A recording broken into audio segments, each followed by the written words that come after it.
Chapter 681. Southwest of Crossroad. Newly assigned to the observation tower, Damien frowned as he climbed the stairs toward the top of the tower. A flash of light flickered far to the south, shrouded in damp darkness. Light! Damien squinted and examined the area. Fireworks and flashes of light, accompanied by loud booms, erupted continuously from the south. What is going on? As Damien hurriedly reached the top of the observation tower, the flash had transformed into a towering pillar of light. What on earth is this? Damien clearly saw it. A pillar of light, soaring to an unimaginable height, reached the veil of darkness that covered the sky. The veil of darkness trembled violently where it touched the pillar of light. The sky shook, and the atmosphere resonated. The air at the top floor of the observation tower also surged violently, making it difficult to breathe. The observers who had been watching with telescopes earlier were slack-jawed as they witnessed this bizarre phenomenon. Damien desperately widened his eyes, trying to discern what was happening at the source of the pillar of light. However, the mixture of darkness and light, flames and heat, and the ominous ancient magic made it impossible to clearly see inside, even with the sharpest eyesight. Eventually, the pillar of light gradually subsided, and the area that had briefly brightened was once again enveloped in gloomy darkness. Damien glanced at the spot where the pillar of light had touched the veil of darkness and then resumed his observation of the darkness. Other observers also raised their telescopes and scanned the darkness, but nothing could be seen in the pitch-black night.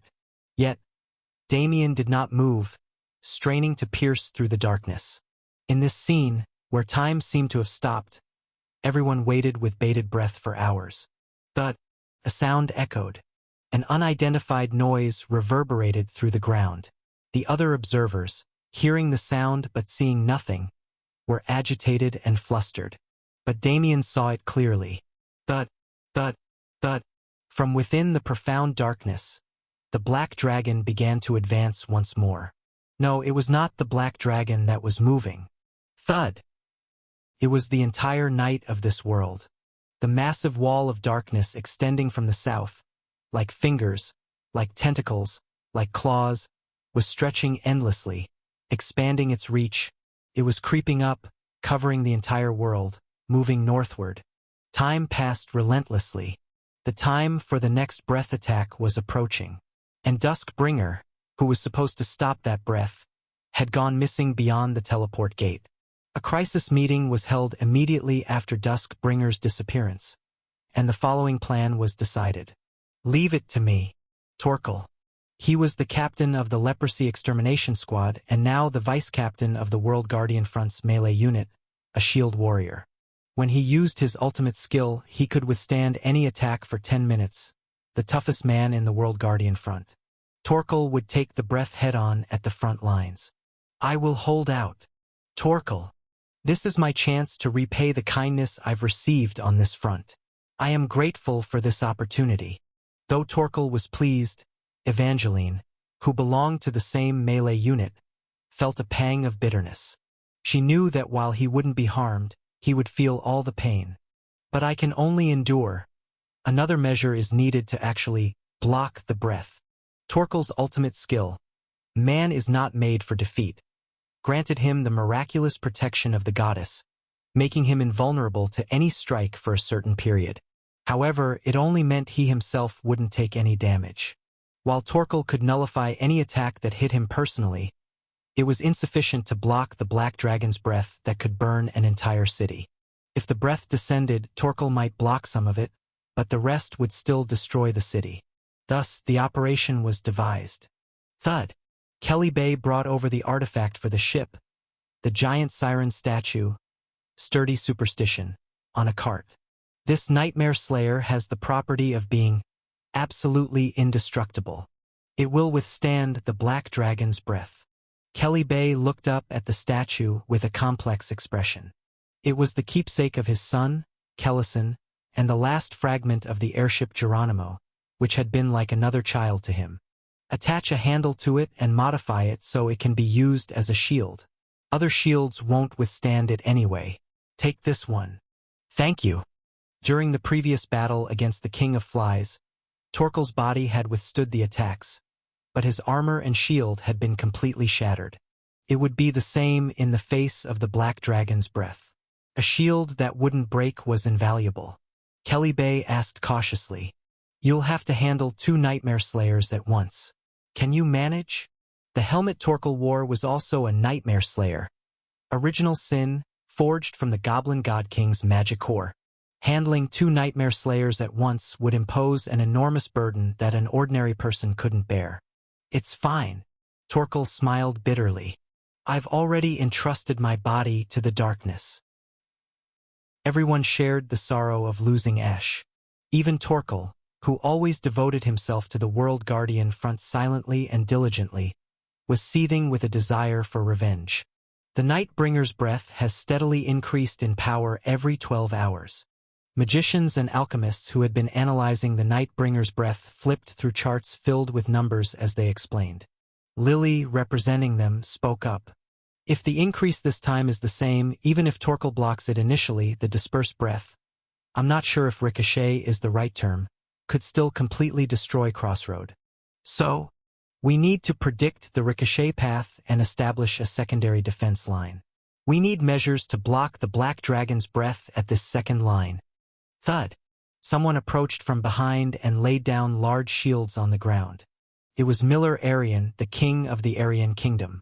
He had changed into armor that now had white fur attached. He placed 1 massive ice shield and several smaller ice shields on the ground. The unique structure allowed them to transform into giant axes when handles were attached. "These are our kingdom's treasures, the shields and axes known as Perpetual Snow and Eternal Snow.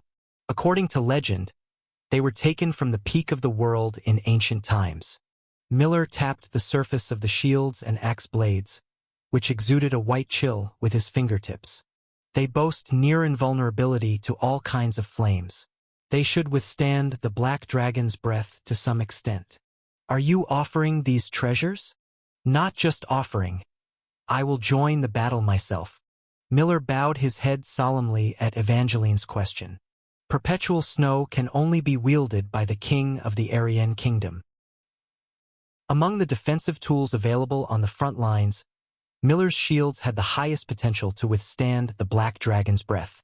Miller's proposal was accepted. Lily continued to explain.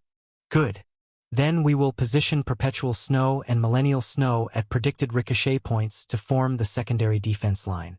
"Can you accurately determine these points, Senior Magician?" "Of course, Acting Commander. We've already analyzed the waveform of the Black Dragon's breath." At Lily's signal, Bodybag brought a large paper and spread it out on the table. The breath, analyzed over the past 2 days by all the magicians and alchemists on the front lines, was detailed with complex formulas. "The breath is powerful, but after being hit 5 times, we can see patterns." Lily pointed to the south on the map and drew a straight line toward Crossroad. "The Black Dragon's breath travels in an almost perfectly straight line from launch to impact. With precise coordinates from Commander Damien at the observation tower, we'll place Torkel at the southern edge of the field to block the initial breath." Lily explained the operation quickly and succinctly. "The shield Torkel will use, Sturdy Superstition, is indestructible. We've analyzed the breath's waveform, so predicting the ricochet paths is not difficult." She then placed her hand on the central area of the southern field on the map. "We will establish the secondary defense line at these predicted points and use the ice shields to hold out." "Will that be enough?" No. "It will ricochet and disperse once more. We need to establish a third defense line. Here." Lily pointed to the front of Crossroads' southern wall. "Artifacts have already been installed here. All remaining barriers and barricades have been deployed. The stockpiled artifacts, numbering in the hundreds, had all been used up, leaving nothing in reserve. But this was no time to hold back. I will summarize. This operation is to defend against the Black Dragon's 6th breath. First, Sir Torkel will hold it with Sturdy Superstition. Second, the ricocheted breath will be guarded with the ice shields. Third, the remaining barriers and artifacts will block the further dispersed breath. This plan aims to disperse, ricochet, and fragment the black dragon's breath in 3 stages, ultimately neutralizing it. The kings, who had been listening to the reckless plan, groaned. Emperor Traha, who had been silently listening, asked, "What are the chances of success?" "Lo, if we fail, the city will burn, and we will die." Lily spoke calmly as she cleared away the charts and papers. "Humanity, the world, will be doomed. But if we somehow manage to hold out this time, next time, we can strike back at the Black Dragon. Next time, the Black Dragon would directly reach Crossroad. Then, they could face the beast at the fortress city's walls, their original front line. The World Guardian Front's last hope, the special task force led by Lucas, would have the opportunity to exact their revenge on the Black Dragon. Traha looked around. To continue the final chance, a few kings and troops had been sent north, but all the remaining kings and forces stayed here at Crossroad. If they could withstand this breath, they could launch the final counterattack with everyone. If they could withstand this breath. "Sir Torkel," the Emperor called softly, but Torkel did not immediately realize he was being addressed. It was the first time he had heard the title Sir. Sir Torkel. Blinking blankly, Torkel finally realized the Emperor was calling him and quickly knelt down. "Yes, Your Majesty. I apologize. Please give your command. Do your best." Traha approached and placed a hand on Torkel's shoulder, whispering softly, "The fate of the world rests on your shoulders. For the grace the Crown Prince has shown me, for the joy this city has given me." Torkel bowed deeply. "And to protect the warmth of this world that the Saintess has made me aware of, I will do my utmost." The words flowed effortlessly from Torkel's mouth, surprising even himself. Traha smiled and firmly grasped Torkel's shoulder, then nodded to everyone in the meeting room before exiting. Snowflakes were falling heavily over Crossroad, now in the depths of winter. As Traha looked up at the sky, exhaling white breath, a lieutenant approached quietly and whispered, "Your Majesty, the emergency repairs on the flagship Alcatraz are complete. Although it has been decommissioned, if you personally pilot it, it can fly to New Terra. You should depart at once." Traha turned to look at the lieutenant with sunken eyes. The lieutenant spoke steadily. "This place is too dangerous. Your Majesty should not recklessly risk your life. If you truly care for the world, you must stay safe. Please." Traha did not respond immediately, closing his eyes for a moment. After a long pause, the Emperor's lips slowly parted. "Alcatraz? Can it fly right now?" Time passed, 60 hours since the Black Dragon's arrival. Now, in the dense darkness not far south of the city, whoosh, the Black Dragon finished preparing to unleash its 6th breath. And Damien, from atop the observation tower, captured every moment. Even though it blended with the endless night, Damien's eyes could see through to the essence.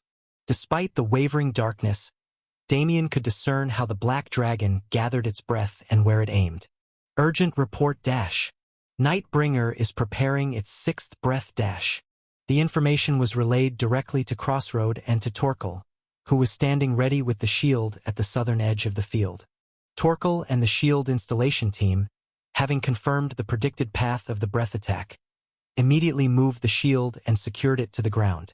Sturdy Superstition was a massive statue, large enough to be mounted on a ship's bow. Although it was called a shield, it was essentially a colossal wall. No matter how immense Torkel's strength was, he couldn't hold and wield it. Therefore, Kelly and the other dwarves quickly fixed it to the ground and nailed it in place. "Good luck."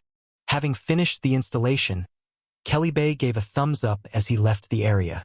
Torkel nodded silently in acknowledgement. "Who?" Torkel took a deep breath and looked straight ahead. Quadash.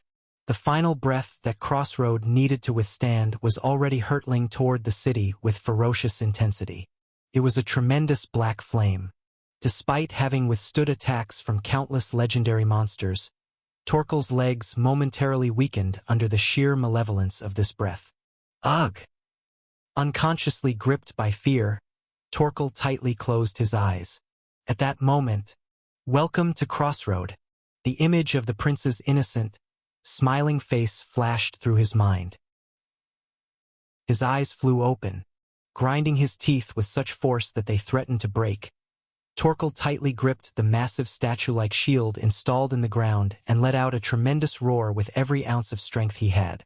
Come on, Dash! Chung! The gigantic breath collided with the enormous shield that Torkel had raised. Chapter 682. The breath attack struck directly against the shield. Whoosh! The iron frame and nails holding the shield in place melted away in an instant, and Torkel clung desperately to the shield's handle with both hands. A dash! Although there was no damage due to the activation of his ultimate skill, the pain was vivid. The black flames roared fiercely, as if they would devour Torkel's entire body. But Torkel endured it. Of course he did, he was used to the pain. The black flames, which he had feared, turned out to be no different from any other fire once he faced them. Hot and stinging, and that was all.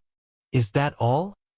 In the flames that scorched his entire body, a grin spread across Torkel's lips. His life had always been pain.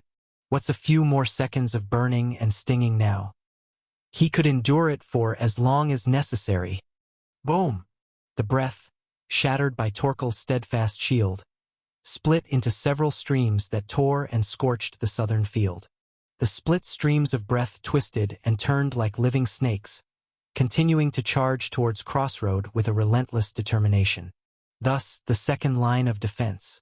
Here, shield warriors armed with ice shields were on standby. The king of the Aryan Kingdom, equipped with perpetual snow, the warriors of the Aryan Kingdom, equipped with eternal snow, and the veterans of the World Guardian front. And even Evangeline, who had activated the ice spirit in her family's shield. Clad in the holy power armor bestowed by the priests, they raised their shields and prepared to guard the anticipated deflection points predicted by the mages and alchemists. At that moment, an unforeseen event occurred. Despite precise experiments and verifications to predict the deflected paths of the breath, the split streams of breath flew off in unexpected directions. Though some margin of error was expected in actual combat, the deviation from the predicted paths was shockingly large. All the shield-bearing heroes were bewildered. Malevolence. The tongues of flame licking the breath streams seemed to carry a will to annihilate humanity, flying in trajectories that completely bypassed the shield heroes' formation. And then, I see it all, Dash. With green eyes gleaming, Evangeline moved first. Swoosh! Dashing forward, Evangeline raised her shield to match the largest breath stream's trajectory. Not only did her shield contain its inherent ice spirit, but it had also been temporarily enhanced with additional ice spirits by spirit mages.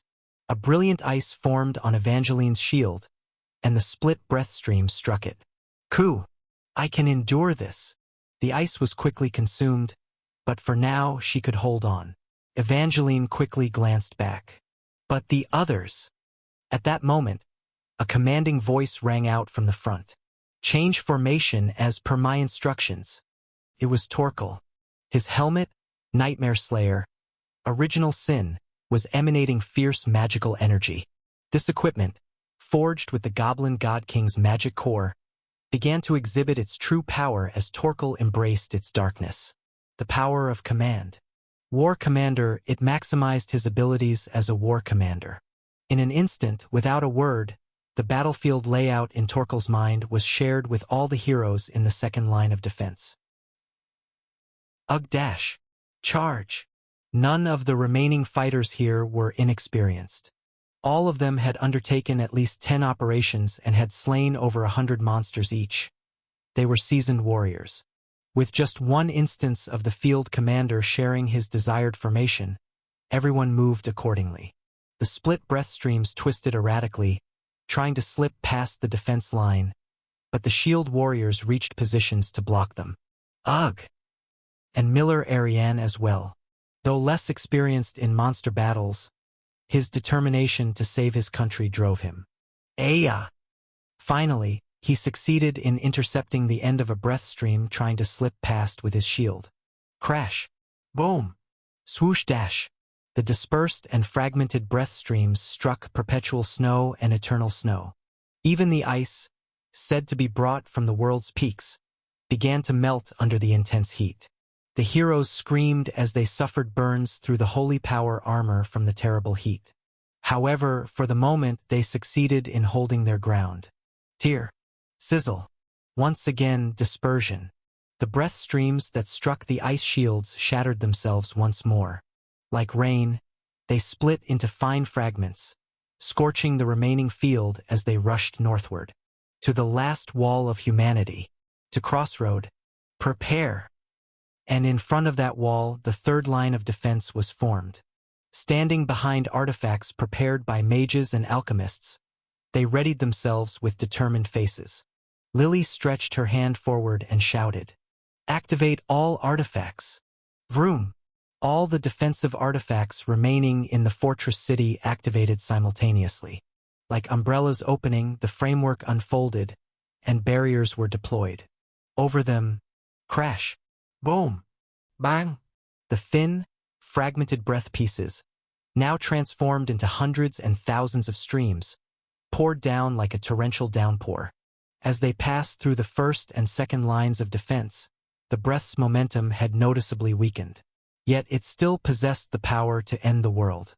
The barricades burned and shattered, the barriers held briefly before being torn apart. Ultimately, all the artifacts were destroyed. The breath streams twisted and surged in, as if rejoicing at breaking through humanity's last defense. But no, there was still one last resistance waiting. All the mages of the World Guardian Front were preparing a joint spell. The caster was Junior. Junior, who had been looking towards the city with a worried gaze, lightly turned her body and focused her eyes on the thousands of streams of flame pouring down on her. A clear blue light scattered from Junior's eyes as they opened and closed. The magic she would use this time was neither lightning nor wind. It was Junior's innate element. Water. Sheeing. The large magic circle drawn under the mages resonated. All the magic amplifiers in the fortress city targeted Junior. Junior raised her staff powerfully.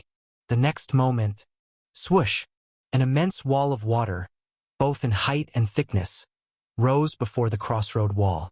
The thousands of split breath streams poured onto it. Rattle, rattle, rattle. Sizzle.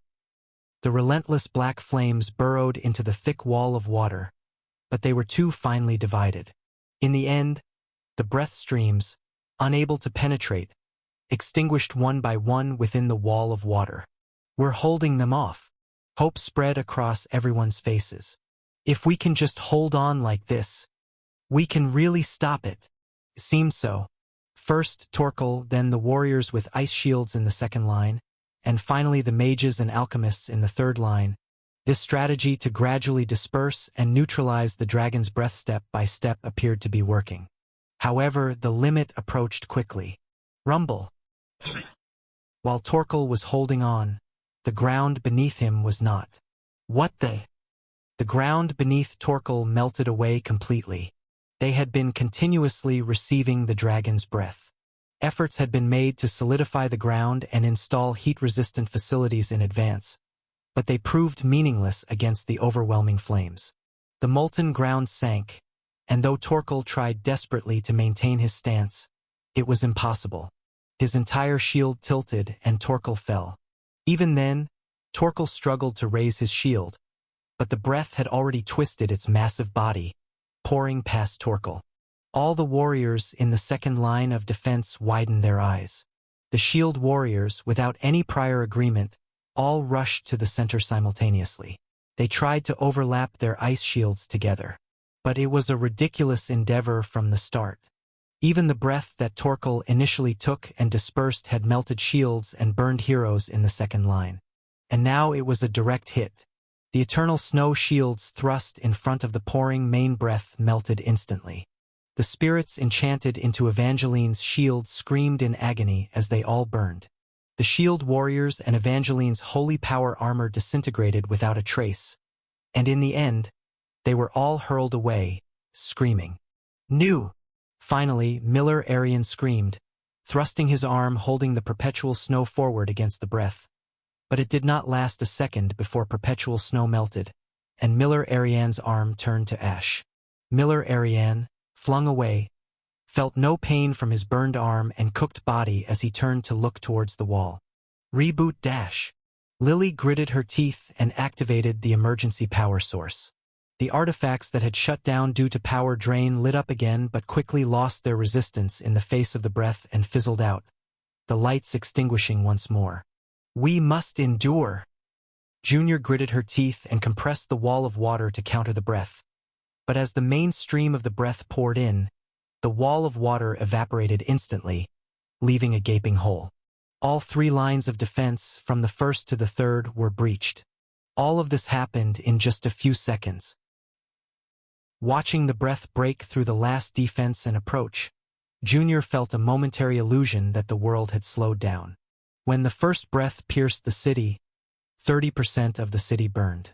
Since then, the breath's power had steadily increased and was fired from a much closer distance this time. This time, Crossroad would be completely destroyed. Should they be praised for holding out this long against such a powerful enemy and such a mighty attack? I don't want that. In the slowed-down world, Junior's mind flashed through the days spent in this city. I don't want that. Meeting many people, reconciling, forgiving, hating, understanding, and learning more. The days recorded to not forget. All would become ashes. Tears welled up in Junior's eyes. She realized the truth now, that she loved this city, that she loved all those harsh days spent living in this city. Someone, anyone. Junior closed her eyes tightly. Protect this city. It was then. Block it dash.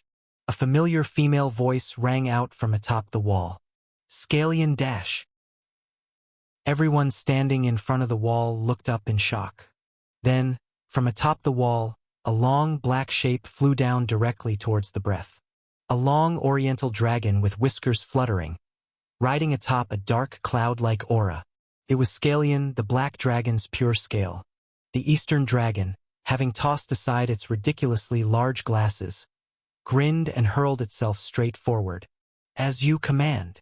In midair before the wall, Scalian spun its long, snake-like body, and darkness emanated like mist from its entire body. Scalian assumed a defensive stance, wrapped in that darkness. The next moment, the breath and darkness collided. Crash dash. In front of the Night-Bringer's breath, all the scales covering Scalian's body shattered and scattered everywhere. Rustle.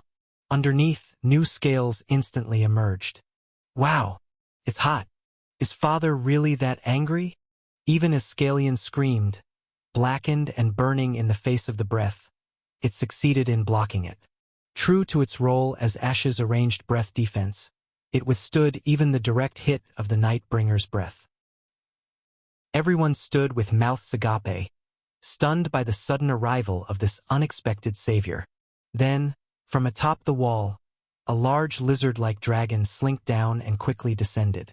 It was Perikian, the black dragon's claw, and atop it was a woman with long, light purple hair, seemingly back after a long absence. Of course, after descending beneath the wall, Violet, perched atop Perikian with legs crossed, lifted her high-quality fedora with a dramatic flair and muttered, "Heroes always arrive at the last moment." She was dressed more lavishly than ever before. A well-pressed brown suit, a luxurious leather coat, adorned with gold thread and brilliant jewels all over her body. In a world in such chaos, where had she gone to get all dressed up? As everyone looked at her in disbelief, Violet, with an awkward expression, glanced around sheepishly, scratching the back of her head. The gambler who came last year is back again, alive." Oh! Among the mages, members of the Gamblers' Club, who had joined in to contribute even a tiny bit of their magic power to the joint spell, all pointed at Violet and shouted, "Where the hell have you been, you scoundrel dash?" Chapter 683. The initial reason Scalian took an interest in Violet was simple. Among the humans who participated in the last war of the mortal realm, this great expedition, she was the most unsuited for this war. Illusionist Violet. True to her title as a magician who dealt with illusions, she was essentially a liar. To herself, and to others, she always lived by projecting the falsehood of illusions. Her origins, age, career. She had deceived about every aspect of herself and used those lies to deceive others further, profiting from it as a petty thief, robber, and con artist. Even to her closest comrades, the members of the Gamblers' Club, who had worked together for a long time, eventually began to trust and rely on each other. But not Violet. She still lied as easily as breathing. She still trusted no one and did not believe even in herself. She was an eternal liar. Unlike all the other heroes who fought sincerely, voluntarily, and risked their lives, Violet, even at the end of the final season, was still participating on the front lines, driven by inertia. She was just an ordinary, insignificant human being who couldn't run away only because she had no excuse to do so. So, Scallion felt particularly intrigued by Violet among the heroes on this front. Scallion wanted to see this pathetic human, a common rogue forced into a great war by inertia, falling back into corruption, by tempting, persuading, and luring her. With just a slight push on her back, she would roll off that dizzying cliff on her own. Scallion wanted to witness the filthy fall of someone who could have become a great hero reverting to a petty thief. In a burning, ruined world, or even in the world beyond, Scallion wanted to watch every wretched process as she lived her miserable life at the bottom. Scallion wanted to prove right before her eyes how insignificant and weak human will was. So, 6 hours earlier, in a worn-out village in the southeastern part of the continent, from which the coast was visible in the distance, Violet and Scallion entered this empty ghost town on Perikian's back. Scallion looked around curiously. She had suddenly turned east off the main road, leading their party here. What is this place? This is my hometown. Huh? Didn't you say you were from New Terra? That was a lie. This is where I was really born. Violet looked around with a dazed gaze. I haven't been here in nearly 20 years. I didn't expect it to change so much. Rather than just change, the village was completely ruined. It looked deserted, as if everyone had left long ago. Snowflakes, rare in the southern regions, were endlessly piling up on the collapsing buildings. It's completely in ruins. Does no one live here anymore? Violet chuckled in front of a bar with a fallen door. Ah, this was my home. Didn't you say you were a noble's illegitimate child? That was also a lie. I was an orphan abandoned by a prostitute in this bar. The old man who owned the place couldn't bring himself to throw me out and took me in. Violet brushed her fingers across her temple, revealing a long scar hidden by illusion. He used to beat me every day when he was drunk, but thanks to him, I managed to survive. When I was 8, he tried to sell me to a brothel, so I broke a bottle over his head and ran away. Violet, speaking calmly as she headed toward the center of the village, let out an sound. Perikian stopped, and Scallion looked in the same direction as Violet. In the center of the village was a small shopping district. In the center of that district were a pawn shop and a tailor shop. 20 years ago, this was a fairly large village for the area, so quite a few outsiders came through. My livelihood was picking the pockets of those outsiders. Violet first visited the pawn shop. This pawn shop also doubled as a fence. I used to sell stolen goods here for a pittance. Haha, I guess you could call it my monumental debut as a pickpocket. The pawn shop, with its broken door wide open, was completely ransacked inside. It was only natural, as this place must have been the most frequently visited by thieves after the village fell. Violet picked up some cheap fake jewels and a few gold-plated threads that had lost their shine. Violet then stepped into the adjacent tailor shop. Inside the store, covered in dust and cobwebs, a few moth-eaten suits remained. This place pretended to be a tailor shop, but in reality, it was a store that led to an underground illegal gambling den. If you lost everything here, you'd pawn your belongings at the pawn shop next door. It was that kind of setup. But they did actually sell suits here. Watching the adults get fitted for clothes, I used to vaguely imagine the day my parents would come looking for me. A couple in a fine suit and a beautiful dress would come in a carriage. They would say, "You are actually our child. The hard days are over now. Let's go home together and live happily ever after." I would spy on the well-dressed adults frequenting the tailor shop and fantasize about such things. Of course, that never happened. Haha. With a bitter smile, Violet nonchalantly walked into the shop and pulled out the most decent suit she could find and put it on. I always wanted to try on these clothes, so I might as well fulfill that wish now. She then grabbed a bowler hat hanging on the wall, dusted it off and placed it on her head. Wearing the moth-eaten suit and the dusty hat, with gold-plated threads and fake-looking jewels attached, Violet's appearance was ridiculous. Yet, she wore everything as if performing a solemn ritual. Leaving the tailor shop, Violet headed to the back of the shopping district. She arrived at a large open space once used as the village square, with a view of the distant eastern sea beyond the clear expanse. Violet silently gazed at the distant horizon. At some point, she had undone the illusion spell on her hair, replacing the symbolic violet locks with her original plain brown hair, which flowed down freely. Scalion, who had quietly followed her, asked, "Why did you come here?" "To confirm." "Confirm what?" "My true feelings. What I really want to do." Taking a deep breath, Violet turned around and spoke. "I want to run away, to the ends of the world.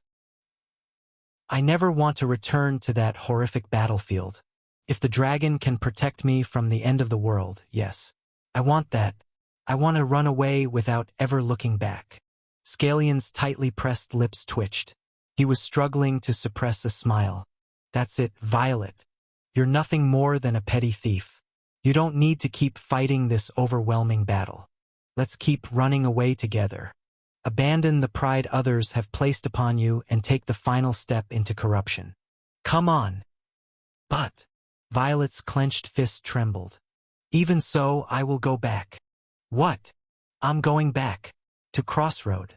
For a moment, not understanding the context of the conversation, Scalion blinked in confusion. "What do you mean? You want to run away? But you're going back." "Yes. I sincerely want to run away."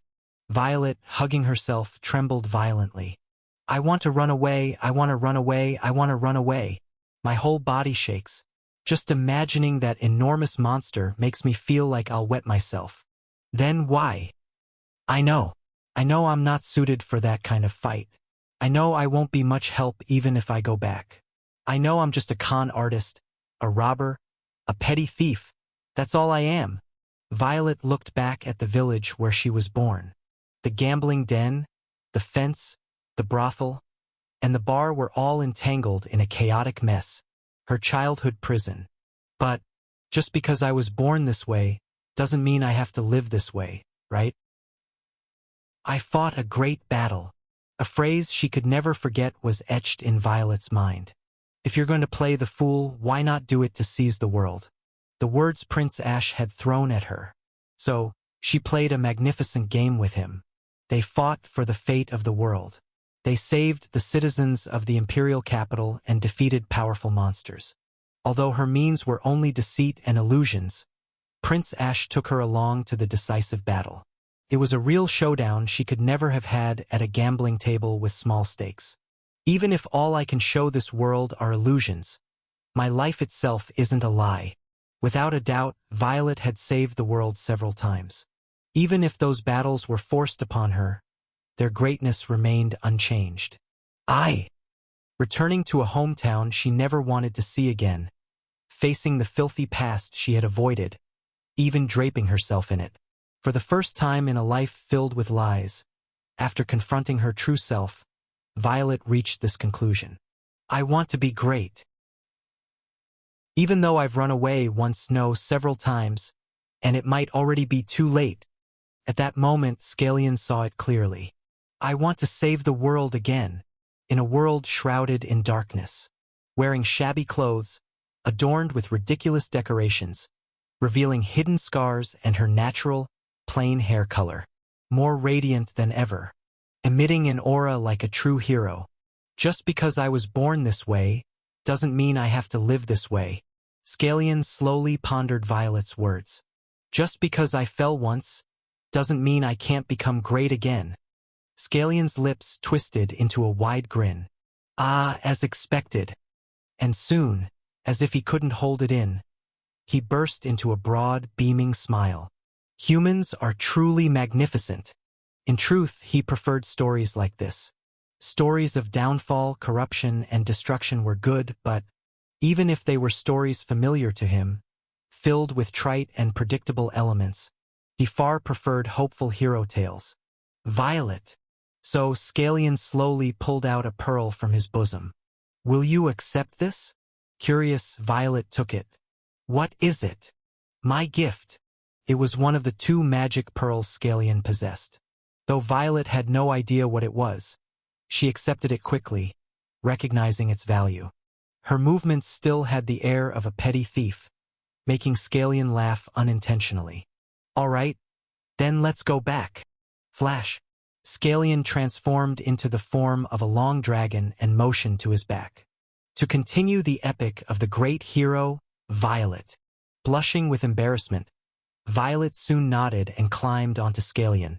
Perikian followed closely behind. 2 dragons and a human flew through the snowstorm-laden sky, retracing their steps back. Present. Crossroad. Phew, that was close. After taking the full brunt of Nightbringer's breath attack. Landing on the fortress wall, nearly falling, Scalian let out a hot sigh through his gaping mouth. Even though he had inherited the scale trait of the black dragon, was skilled in defense like a recluse, and had resistance to breath and black flames due to his father's blood, it was impossible to block that breath attack without any damage. Inspecting his half-cooked body, Scalian glanced below the fortress wall.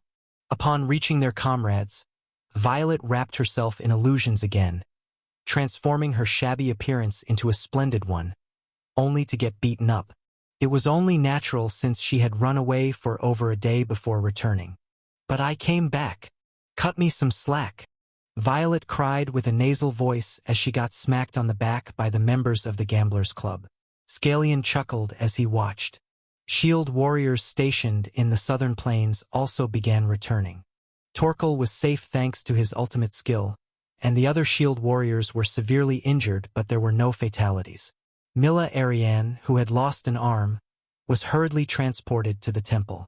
They had once again blocked the last breath attack. They gained a final 12-hour respite. Time to prepare for the final showdown that was approaching. While everyone was briefly relieved and exchanging words of encouragement. Reporting. A soldier came running urgently from inside Crossroad. He was a scout dispatched to the observation tower. Everyone looked at him curiously. Gasping for breath, the soldier finally shouted his report to the gathered heroes. A short while ago, the last observation tower was destroyed. What? Evangeline, who was receiving healing magic for her burns, stood up in shock. The soldier continued. Immediately after the breath attack, 6 of Nightbringer's auxiliary heads flew to the observation tower and destroyed it. Did everyone who was stationed there return safely?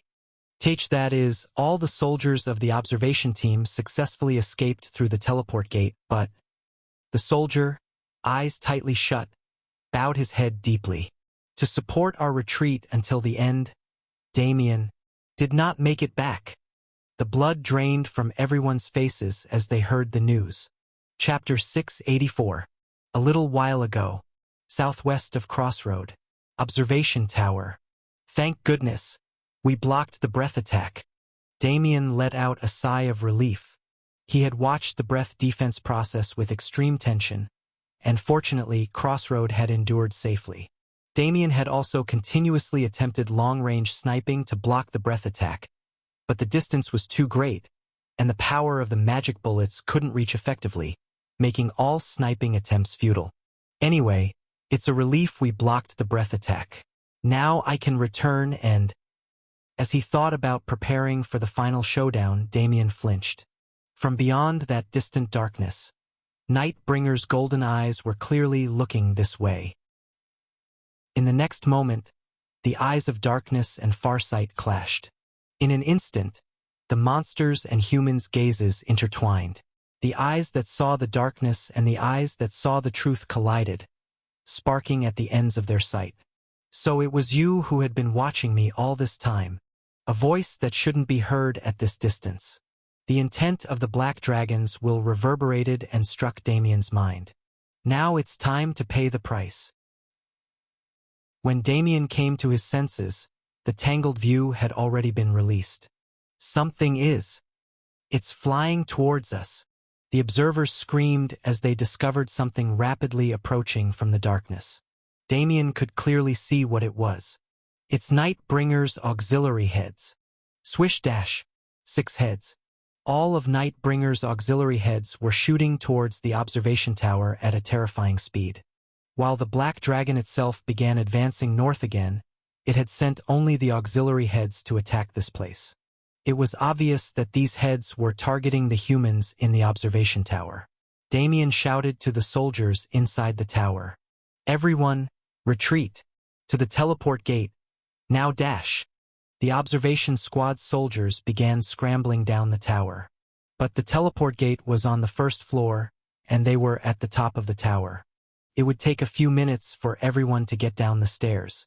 Meanwhile, Nightbringer's 6 auxiliary heads were rocketing towards them. At this rate, the heads of the monster were flying like arrows, and the humans were desperately but slowly descending. Estimating the speed, Damien grit his teeth. At this rate, they would be caught and killed before everyone could escape. In that case, Damien picked up the magic gun he had placed on the floor. In that case, they had no choice but to fight. Click. The first shot was Black Queen, the strongest magic gun on Earth, the purified Nightmare Slayer. Bang! After extremely quick aiming, the muzzle burst into flames. The magic bullet flew with pinpoint accuracy, hitting the center of the foremost head. Splash! The leading head, hit between the eyebrows by the magic bullet, sprayed blood in all directions. However, growl! The leading head grinned with its huge mouth, blood pouring from the hole in its forehead, still flying this way at the same speed. Not enough! Damien ground his teeth, donned his thermal armor, and readied the Black Queen again. Then, how about this? Click, click, click dash. The gun barrel transformed into a long rail, sparking with magical currents. Simultaneously, all the bullets from the magazine spun in the air, merged into one, and were fixed onto the rail. The Nightmare Slayer Black Queen was ready to unleash its ultimate attack. Damien's large brown eyes flashed as he pulled the trigger. Bang! Lightning struck. The recoil from the shot was so powerful it made the observation tower sway. The brilliant white magic bullet tore through the darkened sky like a beam of light. The gigantic magic bullet, shooting like a bolt of lightning, twisted deftly in the air, piercing through the leading head of those flying towards the observation tower, and impaling the remaining 5 heads trailing behind. Splatter! Splash! A few seconds after the magic bullet penetrated, blood spurted from the gaping wounds of all 6 heads. Raff dash! All 6 heads opened their mouths wide, vomiting blood and pain. But they didn't fall. With no more lives to lose and no cores to destroy, the 6 heads continued their charge. They were now right in front of them. But the damage is done. The Black Queen emitted thick steam from the barrel as Damien discarded the burnt thermal armor. He drew the next magic gun. Finish them off one by one. At the short barrel's end was a decoration made from a part of the jawbone extracted from Tustivian, the Black Dragon's Fang. A new weapon crafted by combining an SSR-grade magic core with materials taken from the Black Dragon Legion. A magic gun specialized for close combat, scattering bullets in a shotgun style, named Guillotine. Crash dash! All 6 heads pushed into the top floor of the observation tower simultaneously. The outer wall shattered as the enormous heads of the evil dragon opened wide, snapping to tear and swallow their prey. And Damien, waiting, pulled the trigger. Bang dash! A resounding gunshot accompanied by a burst of flame. With only 2 rounds in its chamber, the shotgun guillotine demonstrated absolute power in such close quarters. The foremost head that broke through the wall was shredded to pieces. These heads have some sort of magic connection at the back of the brain. Nightbringer controls them with this magic. Using Farsight, Damien confirmed that the auxiliary head's brain areas were connected to the Black Dragon's main body by transparent threads of magic power, and he aimed his shotgun at these connection points, his judgment precise. The leading head, with its magic connection shattered, rolled grotesquely on the floor. At this moment, the leading auxiliary head was undoubtedly dead. Damien went into stealth mode. The enemy shooter was definitely here, but suddenly disappeared from sight. The remaining 5 auxiliary heads, now inside the observation tower, were confused. It worked! Damien held his breath among the heads and looked down at the equipment he was wearing. Covert Dawn. Damien was still wearing this thin armor set given to him by Ash a long time ago. A magic armor that made him invisible each time he killed an enemy. There was a limitation of activation only once every 10 minutes, but this one instance of stealth was enough. Ugh? Grr. The 5 auxiliary heads looked around bewilderedly. If it were the main body of the Black Dragon, this level of stealth would be detected immediately, revealing Damien's position. But these were dead heads sent here. Inferior in every way compared to the main body, they were just auxiliary units following the main body's orders. For a moment, the heads couldn't detect Damien's stealth, and in this short gap, Damien prepared thoroughly. His ultimate skill, Duel. I'll unleash everything in this one moment. Whoosh! Damien floated all his magic guns in the air. Cerberus. Woodpecker. Hunter's Retribution. Venom Fang. Guillotine. And reloading Black Queen, with a magic bullet of annihilation, created with his magic power, once again, grabbing the handles of the floating magic guns in order as they dropped to eye level, Damien pulled the triggers. Bang, bang, bang, bang, bang. Handguns, submachine guns, rifles, shotguns, he pulled the triggers of everything in his hands, firing in all directions like a dance. In an instant, Damien's magic bullets rained down like a downpour. The 5 auxiliary heads of the Black Dragon were struck by this torrent of magic bullets. The bullets persistently targeted the brains of the monsters, aiming specifically at the points where the controlling magic was connected.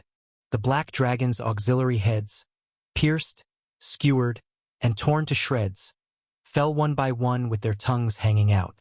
Bang! After the last gunshot echoed long. Ha! Ha! Ha! Damien, on one knee, panted heavily. The top floor of the observation tower, battered by the head's assaults and the barrage of bullets fired from within, was in shambles. It was on the verge of collapse. No more moving monsters remained on this grotesquely destroyed upper floor. Damien grasped his trembling arm, suddenly drained of magic power. He wiped away the cold sweat that drenched his forehead. Ugh! Blood tears flowed from beneath his bloodshot eyes due to intense concentration. His vision blurred repeatedly, fading in and out. Still, I finished off all the Black Dragon's auxiliary heads. This gives us an advantage in the upcoming showdown. Though unintended, he had lured the auxiliary heads and eliminated them individually. If the Black Dragon's main body wanted, it could retrieve and resurrect these heads, but it would be a troublesome effort regardless.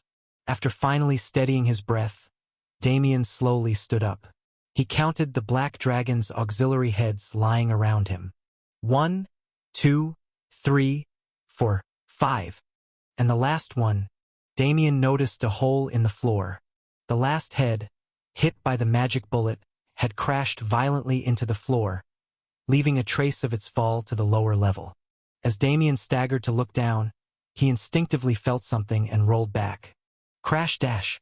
Immediately, the last head burst up through the floor, snapping its jaws fiercely. The shattered floor fragments scattered in all directions. What? No way. I definitely took it down dash. As Damien slowly fell back, he saw the back of the last head. The part of the brain he had sniped was intact, and the magical thread was still there. Could it be that the power was insufficient?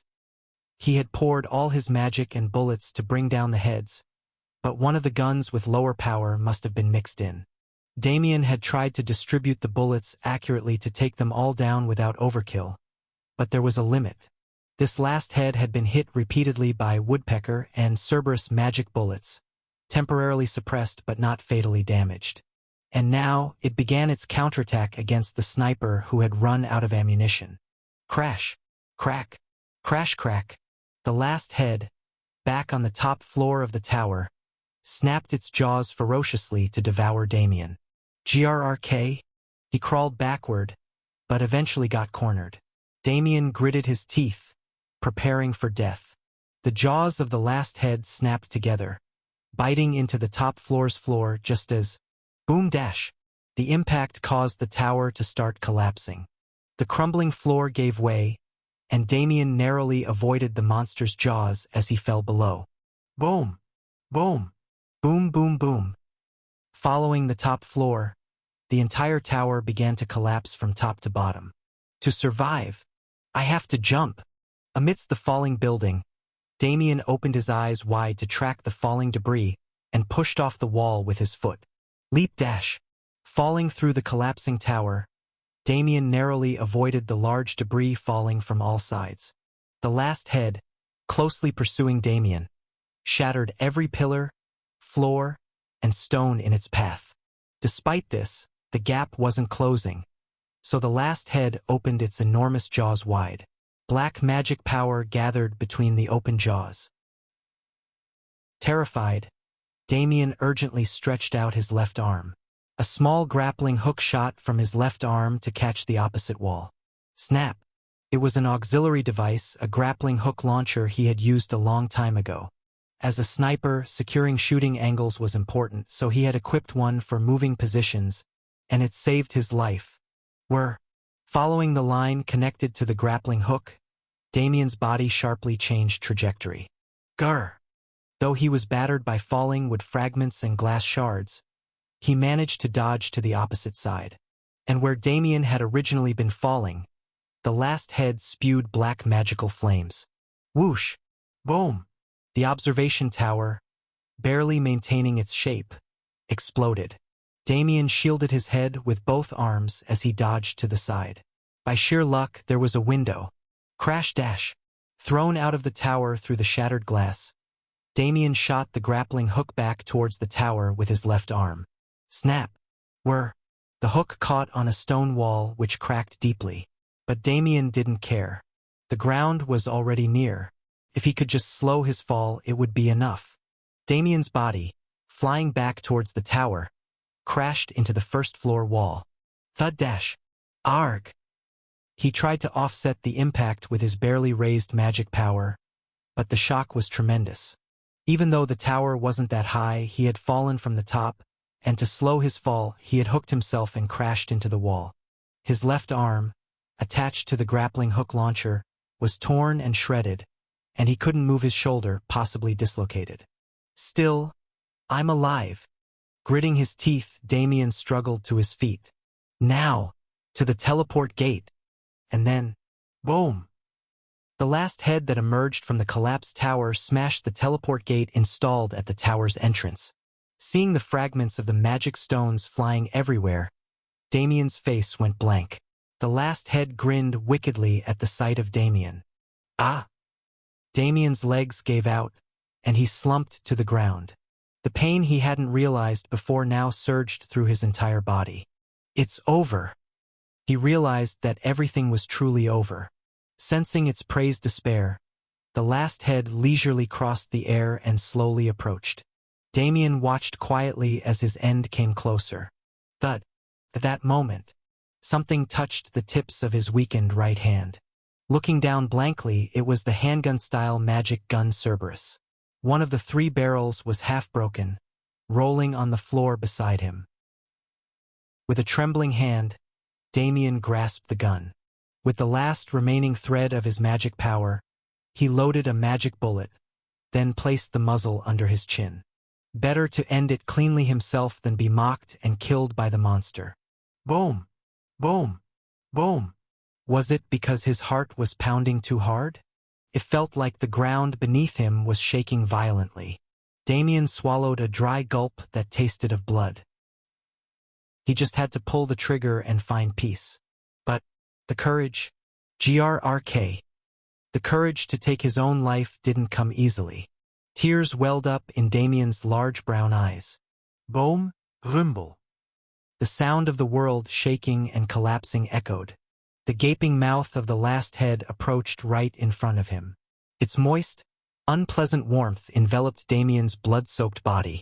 Damien closed his eyes. He grit his teeth, and, mustering the last bit of courage he had, he tightened his finger on the trigger. Chapter 685. Crossroad. Blacksmith. Really? Even Damien went missing during the mission. Lucas, who was checking his equipment, spoke coldly. We'll have to fight without Damien's sniper support. Got it. Is that all you have to say? Evangeline asked in a trembling voice. Damien is missing. Our Damien. And yet, how can you be so? We're in a situation where we've lost 30,000 soldiers, Evangeline. Lucas replied in a flat voice as he polished the armor in front of him. The Duchess of Bringer is also missing, and even our Lord is missing. One more sniper going missing won't make things exceptionally worse. Sir. As Evangeline started to cry, Lucas let out a quiet sigh. Above all, it's not death, but disappearance. What? Our Lord, the Duchess, and Damien. None of their deaths have been confirmed. Lucas's stiff voice softened, if only slightly. He's Damien, the one who sees the farthest and the most accurately among us. He'll know the path ahead. So let's prepare well for the battle ahead. In truth, Lucas had already abandoned all hope. He believed that Damien, Duskbringer, Ash, all those who were missing were probably already dead. It was far more likely that way. Lucas was not the type to believe in false hopes. He faced reality and prepared for what was to come. But he also knew that those who remained needed hope to keep moving until the end. Thud. Having finished polishing the armor, Lucas looked back at Evangeline. Seeing his cold expression, Evangeline's shoulders trembled.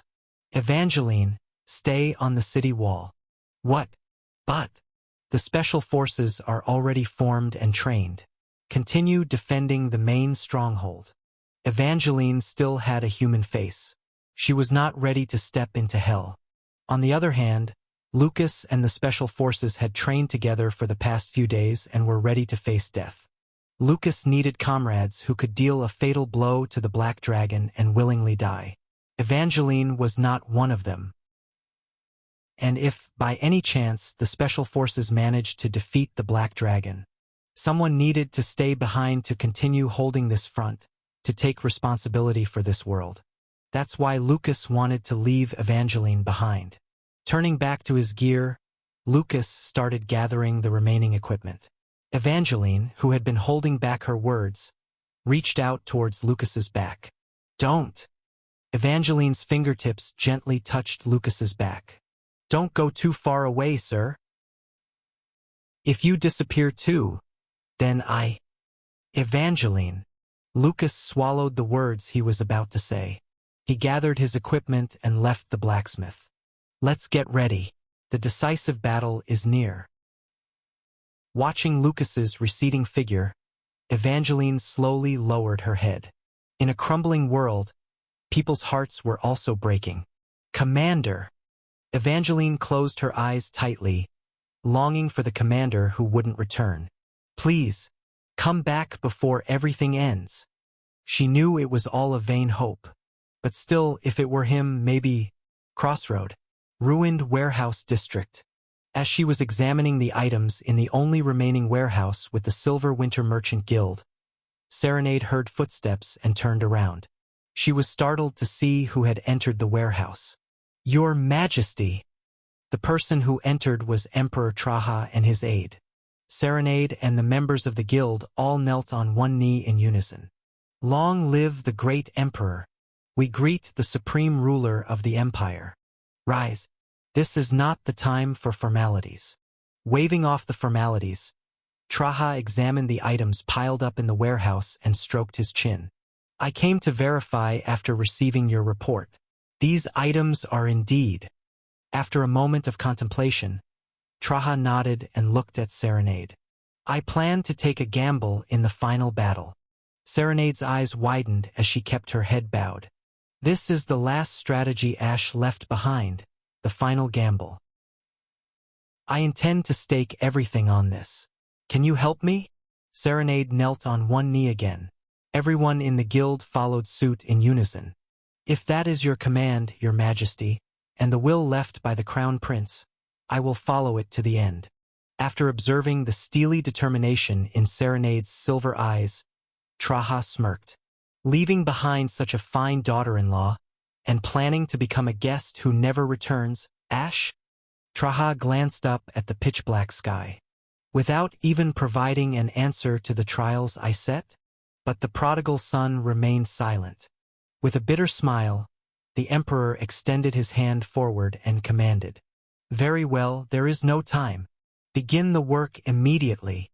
Time passed mercilessly, but in a world where only night remained, time no longer held much meaning.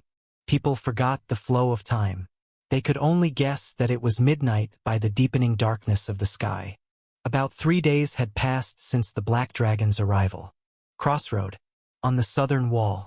Thud, thud, thud. Something massive was slowly approaching from beyond the southern plains, shaking the ground. On the wall lined with torches, heroes and soldiers preparing for the final battle gulped nervously. Thud! The approaching thing, with a thunderous roar, seemed more like an endless wall of darkness pushing in, rather than an evil dragon. The south, covered and obscured by the wall of darkness, was no longer visible. A high and thick fog-like shroud advanced, constricting their view, making people feel as if the end of the world was materializing and coming closer. Breathing became difficult. Lucas and the heroes of the Special Forces stood silently at the edge of the wall, watching as the world's end drew nearer. Lucas meticulously observed the state of their enemy. Nightbringer, having expanded and proliferated significantly since they last met at the Lake Kingdom just 3 days ago, also bore a distinct wound. A scar. A clear sword mark was left on the chest of the slowly crawling Nightbringer. A dazzling wound crossed the giant black dragon's chest diagonally, as if light had pierced through it. On the massive body of the beast made of night, the wound emitted a subtle glow. Thanks to this light, they could sense the presence of the enemy moving in the deep darkness. That light, is it nameless? Is it related to the pillar of light from a few days ago? Additionally, there were large and small scars etched all over Nightbringer's enormous body. These scars proved that the dragon's advance had not been smooth, that there was resistance from humans trying to bring down the beast. However, despite all the resistance, the monster had finally reached Crossroad. Sir Lucas, I don't see any of its 6 auxiliary heads. Did it hide them somewhere? Or? Lucas squinted his eyes. According to reports, the Black Dragon's auxiliary heads had attacked the observation tower where Damien was. Could it be that Damien had taken down all those heads? You've done well, Damien. Lucas's clenched fist tightened with resolve. Wait, we too, will do what we must. As he glared at the advancing figure of Nightbringer, Lucas turned around. Behind him stood the heroes of the Special Forces, lined up and waiting. Avengers who had honed their hatred to slay the Black Dragon. Lucas did not speak a word to the heroes of the Special Forces. Language no longer held any meaning for them. Instead, he looked at the defensive troops on the wall and nodded. Then, everyone, good luck. The defensive troops, heroes, and soldiers with pale faces nodded back. The plan was simple. While the defensive troops on the wall distracted the Black Dragon, the Special Forces would approach Nightbringer and finish it off. Thud! Thud! Thud! Finally, Nightbringer reached the end of the southern plains. The Black Dragon grinned wickedly, its huge maw lifting in a sinister smile, and its golden eyes gleamed with malice. He seemed to be preparing its most powerful attack, Forged Night. Despite the absence of its auxiliary heads, the dragon, having absorbed all the night it could, appeared unfazed. That wasn't all. Various spells were being loaded with geometric patterns around the dragon's head, and the feathers on its widespread wings were ready to be fired. Prepare for defense. In response, the defensive line also completed their preparations. Led by Junior, the mages readied their defensive spells, and the hastily repaired artifacts each glowed brightly. Standing on the wall, ready to block, Forged Knight and the breath attack was the Scalion. Next to him was the defensive artifact, Shining Dark, made from Ippion's magic core, and Violet, with a tense expression, mounted on Perikion. The Scalion glanced at the special forces and smirked. A brilliant plan. The biggest issue when facing the Black Dragon was this. Its powerful interceptive measures would stop them before they even got close. The knights and cavalry that had gone to kill the Black Dragon were mostly intercepted and killed before they could even touch its body. This was also the biggest problem for the special forces aiming to kill the Black Dragon. They needed to approach with minimal casualties, but whatever method they used, they were likely to be wiped out before reaching it. But Lily had found a way. Is everyone ready? Standing in front of the neatly lined-up special forces, Lily cautiously asked as she adjusted the artifact in front of her. The artifact, start over. This large golden metal plate, when an opponent was reflected within its frame, could forcibly teleport the entire body captured within. The place where the monster first appeared when viewed from the Crossroads stronghold. Using Ash's terminology, the wave start point, the end of the southern plane of the Crossroads stronghold. Depending on its usage, it could serve as a time-buying measure to push the monster that had approached near the walls back to the end of the plane. Lily reversed the idea here. What if, instead of targeting the enemy with this artifact, they targeted their allies? Wouldn't it be possible to teleport all allies captured within the frame to the end of the southern plane? Alchemists researched the artifact and verified the theory, leading to the plan's establishment. When the northbound Black Dragon reached the end of the southern plane of the Crossroad, when its gaze turned towards the walls of Crossroad and it unleashed its attack, assassins holding the tools to kill the beast would teleport above its head. Without giving it a chance to intercept, they would approach Nightbringer closely and unleash all their weapons on it, and kill it. These were beings that could be crushed to death with a single gesture from the beast, but they could at least pierce its wounds with the sharpened ends of their weapons. Kill it before dying, such a simple plan. Good Ash. Nightbringer completed its attack stance. In a few seconds, this wall would be engulfed in flames. Lily, calmly watching the Black Dragon and timing it, muttered softly. Somehow, it feels like I'm taking a commemorative portrait before deployment. So, my old friends, make sure to come back and check how your faces turned out. After looking at her comrades heading into the jaws of death, Lily barely managed to smile with trembling lips. 3, 2, 1, smile. Quish. Forged Knight and all sorts of spells and feather bombardments from the Black Dragon rushed towards the wall simultaneously. Click dash. At the same time, the artifact, Start Over, was activated. The Special Forces heroes vanished from the wall as if by magic, and in the next moment, they were teleported precisely into the air above the Black Dragon. Nightbringer, pouring its attack towards the crossroad wall, was bewildered by this unexpected situation and simultaneously raised the corners of its mouth in amusement. Swish dash. Descending rapidly from the snowy sky towards the ground dragon, none of the Special Forces heroes were smiling. With eyes dry from blood tears and faces blackened with death, they gripped their weapons tightly, diving down to kill their foe. Nightmare Slayer and Dragon Slayer wielders. Their bodies died in dark shadows, fell, honing their hatred and resentment. Leading them was Lucas. Ha! He was already more beast than man. Under his wind-tousled golden hair, his icy blue eyes gleamed like those of a predator in the dead of night. In his right hand, Lucas gripped the bestowed sword, and in his left, Excalibur. Swoosh! The bestowed sword formed a blade of light, flickering unstably. Boom! While Excalibur roared, releasing dark magic in all directions. The bandages wrapped around his arm due to burns tore apart, revealing his left arm, black magic running through it like veins. Dash! Simultaneously, the ultimate skill, Divine Descent, activated. A dazzling aura erupted from Lucas's entire body. The usual golden aura mixed wildly with the black aura of the cursed sword and the unique blue aura of his beast transformation. This chaotic aura gathered into a circular halo behind Lucas. Whoosh dash! In the next moment, Lucas shot down faster than anyone else. A knight who had abandoned his humanity to kill the monster screamed, "I'll kill you!" Watching the Avengers descending like meteors towards him, Nightbringer's huge maw twisted into a wide grin. And so, the decisive battle began. Chapter 686. Charge! With eyes wide open, black magic flowed from them, and his long beard fluttered in the raging wind. Tower Lord Diarmuiden shouted, "It's time to bring divine punishment upon him."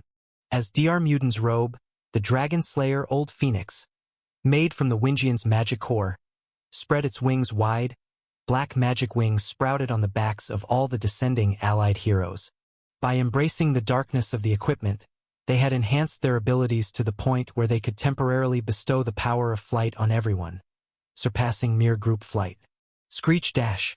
Among the heroes scattered and descending, Torkel activated the awakening ability of his helmet, the Nightmare Slayer, Original Sin, each to your optimal positions. Then, the entire battlefield's view was shared in the minds of all the heroes in the Special Task Force, and they also sensed the best points for their attacks. Torkel had been in charge of field command from the beginning. Commander Lucas had anticipated going berserk, while Torkel's Nightmare Slayer, Original Sin, emitted darkness but made the wearer more calm and composed.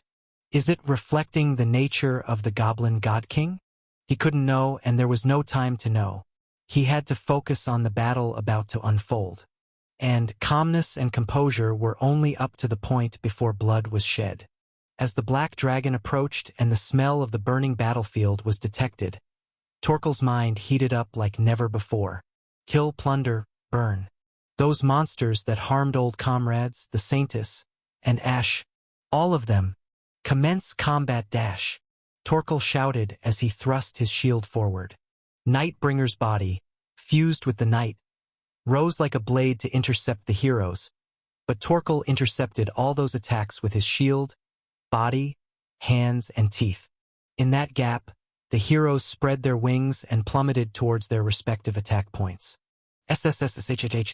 Lucas, at the forefront, slashed the neck of Nightbringer with his dual swords, followed by Verdandi, who landed softly beside him, raising the dagger in her hand. Dragon Slayer, Isagam. The tip of this dagger spewed green magic power mixed with black like flames. You've taken too much from me. Following her beloved sister, now even the only friend she could fully trust. Under Verdandi's wide-open eyes, blood tears flowed. Verdandi slashed the glowing green dagger downward. Flash dash! Simultaneously, the green magic light mixed with black flared up like flames. A vortex of magic power, protruding like a breath attack, pierced into Nightbringer's body. Then Kelly roared, "My son!" And the young prince who was like a son to me. From the air, Kelly hurled the steadfast superstition he was holding downward. The huge siren statue that fell struck the back of the black dragon like a massive nail. And Kelly, gripping a massive war hammer, descended onto it. He swung the hammer at the statue. "Give it back, you monstrous bastard dash!" Crunch! Like a chisel hit by a hammer, the giant statue embedded itself into Nightbringer's body, causing a spray of blood everywhere. A beat later, Coolin descended quietly with his eyes closed. The days spent on this front line with Ash flashed by. The brother he buried with his own hands. And Yoon, who faintly smiled and lost consciousness again. Coolin's deep eyes opened. He made up his mind. Take it, ancestors. To give his body to the nightmare. If he had given it sooner, he might have protected Ash. But it was too late now. So, he decided to protect the lives of the precious ones still remaining. even if it meant thrusting his soul and body into the mire of corruption. In exchange for taking my body, protect this world, and Yoon. The rest of the words did not come out properly. His eyes turned red and black, and an evil voice fully transformed seeped out through his wide-open mouth.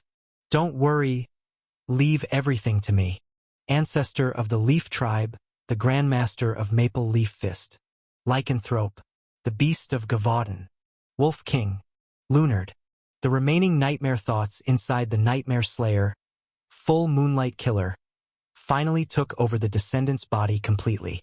Kia ha ha ha. This sensation, this air, the smell of death filling the whole world. The Full Moonlight Killer, having obtained a perfect body and reappearing in the mortal world, laughed wildly. I will kill you all. I will devour you all. All. I will crush you all under my feet. With red eyes glinting, Lunard glared at the approaching Nightbringer. To do that, it starts with you. Black Dragon, this world is mine. Get lost. After infusing magic power into all his muscles, making them swell, he twisted his fists in the air, wrapping his entire body in silver red and black magic. Heart-severing Wind Wolf. The Wolf King unleashed his self-created secret art. Thumb. The middle of the black dragon's back, where the werewolf's fist struck, began to collapse as if a giant crater was forming. Following this, the other heroes each unleashed their darkness. Blacken. The black mage chain bit down on the dragon bone spike given to him. This spike was also a powerful dragon slayer, imbued with grudges and curses, and thus functioned as a sacrificial vessel for black magic. The chains wrapped around Chain's body vanished as if evaporating, and Chain stabbed the spike into his freed limbs. Even blacker. Then, from Chain's limb wounds, instead of blood, darkness flowed out and soon transformed into giant limbs made of black magic power. Ultimate skill, darker than black. Wielding the massive black giant limbs freely, Chain struck downward with his fist. Rumble. Unable to withstand it, Nightbringer's hind legs buckled to the ground. Until now, I couldn't use this sword technique because there was no sword or body to endure it, and no understanding of sword principles. Beside him, the blind swordsman Nobody slowly drew his black sword. This dragon slayer, made from Ipion's bones, had its blade thoroughly soaked in Ipion's black blood. The inside of the scabbard, also made from Ipion's bones, was filled with this blood. Finally, I get to use it. Nobody grasped the scabbard with his left hand and, with his right hand holding the sword in reverse grip, slowly drew the blade to its full length. Clang. In the blink of an eye, he sheathed the sword back in its scabbard. The blood that had sloshed inside the scabbard splattered everywhere, and in the next moment, thud. The massive tail of Nightbringer, charging straight at Nobody, was cut clean off. He. As he passed through the severed tail, Nobody laughed. Ultimate skill. 1 kill. The nameless slash he usually used was just an imitation of this. It was a self-destructive technique that guaranteed to cut the opponent but broke the sword and took the user's life, which Nobody could not use with his original ability. Thus it was sealed away. But with the curse contained in this black sword and his body fully accepting the darkness, he used it recklessly, drawing out its incredible power. Crack. As the forbidden technique exacted its price, a sound of something breaking echoed from deep within Nobody's soul. But Nobody didn't care and drew his sword once more. Burn! Still circling in the air with wings spread, Dr. Mutant summoned a massive pillar of fire, engulfing Nightbringer's entire body. Instead of the young, let an old man like me burn and die with you, ancient dragon. Dr. Mutant's flames, heavily mixed with darkness, were already indistinguishable from black flames. The fire licked at the entire body of the evil dragon. And while the heroes of the Special Task Force were cutting and crushing Nightbringer's body all over, thud, Lucas was charging. Like a beast, using both arms and legs, he ran up the black dragon's body, climbed towards its neck, and aimed for the massive head. Roaring, Lucas wildly swung the swords clinging to both his hands. Wherever he passed, sword marks were etched, and Nightbringer's body split apart, spraying blood everywhere.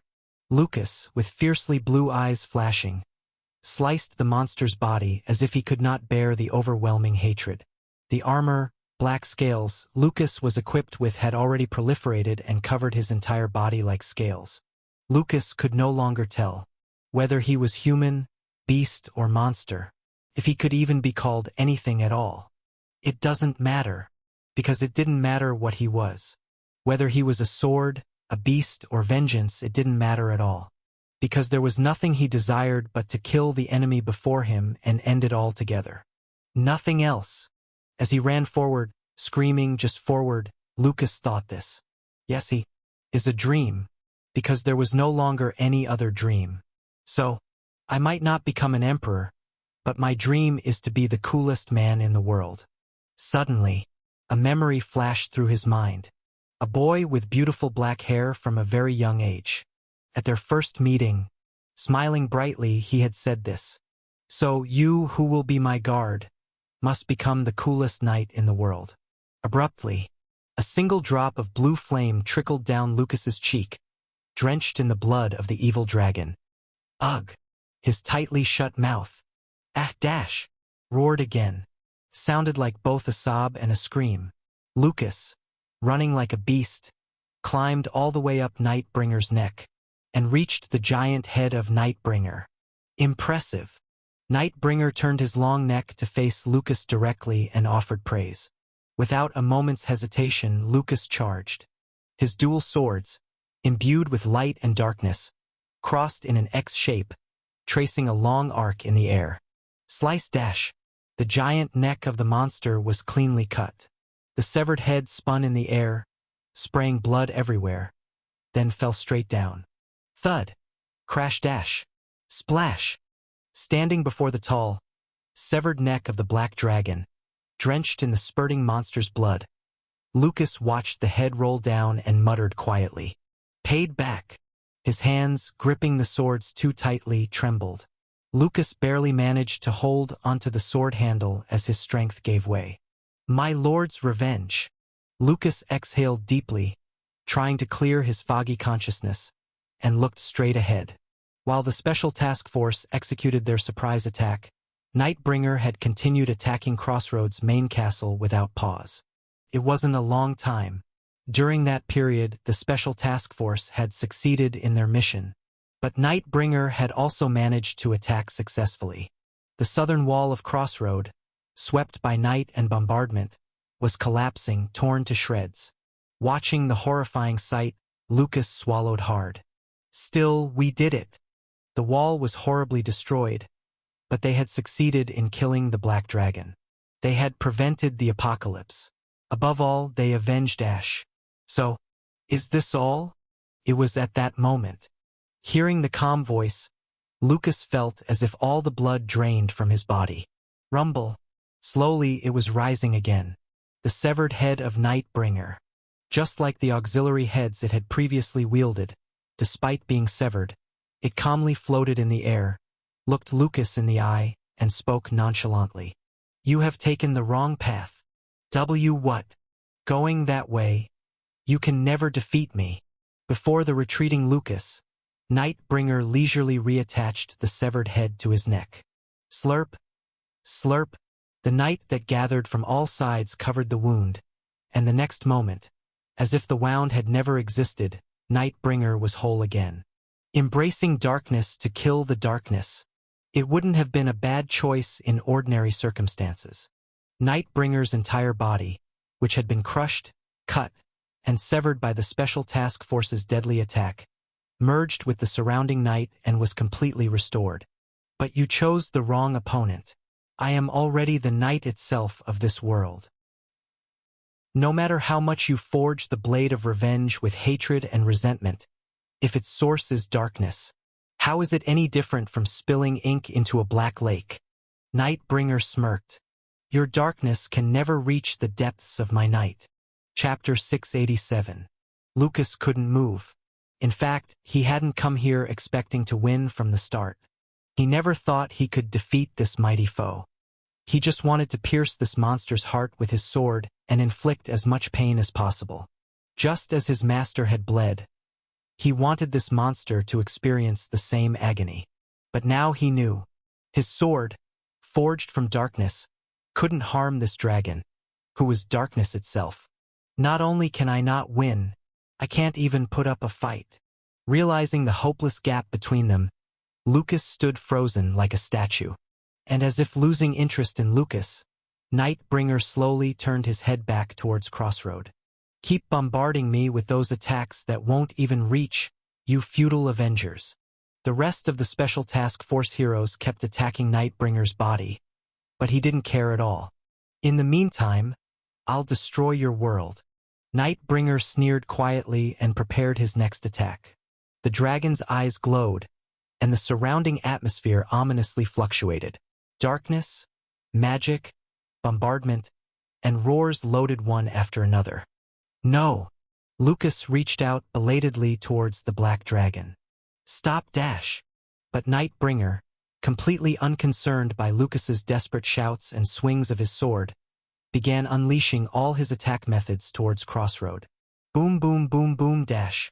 All the bombardments Nightbringer unleashed hit Crossroad's walls directly. The barrier went down, and all artifacts sparked with electricity and shut down. The wizard's magical barriers melted away, the priest's holy protection shattered, and the spirits summoned by the spirit masters disappeared. The reinforced walls crumbled, collapsed, and fell. Knights and soldiers holding shields fell one after another from above. The fall of Crossroad was only a matter of time. The end of the human world was also just a matter of time. Grr! The central part of the southern wall. Here, Scalian was desperately enduring the forged night his father was unleashing.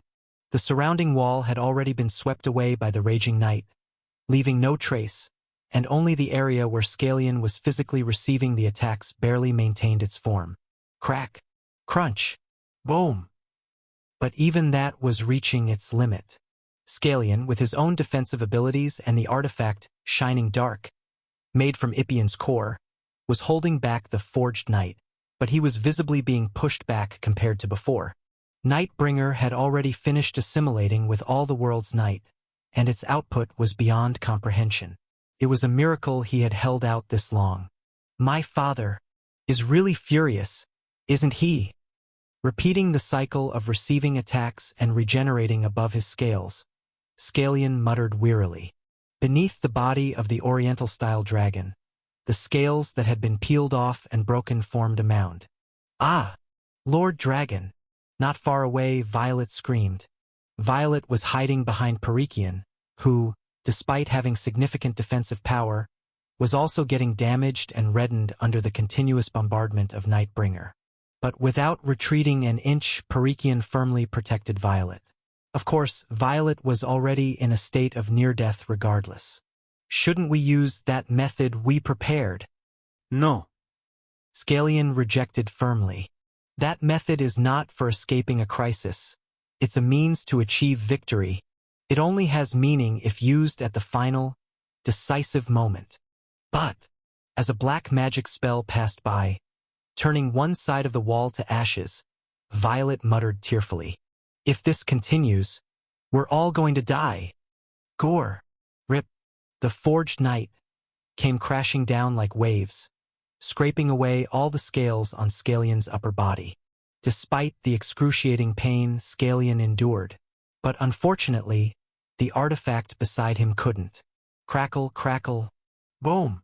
Unable to withstand Nightbringer's darkness lashing like a whip, the artifact, Shining Dark, shattered into pieces. And the moment the support of Shining Dark vanished, Scalian couldn't hold on any longer. Arg! Scalian, who had been slashed by the sharp night, collapsed, spewing blood from his entire body. Defeating the guardian who had protected the wall until now, the forged night surged to scorch the entire southern wall. At that moment, Scalian sensed the fall of Crossroad. The fortress would collapse, and all the humans fighting on the walls would vanish. The world would be engulfed in complete darkness. But it wasn't. Urea dash. The The shield knight representing Crossroad. Evangeline Cross leaped forward with her shield, intercepting the onslaught of the forged knight. Blades of night rained down on Evangeline's shield.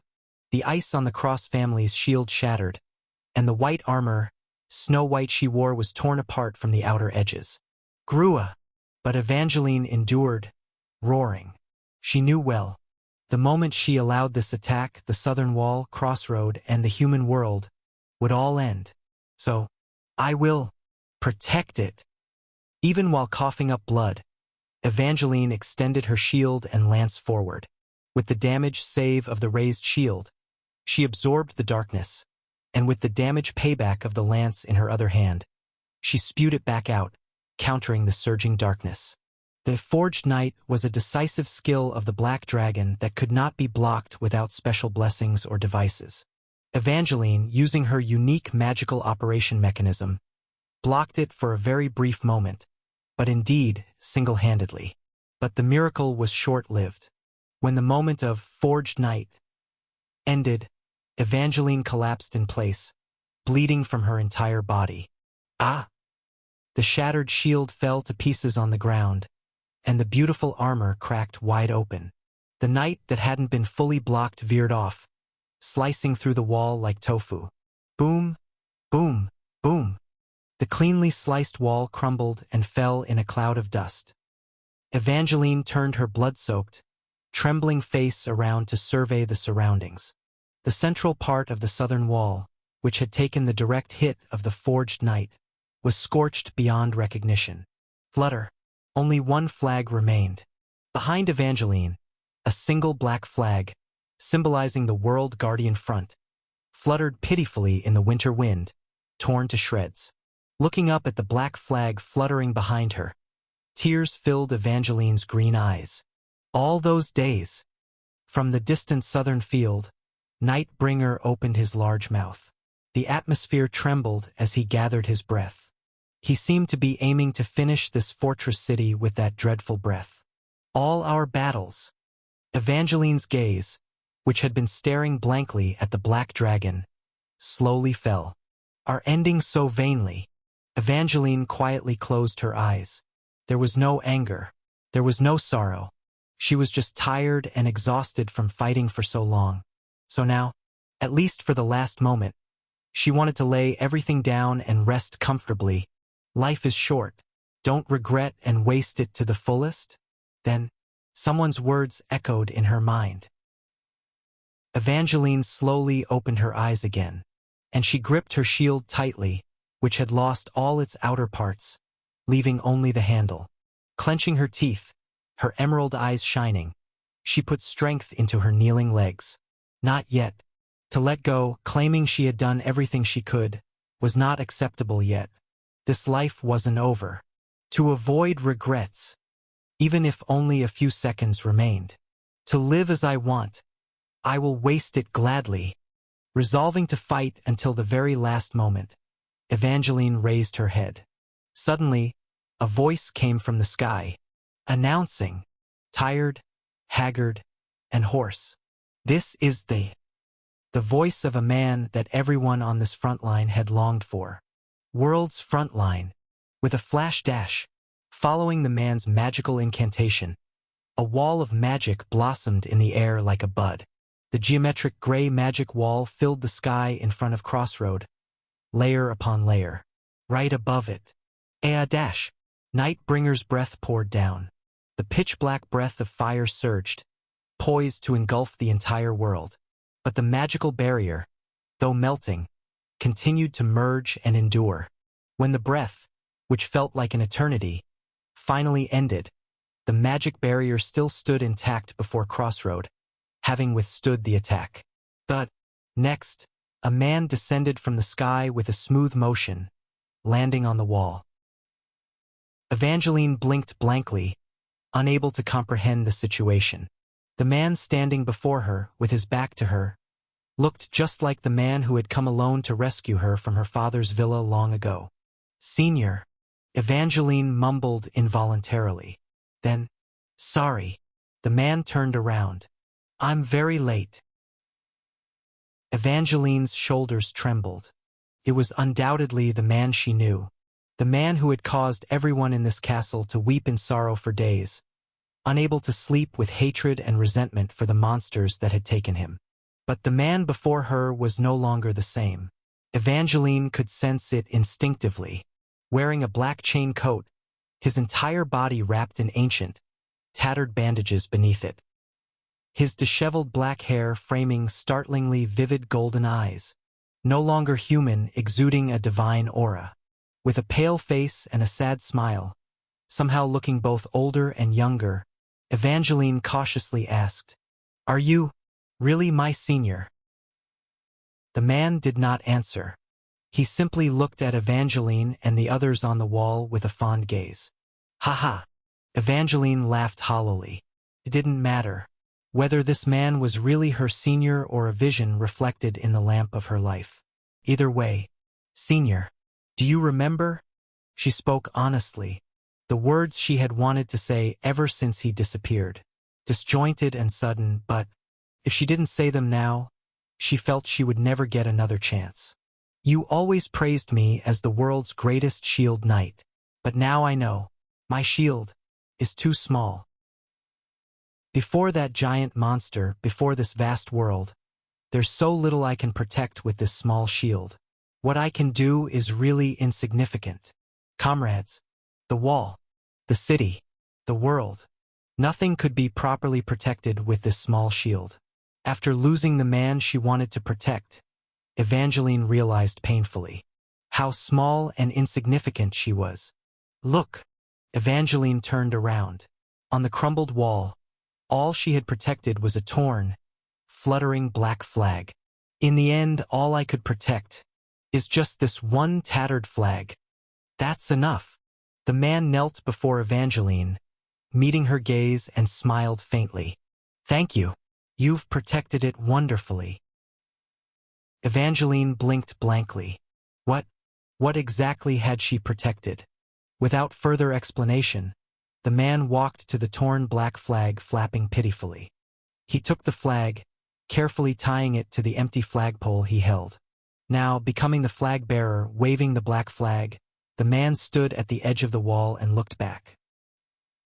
On the wall, below the wall, everyone still breathing looked at him with faces of disbelief. "Thank you for guarding this place for so long, everyone." The man smiled. "Now it's time for a counterattack."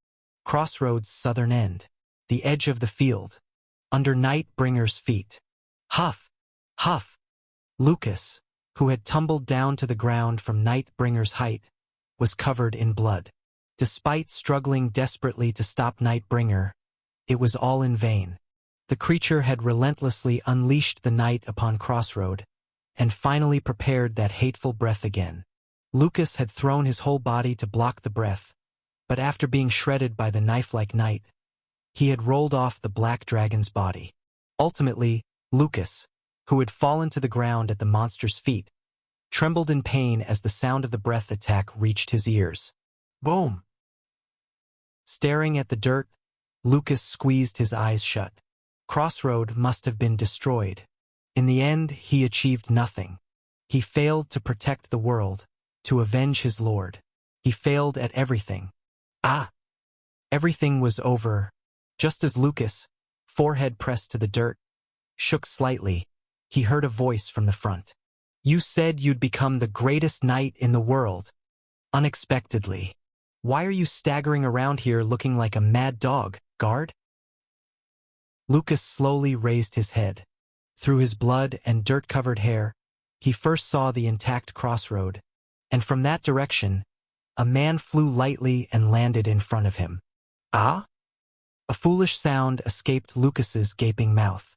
How could he forget, even in his dreams, the appearance of the master he had served his whole life? But wasn't this man supposed to be dead? Was he seeing things? To regain his senses, Lucas slapped his own cheeks and shook his head vigorously. When he confirmed that the man before him was real, tears of blue flame flowed down Lucas's cheeks from his beast-like blue eyes. NGH. Swallowing his sobs, Lucas desperately pieced together human words. His mind was tangled like knotted thread due to excessive use of beastification and the mental contamination of the cursed sword. But he mustered all his strength to form words, one letter at a time, finally managing to make a sentence. And he asked, "Who are you? Are you the prince? Or are you my lord?"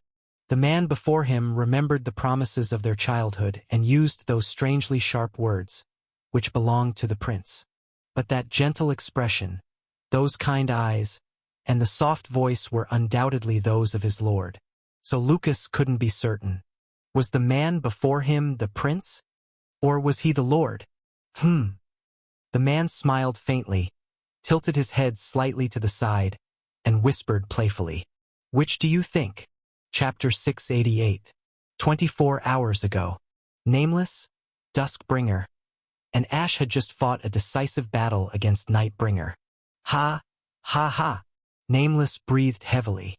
She shot all the light remaining in her soul at Nightbringer.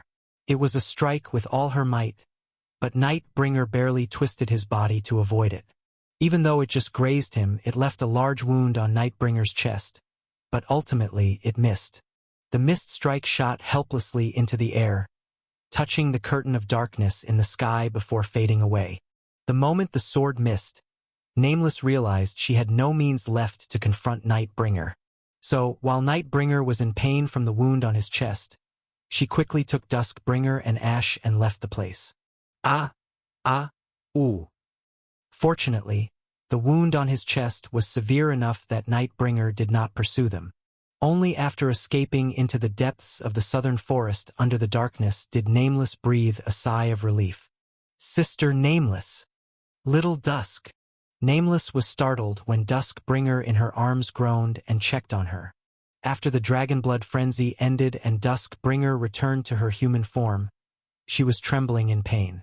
Since she had used the last stage of the dragonblood frenzy, her body was gradually breaking down. Moreover, she had taken Nameless' strike while holding on to Nightbringer to create an opening. A clear wound from the light strike was engraved on Duskbringer's small body. If it weren't for the curse of immortality, she would have already fallen and died. Her body was breaking down in real time and being restored by the curse. Duskbringer looked to the side with a face covered in cold sweat. "I am, all right."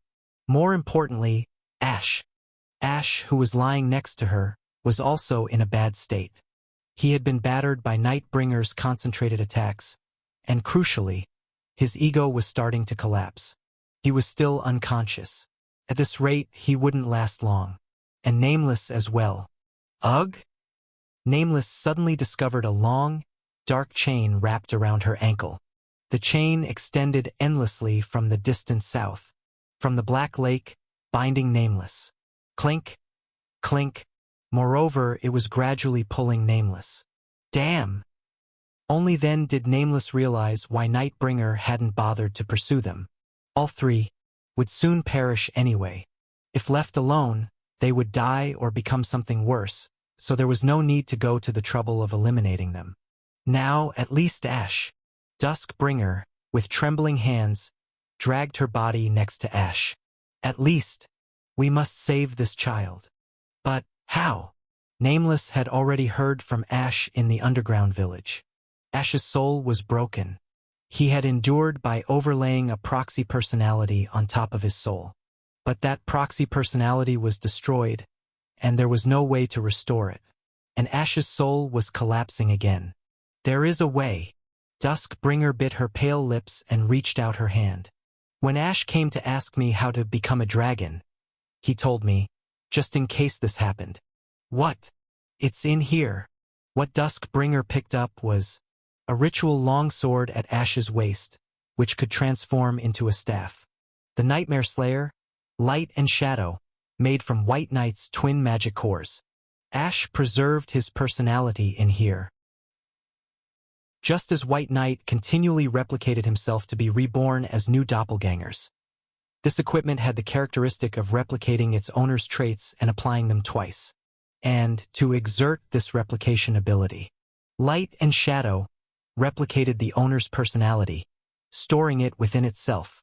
Like a shadow cast by light, The equipment itself was a doppelganger. Nameless' mouth opened slightly upon hearing the explanation. Duskbringer nodded.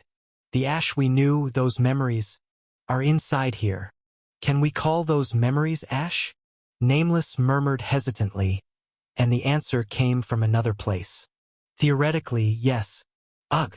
The real Ash, who had been lying down, was breathing heavily as he got up. With trembling hands, Ash put a cigarette in his mouth, but his lips just quivered without lighting it, and he forced a smile. From the start, the person you know is just a personality overlaid on me, copied from the outside world. If you can overlay the personality preserved in that nightmare slayer onto me, the principle is the same. That person can come back. Ha! They left an escape route like this. The real Ash, who was laughing as if it was absurd, brushed back his blood-clotted bangs. But how do you plan to access the equipment, extract that personality, and overlay it on me? I don't have the mental strength left to perform such a difficult task now. And Ader, that damn guy, even if he were here, he wouldn't be much help. But he's not even around. As Duskbringer hesitated, she exhaled a breath and then, as if having made up her mind, placed her hand over her chest with a determined expression. I will pass my heart and blood to you. At the moment of inheritance, the previous and future heirs' mental worlds are connected. When the two mental worlds are connected, if we use this Nightmare Slayer as a magical bridge, I can search for that personality instead. The real Ash, who had been listening quietly, spat his cigarette onto the floor and showed a hollow smile. Hey, Duchess, you know why he didn't inherit from you and instead stole the Black Dragon's blood to forcibly gain its power, right? It was to save you. The dragon blood of the Duchess of Bringer is a solitary inheritance. At the moment of passing the heart, blood, power, and rights to the next generation, the previous Duchess of Bringer dies. They have no choice but to die. When Ash learned this law of dragonblood inheritance from Duskbringer, he gave up inheriting the red dragon's blood. Instead, he devised a plan to forcibly use the black dragon's blood. Ash had cheerfully said, "Wouldn't it be stronger if we had two dragons on our side? So let's go this way." But Duskbringer knew well. Sacrificing her was never an option for him from the start. That's why he chose this difficult path, and that's why they were in this messed up situation now. To inherit the Bringer Duchy, one condition is necessary. Duskbringer took a deep breath and then spoke the words she had heard from the previous Duchess of Bringer. A strong heart that will not give up living as a human.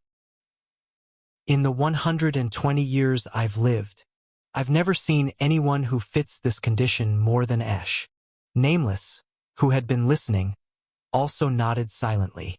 Nameless' reason for feeding Ash the dragon heart of the Black Dragon Legion without hesitation was similar. A dragon heart can elevate the one who consumes it, but it can also corrupt them. Usually, they become living corpses, devoured by the karma tied to that blood. But Ash possessed an unbelievably strong mental strength. That's why they trusted and administered it, and he was able to maintain himself even after taking the dragon heart of the Black Dragon Legion. Duskbringer raised her voice. Therefore, as the Duchess of Bringer, I want to make this child my successor. No, it has to be this child. In the end, it was just another way of declaring suicide. However, Duskbringer's face had the nobility of a queen responsible for a nation. So, the Real Ash decided to stop arguing. He knew well from their long relationship over many cycles. Once the Dragon Lady made up her mind, no one could stop her. The inside of this equipment is probably purgatory. It's a closed world completely isolated in time and space from the outside, designed to imprison the replicated personality. The real Ash drew the ritual longsword and then combined it with the scabbard. The Nightmare Slayer, which had turned into a staff, scattered an ominous and eerie light. And it's made from the magic core of White Night. No one knows what kind of nightmare awaits inside. Even if you connect safely, you don't know where the replicated personality is stored. You'll have to search for it. And since you're not the original personality but a complete stranger, You won't have any clues. It will be very difficult. You might wander around in there for a very long time. It doesn't matter. Duskbringer took a breath and declared, if I can bring this child back, if she could feel that warmth again, if she could meet that child once more, if she could bring him back to this world. He really is loved, that guy. The real Ash laughed quietly and placed one end of the staff on his heart. Duskbringer placed the other end on her chest. Little Dusk. Nameless hesitated beside Duskbringer, not knowing what to say. Duskbringer looked at Nameless. Sister Nameless. Yes. Thank you. Duskbringer covered her mouth and giggled like a teenage girl. It's been a long time since I called someone sister. I was happy. While I was with you, truly. Nameless' expression slowly brightened. Me too, Little Dusk. As if there was no darkness around them, she smiled brightly. It was the first time I called someone sister in my life. I was happy while I was with you. After exchanging smiles, Duskbringer looked at the real Ash. All right, let's start. I don't have the energy to say much, so I'll keep it simple, Duchess. Go ahead. Facing the Ash who was unknown to her, Duskbringer gestured. Then the real Ash slightly bowed his head. Have a good journey, he said. Duskbringer was momentarily surprised. You too. She bowed her head silently in response. Both took a deep breath simultaneously. And in the next moment, Ash and Duskbringer gritted their teeth and stepped forward. Thud. The staff pierced both of their hearts simultaneously. Duskbringer slowly opened her amber eyes. Whoosh! It was a world covered in snowstorms. A pure white, frozen world. Everything in sight was covered in snow and ice, with mountains of frost and hail clinging to the sky. Under the dark, gloomy sky, there was only biting cold on the glacial land. The kingdom of nightmares established inside the Nightmare Slayer light and shadow. Somewhere in this world, her long hair fluttered wildly in the blowing frost wind. Clenching her teeth against the cold, Duskbringer gripped her rapidly freezing shoulders with her fingers and took a step forward. If you're here. Each step on the piled ice felt like being burned, but Duskbringer did not stop walking. Breathing out white puffs of frosty air, Duskbringer declared, Wait for me. I will find you. Thus, Duskbringer began to wander in this frozen nightmare, severed from time and space of the real world. The world trapped in endless winter seemed infinitely vast. Perhaps it was endlessly expanding. But Duskbringer did not give up. She traversed this frozen world, crossing mountains and deserts, exploring every valley and cave. Years, decades, centuries, perhaps millennia, Duskbringer wandered endlessly to find the campfire of that child, flickering somewhere in this frozen world. No cold, no pain, no loneliness could compare to her will to protect that child's warmth. Duskbringer walked ceaselessly without giving up for a moment.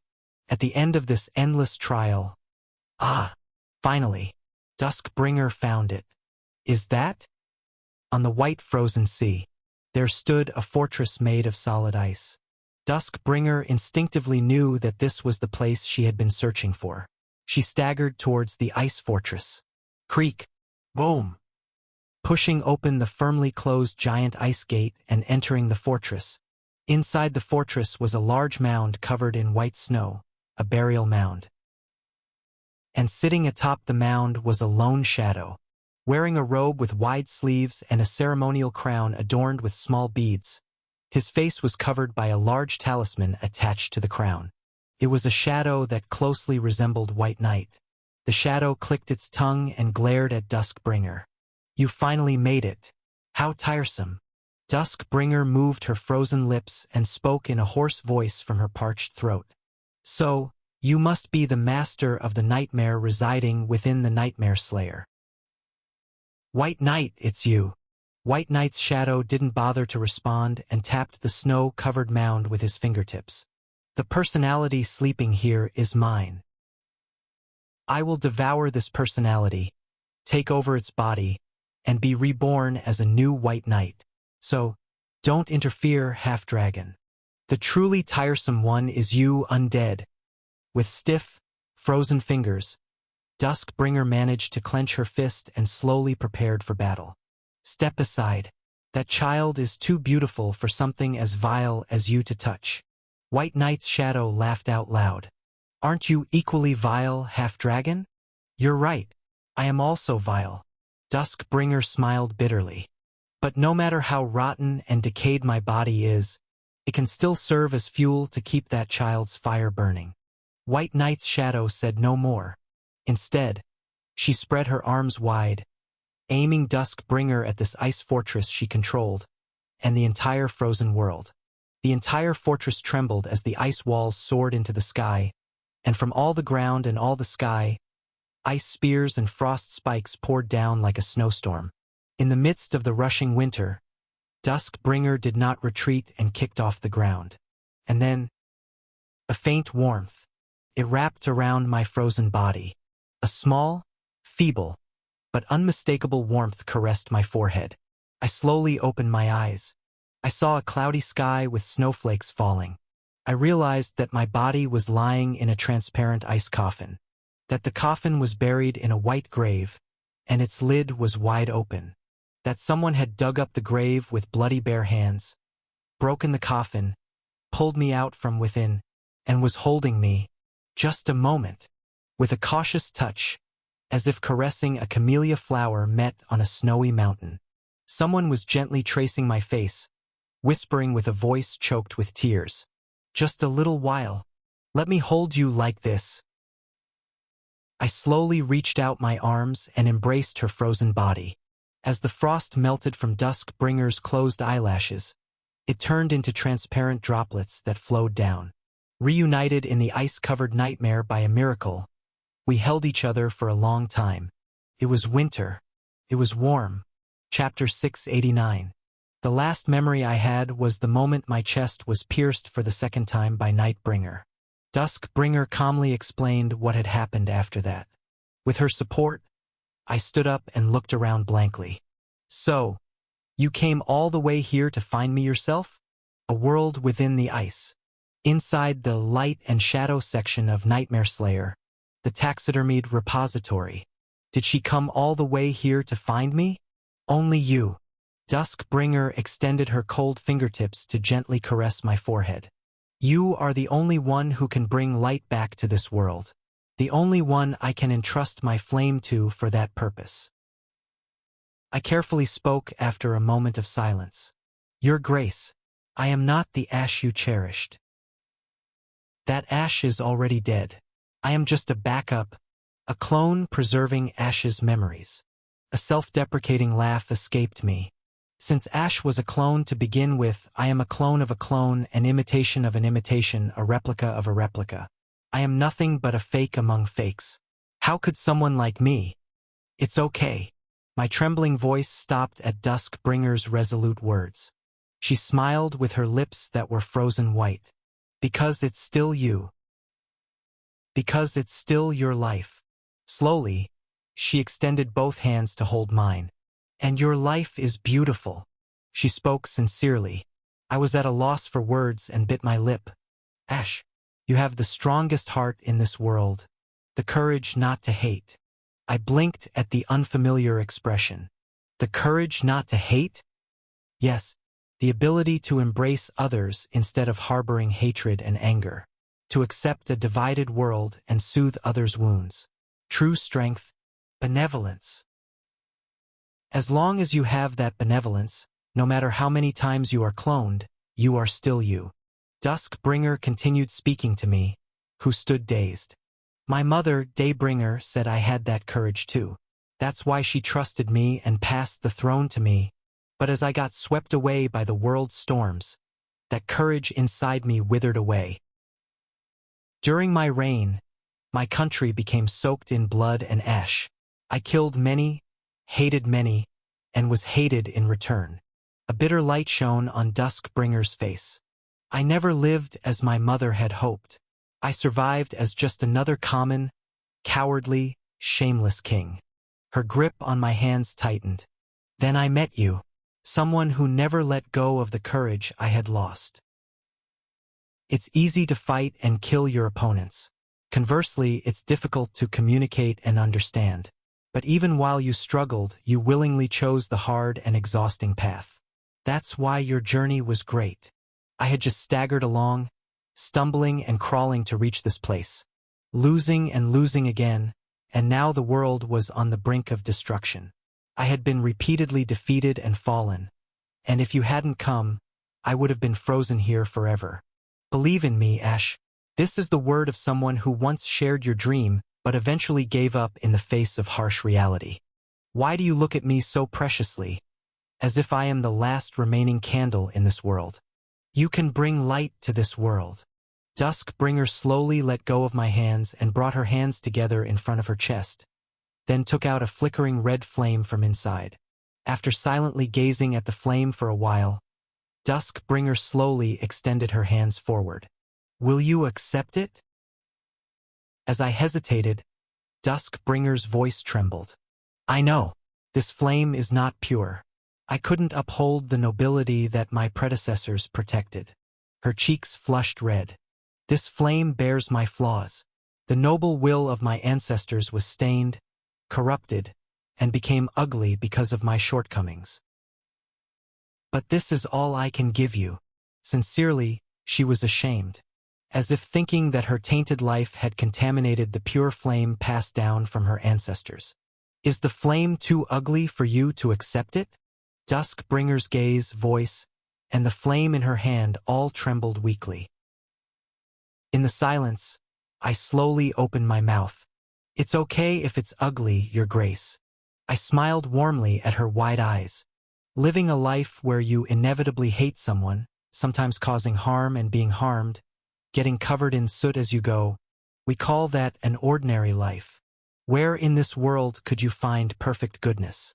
Like my banner, stained with blood and ash as I crossed the battlefield, suppressing inevitable hatred, anger, resentment, and enmity, yet still struggling to live as a normal person rather than a monster. Those soiled days are the great battles everyone in this world fights every day. Sometimes we make mistakes. Sometimes we hurt others. We leave blemishes in moments of error, and scars remain as flaws. Looking back, you might find only wounds and soot all over your body. But it's okay, because in the end, Your Grace never forgot what was important, because you remained a person. Even while living in the mire of governance, you were always looking at the stars. I won't forgive your mistakes. I won't pretend your blemishes don't exist. But I will embrace your ugliness. I slowly pulled Duskbringer's small shoulders into a hug once more. Tears fell from her amber eyes as she was held in my arms. I whispered sincerely into her ear. Thank you, Your Grace, for coming to save me, for telling me my life has value. Ash, now I will inherit everything. Your ugliness, your wounds, your karma, and your regrets. What made me hesitate wasn't the ugliness of her life. It was knowing that the moment I accepted it, I would have to say goodbye to her. But if I truly cared for this person, I had to accept it, her will, and our farewell. Sha. The flame in her hand slowly began to be absorbed into my chest. As she carefully pushed the flame into me with her small hands, Duskbringer whispered, People call things they don't understand or fear a dragon. Now you will be beyond their understanding, revered and pointed at. That's the fate of a dragon. But love, Ash. Tears continuously streamed down Duskbringer's cheeks as she tried to smile. I'll give you all the love I received from my ancestors and all the love I have left. So please love. I will love. I smiled warmly. Just as you did, Your Grace. The flame completely transferred into my chest. My successor. Duskbringer's body rapidly lost strength. I held her tighter to prevent her from collapsing. My flame, my will, my name to be inherited. My child. And the name passed down through generations. That repeated and continued name she gave to me. Dawnbringer. At the moment I heard that name, the flame transferred to my chest surged with heat, starting to melt the frozen world around us. As the ice and snow melted away, the land, blackened with soot, was revealed. I instinctively realized that this soot-covered world belonged to Duskbringer. And also, in the center of this burnt, blackened world stretching to the horizon, I discovered a small hill covered with green grass and wildflowers that she had carefully protected and nurtured. It was where I stood. All the ugliness, hatred, and corruption that cast shadows on her heart. The very small hope she ultimately preserved. That was me. When dusk falls, night descends. I slowly laid her down on the ground as she gradually collapsed. Lying neatly on the wildflowers, Duskbringer faintly smiled. And after the long, long night, dawn will surely come. So, Dawnbringer, bring the sunlight back to your world. You can do it, I whispered, holding back tears. Your grace's tomorrow will surely be bright. Just because yesterday was ugly doesn't mean tomorrow has to be.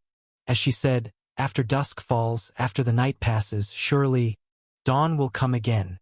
Yes, I've already found such a brilliant tomorrow.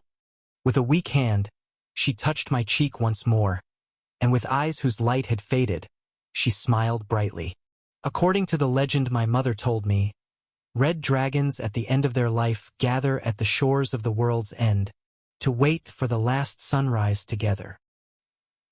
So, this isn't goodbye. We can meet again on that final morning. Duskbringer's breathing suddenly ceased. She tried to smile at me until the very end. See you again, Mai. She couldn't finish her sentence. I gently took her hand that fell to the ground, slowly lowered it, and then carefully closed her amber eyes, still filled with tears. I quietly kissed her fair and serene forehead. See you again, Your Grace. No, I corrected myself immediately. The title of the one who passed her blood and will to me, like this. Mother. Facing her deeply sleeping face, I whispered with all the affection I could muster. We will meet again for sure. After saying goodbye, I slowly stood up, roughly wiping my eyes with the back of my hand and pushing down the sobs that threatened to burst forth. I turned around. Her world, blackened and full of soot, the long path paved with flames. Just as she had marched through the frozen world to find me, I too walked the long path she had lived with a willing heart. At the end of a long, distant road, the world had changed. Standing at the boundary between worlds, I looked around. This place. It was an endless desert filled with white ash. Everything that once was had burned and burned again, turning into white ash and scattering in the wind. In this dying desert of ash, where only the sound of sand remained. Hey, friend. A voice called out. Need some help. Turning around, there was a man sitting there. Due to the shimmering heat haze, he looked like a sand pillar leaning against what seemed to be a sand temple. Strangely, even in this mental world, the man couldn't maintain his original form. His entire body was like shattered pottery, with pieces missing, revealing the empty space inside. Like the desert, his body was shedding white ash, with a face cracked and full of holes, bearing an inexplicable relaxed smile. He gazed intently at me. You seem to be the one needing help. I let out a hollow laugh and called out to him. Born hater. The man, the real Ash, chuckled. Let's just say we both need each other. With a groan, the real Ash stood up. As he brushed off his body lightly, fine white ash scattered from his broken body like sand. The real Ash pointed to his broken self with an awkward smile. Even in this state, I think I can still be of help to you. I quietly looked at him. All I have are fragmented memories of strategies and battle experiences, but isn't that better than nothing? What do you say? The real Ash extended his hand to me, the fake. His hand, broken and crumbling, trembled with every dry gust of wind that swept through the desert. To save the world, how about we join forces? Dawnbringer? I let out a low sigh. Reaching out, I grasped his hand. When have we not? Our clasped hands moved up and down heavily. In the next moment, the world of white ash and the world of black soot began to shake violently, mixing together. Chapter 690. Present. South Field of Crossroad. under Nightbringer's feet. Lucas, having heard that I am now a mix of the fake Ash and the real Ash, of Prince and Lord, hesitated, unsure of how to react. Maybe it was the side effect of beastification and using the cursed sword, but his expression was off. While he seemed glad that I had returned, with his mouth twitching, I couldn't tell if he was smiling or crying. Well, for now, my main persona is the Lord. Currently, the fake Ash was in control, with the real Ash occasionally helping out. Yet, seeing Lucas made me constantly want to hit, kick, and torment him, suggesting that the real Ash's temperament was seeping through. Real Ash's character, what a piece of work. I'm sorry, Lord. Lucas bowed his head to me. Even though you instructed us not to, in the end, we resorted to the darkness. Beastification, cursed sword, dragon slayer, nightmare slayer, gold magic, secret arts. I still observed the heroes fighting desperately and fiercely in various parts of Nightbringer's body. Couldn't be helped. To defeat the monster's body, that was the only way. I too had made reckless choices, so I wasn't in a position to blame others. But with darkness, we couldn't bring it down. It was a wrong choice. Lucas knelt before me, his voice choked with regret. We have already immersed ourselves in darkness. Lord, abandon us. And you, Lord, walk the right path. The correct way to defeat that wicked dragon lies only at the end. So, watching his shoulders tremble slightly, I couldn't hold back my impulse any longer and kicked him squarely in the butt. Wham! Ugh! Lucas, jumping up in surprise, looked at me with an utterly wronged expression. Tears welled up in his eyes, like a bear on the verge of crying. He looked like he would start wailing soon. Forgive me. It wasn't me. It was the real Ash's doing. Before he could spout any nonsense, I spoke first. Hey, bodyguard. What did I tell you before? Yes. If I forget, you lead me. Speaking of old times, Lucas's blue eyes widened. No matter what I become, no matter what you become, our task is fixed. Even if I forget, you must not. Answer me, Lucas. What is your duty? Lowering his head slowly, Lucas replied slowly but firmly. To stand before you, Lord, and pave the way for you. Correct. Bodyguard. Who else would I make my vanguard but you, you damn loyal knight? I will defeat that wretched dragon.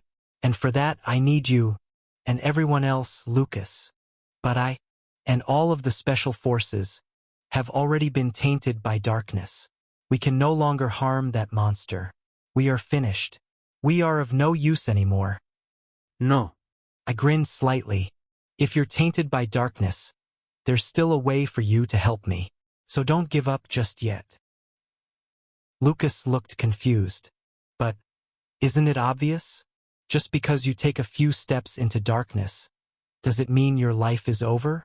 Do you think the game ends with a bad ending? It doesn't. Life continues. The fight goes on. As long as we intend to keep going. I looked up at the sky. Lucas followed my gaze. In the dark sky, veiled and undulating, there wasn't a single star to be seen. Only vast, bleak darkness. Operation name: Night Closing. I mentioned the name of the counteroffensive operation with a faint smile. Let's close this damn night together, Lucas. Leaving Lucas, who looked at me blankly, behind, I walked towards Nightbringer's front. I'll play with that dragon for a while, so gather all the special forces. Looking back briefly, I gestured with my chin. Let's have an epic showdown. Step, step, step. As I headed towards Nightbringer's front, the evil dragon frowned, looking down at me in disbelief. Player, seeing you so often is getting tiresome. Don't you think, Nightbringer? I smirked. Honestly, I was tired, exhausted, and worn out, constantly feeling my mood sinking. Yet, the real Ash inside me kept bouncing my words up. Felt strange. Having already lost to me twice, you still can't acknowledge your limits and challenge me again? At this point, pathetic doesn't even begin to describe it. Nightbringer's gaze at me no longer held any curiosity for something intriguing. Instead, it was filled with boredom, like looking at something cumbersome and annoying. It's different this time, but it didn't matter how you saw me. I was persistent and ugly, messy and vicious. I would do whatever it took to keep the game going. I'll show you. The completely changed me. Though I wanted to be serious, the real Ash inside me couldn't resist cracking jokes. Let me introduce myself properly again. Standing squarely before Nightbringer, I performed a formal imperial salute. My name is Ash Born-Hater Everblack. Then, in the style of the Bringer Duchy. At the same time, I'm Dawnbringer. As I declared my dragon name, Nightbringer's brow furrowed. Whether he liked it or not, I continued my introduction. Crown Prince of the Everblack Empire, Dragonblood Duke of the Bringer Duchy, Lord of the Fortress City Crossroad, Commander of the World Guardian Front. I then spouted random titles. Owner of Hotel Crossroad, future son-in-law of the Silver Winter Merchant Guild, godfather to Sid, Autumn Festival Dance Contest winner, dungeon training camp instructor, former playboy of the Imperial Capital, stolen save data, Iron Man of Hell.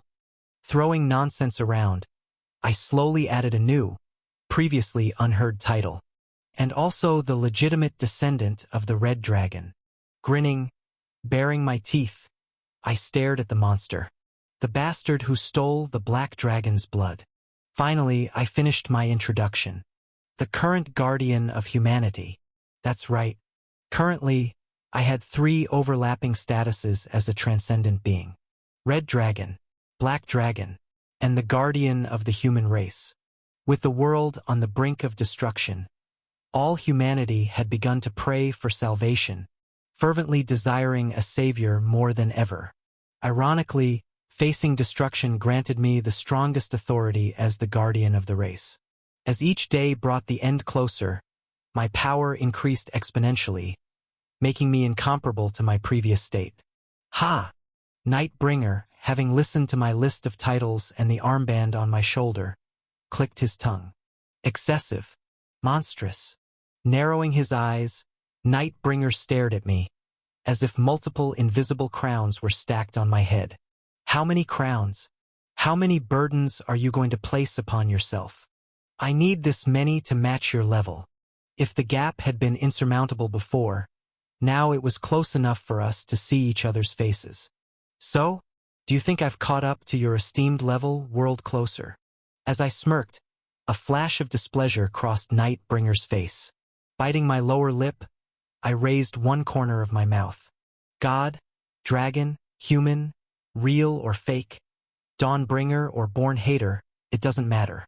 I was a ragtag, a melting pot, shattered pieces. If I could bring morning back to this world, I'd recklessly swallow and use whatever I could. At that moment, I saw a beast coming out of the sea. Nightbringer recited quietly. It had 10 horns and 7 heads. On its horns were 10 crowns, and on its heads were blasphemous names. Then Nightbringer looked at me intently, as if I were the monster with 7 heads and 10 crowns. Now, it's hard to tell which of us is the monster. I am human, I replied without a moment's hesitation. Here on the front lines, I define what it means to be human. And what is that definition? Humans are. This time I gazed intently at Nightbringer, one who tries to talk and understand the other. Even if in the end, all we can do is draw our swords and kill each other, I want to first talk and understand. So, on this front line, no matter what crown I wear, no matter what blood flows in my veins, I am human. I gestured toward him with my chin. What about you, Black Dragon? Ha! Nightbringer scoffed. There is no conversation to be had with you. Aren't we talking right now? This is not a conversation. It's just a pastime, playing with something less than ants.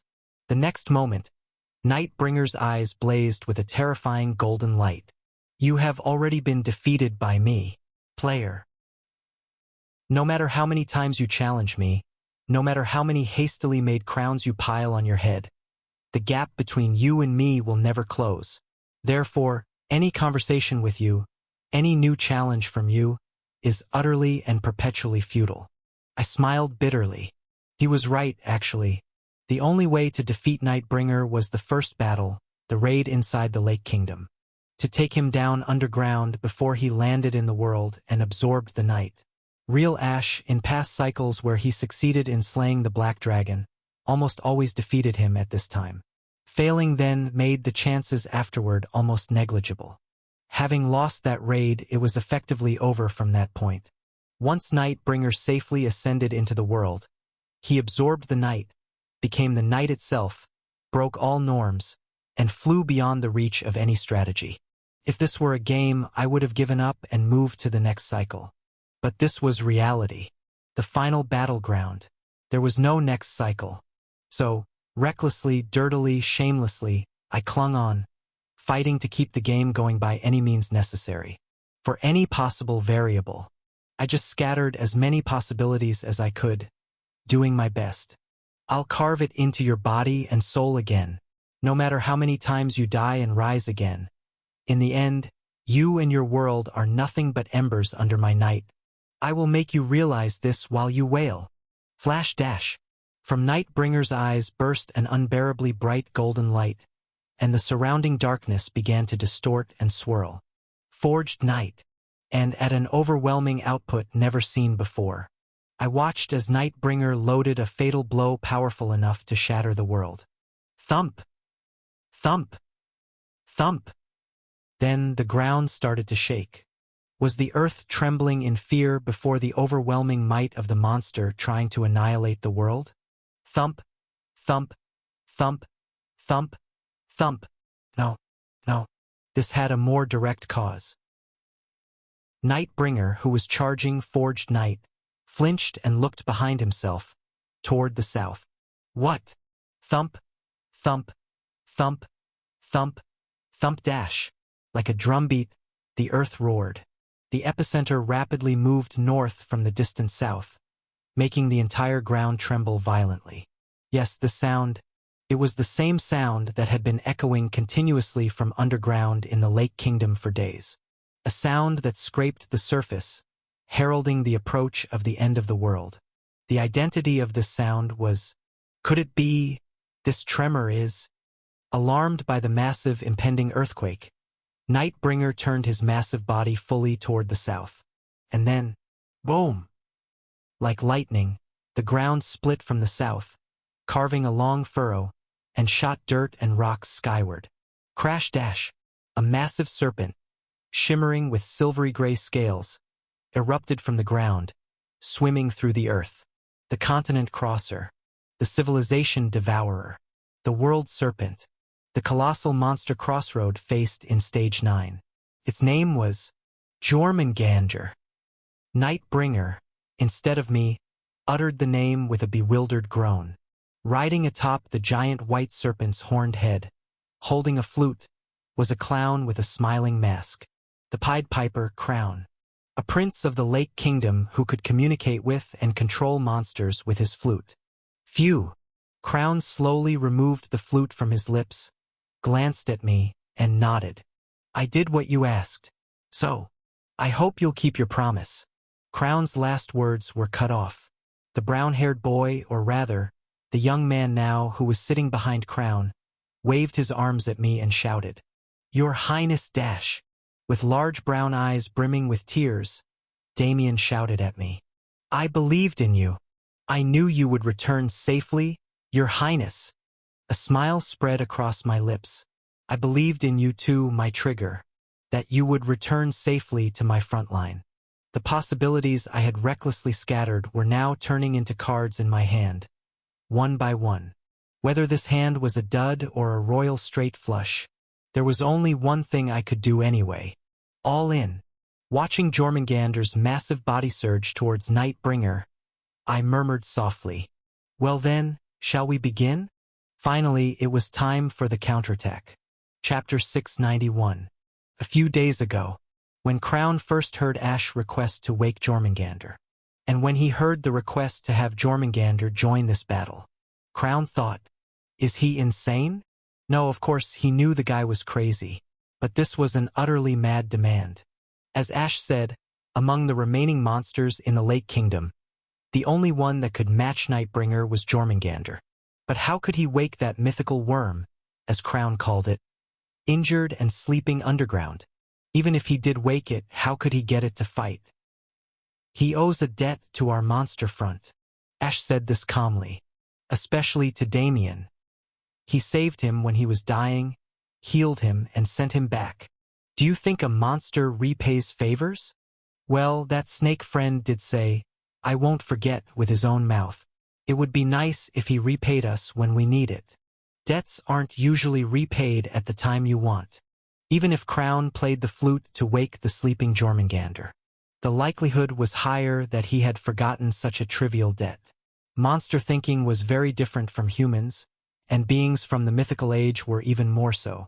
They didn't regard favors as favors or grudges as grudges, and such small matters would likely be forgotten.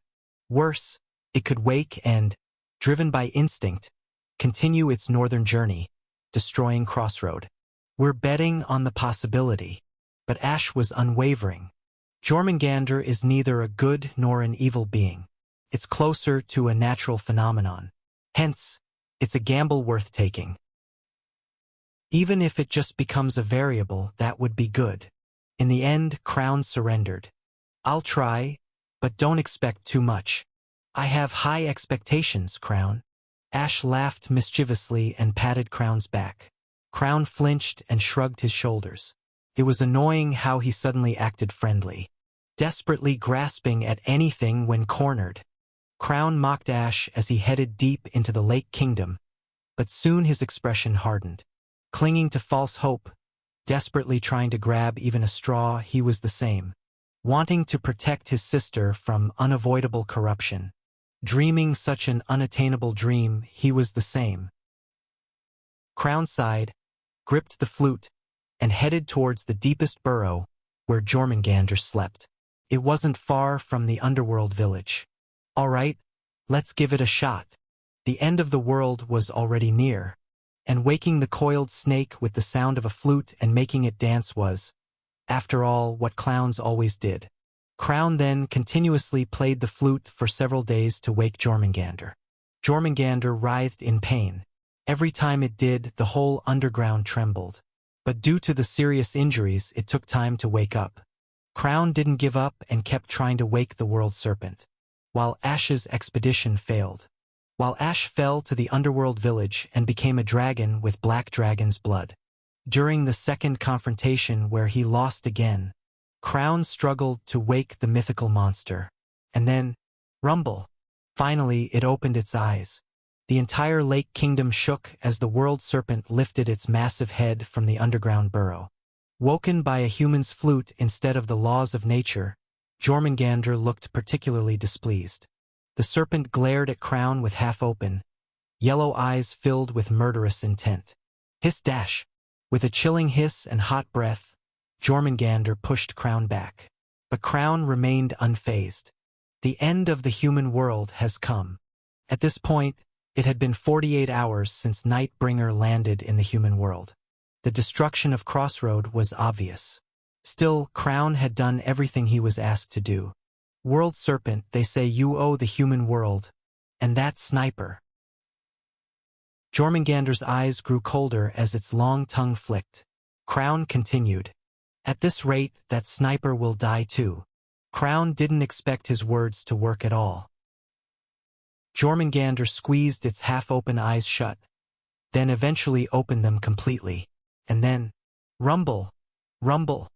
It raised its body and began to climb up the cliff. What the? The one who was surprised was Crown. Is this actually working? 12 hours later. Southwest of Crossroad. Observation tower. Damn! Holding a broken pistol under his chin, Damien was preparing to commit suicide. The last head of Nightbringer's auxiliary heads opened its massive mouth and approached Damien. Damien preferred a clean death over being mocked by the monster. Boom! Boom! Boom! Boom! Rumble! The ground trembled, and it sounded like the world was collapsing. Damien tightened his grip on the trigger. Tears flowed down his closed eyes. Ban, I can finally be with you. At that moment, don't forget our promise. An unforgettable girl's voice echoed in Damien's mind. We promised to explore this whole outer world, to see this vast world with our eyes, to the end of the world, together. Remembering the promise, Damien's trembling stopped. Then, it's an order, my trigger. The voice of the man he followed, the command he heard during their first battle, brushed past his ears. Blow off that damn monster's face. Damien opened his tightly shut eyes wide. A white flash flickered in his large brown eyes. A sob mixed with a groan escaped his clenched teeth. It wasn't because of someone's request. It wasn't because of someone's command. By my own will, he decided for himself to fly toward the target he set in his life. I will live dash. So until the very end. Just keep fighting without giving up. Click dash. Damien pointed the muzzle, which he had aimed at his chin, forward. Now the dragon's mouth was right in front of him. Dash. As Damien screamed and fired the last bullet of Cerberus. Boom dash. The ground in front of him rose. Jormungandr's massive mouth, breaking through the ground, swallowed the auxiliary head of Nightbringer whole. The world serpent shot up to the height where the observation tower had stood, its silver-gray scales gleaming. What?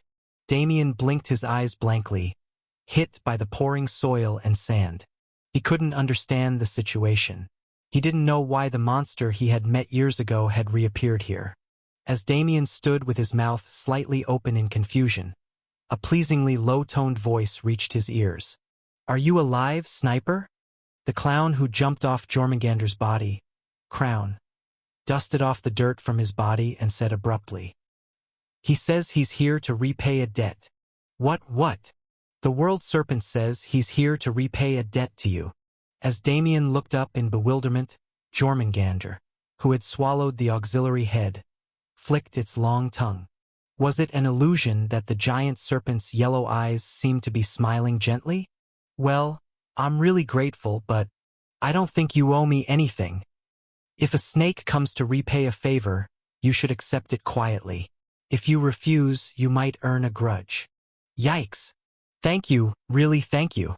As Damien bowed repeatedly, Jormungandr made a satisfied hissing sound and headed towards the fallen observation tower. In the wreckage of the observation tower lay the other auxiliary heads of Nightbringer. These heads were not severely injured except for the damaged connection points due to Damien's sniping, and even those were self-repairing. In other words, gulp, gulp, gulp, they were all fresh, making for good food for Jormungandr. After swallowing 6 auxiliary heads of Nightbringer in a row, Jormungandr flicked its tongue. It swayed its huge body left and right, seemingly digesting, but it also looked like it was dancing strangely. I nearly died trying to follow at that crazy speed heading north. Crown sat down next to Damien, who still couldn't believe he was alive. With this, our debt from the first meeting is settled, sniper. What? Damien stammered in confusion. Debt? But you've never owed me anything. You didn't shoot. Crown replied bluntly. When we first met on the battlefield, you saw me as a person and didn't shoot. That was a debt too. Damien blinked in confusion. He didn't understand why that was considered a debt. For saying that, didn't we fight to the death several times afterward? Anyway, he was a hard person to understand. Crown glanced at Damien through his mask. Have you still never killed a person? Still non-lethal? I've never killed an enemy person, but I've shot comrades to ease their suffering. Even during the Imperial Capital Offensive, which determined the Empire's fate, Damien never killed a human opponent, though he subdued them. He had shot Jackal in the head to ease his suffering after being captured by the Fallen Knights, and during the King of Flies battle and the recent Nightbringer battle, he had taken the lives of severely injured comrades to ease their pain. A bitter smile spread across Damien's lips. I couldn't shoot people because I was a weak coward. It wasn't because of some grand non-lethal belief. I see. Crown looked into Damien's clear eyes. Your eyes are still pure. It's hard to believe you've been in this hell for 3 years. Excuse me? As long as your heart remains pure, your eyes will continue to shine. What do you mean? Well, it means good things come to those who live kindly, like snakes bursting out of the ground and eating dragon heads. Crown, making an uncharacteristically light-hearted remark, looked ahead. It seems he's almost done eating. Thanks to absorbing the auxiliary heads of Nightbringer, Jormungandr's nerve protrusions, which had been damaged 2 years ago, were now starting to regenerate almost instantly. They were nearly growing into huge horns. Crown approached Jormungandr, communicated with it through his flute, and scratched the back of his head. He says he rushed to save you, but now he needs to digest the heads he swallowed, so he'll be slower. Nightbringer is a step ahead of us. Jormungandr slowly lowered its body. Crown, who had climbed up first, extended his hand. But it's better to digest the heads fully and then face Nightbringer. You need to recover too while we head north. What are you doing? Not getting on. Oh no, I'll get on. Just a moment. After hastily gathering the fallen guns, Damien took Crown's hand and climbed onto Jormungandr. Rumble. Jormungandr resumed heading north with its 2 passengers. Watching the forest, shrouded in darkness, speed by on either side, Damien cautiously pinched his cheek. Facing the strongest and worst monster, Nightbringer, the front lines were merging and splitting chaotically. With Jormungandr and the flute player, maybe really, Damien gulped. There might still be a chance of winning. It's not over until it's over. Gathering his nearly shattered but recovered resolve, Damien gazed northward. The final battlefield was approaching. Present. Ah! You crazy snake dash! Damien and Crown screamed simultaneously as they jumped off Jormungandr's back. Crown wanted to curse. You damn snake. Wait until we get off before charging. But there was no time. Thud. A dull impact sounded. Boom! Followed by a terrifying explosion. The entire ground shattered and soared into the air. Jormungandr had charged full speed and rammed its massive body into Nightbringer. Jormungandr! How dare you! Heading north. Jormungandr's yellow eyes gleamed as it coiled around Nightbringer's body. You're in the way, dragon. The dragon and the snake roared at each other, vomiting night and earthquakes. With a deafening noise that seemed to tear their ears apart, the ground split, and the surrounding mountain ranges began to collapse. The battle of the mythical age was being reenacted here once more. Chapter 692. There's no way to defeat Nightbringer in his current state, no matter how hard we try. Watching the terrifying battle between Nightbringer and Jormungandr from a not-so-distant place, I turned around and spoke. He's fused with the night of this world. No matter how much damage we inflict, he'll just regenerate by merging with the night. He's practically invincible. Jormungandr might hold him off for a while, but even Jormungandr can't defeat Nightbringer. My listener stammered as he asked, Can't we defeat that evil dragon? Is the world doomed? If things continue like this, yes. I smiled faintly. That's why. We need to change the premise. Pardon. Nightbringer is invincible because he's fused with the world's night. So, in other words, I revealed the last strategy this world and I had prepared. We just need to separate him from the night. Separate him from the night? How on earth do we do that? I turned around. Let's think simply, Sir Macmillan. Fundamentally. The person talking with me was Colonel Macmillan.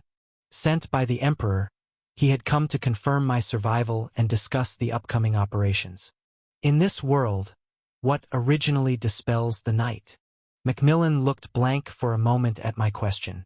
It had been so long since he last saw it that it was difficult for him to recall. After pondering for a moment, Macmillan finally answered. The sun. Correct. But the sun is. Macmillan raised his head reluctantly, and I looked up with him. We both gazed at the sky. It's obscured by that dark shroud right now. the dark shroud that covered the sky of the entire world. The sinister and gloomy veil that Nightbringer had meticulously prepared over the past 500 years in the darkness beneath that lake, completely occupying the vast sky. It blocked out the sunlight and cast darkness and snowstorms upon the world. Yes, so we'll tear through that darkness. Excuse me? Macmillan, stammering as if he didn't understand, asked again. I repeated myself. We're going to split the sky, Sir Macmillan. We'll cut through that dark shroud, letting sunlight flood the world, drive away the night, weaken Nightbringer's power, and then defeat him. In simple terms, that's my plan. So the opposite is true. We don't defeat Nightbringer to reclaim the day. We reclaim the day to defeat Nightbringer. Macmillan, who had been listening blankly, urgently waved his hand and stepped closer to me. Your Highness, with all due respect, we did attempt to tear through the dark shroud when it first covered the sky. We took the air fleet to the highest possible altitude to observe and attack the shroud, but the results were disastrous. I knew that. I had received that report as well. That shroud isn't just ordinary darkness. Simply approaching it caused all the crew members to suffer from mental contamination, and our bombardment didn't affect it at all. Macmillan calmly voiced his objections. Furthermore, analysis suggests that the shroud is layered dozens, if not hundreds of times, like it's alive, trying to devour anything that comes close with grotesque tendrils and claws. That dark shroud is as horrifying and sinister as Nightbringer himself. How do you propose to cut through it? After listening carefully to his well-organized objections, I nodded. Honestly, I didn't originally intend to carry out this plan. With the means we had, there was no way to cut through the dark shroud. So, I had only conceptualized it as a last resort, never seriously intending to use it. But the situation has changed. The situation has changed? Look over there. I pointed to a slightly distant southern sky. Do you see it? What do you mean? At that moment, sparkle. In the far-off high sky where I pointed, something glimmered. Macmillan hastily took out binoculars from his pocket and observed that point. Then he slightly opened his mouth. Could it be? Yes. I clasped my hands behind my back and nodded. A full day ago, the dethroned princess of the Lake Kingdom gathered all her light to strike Nightbringer, but he narrowly escaped.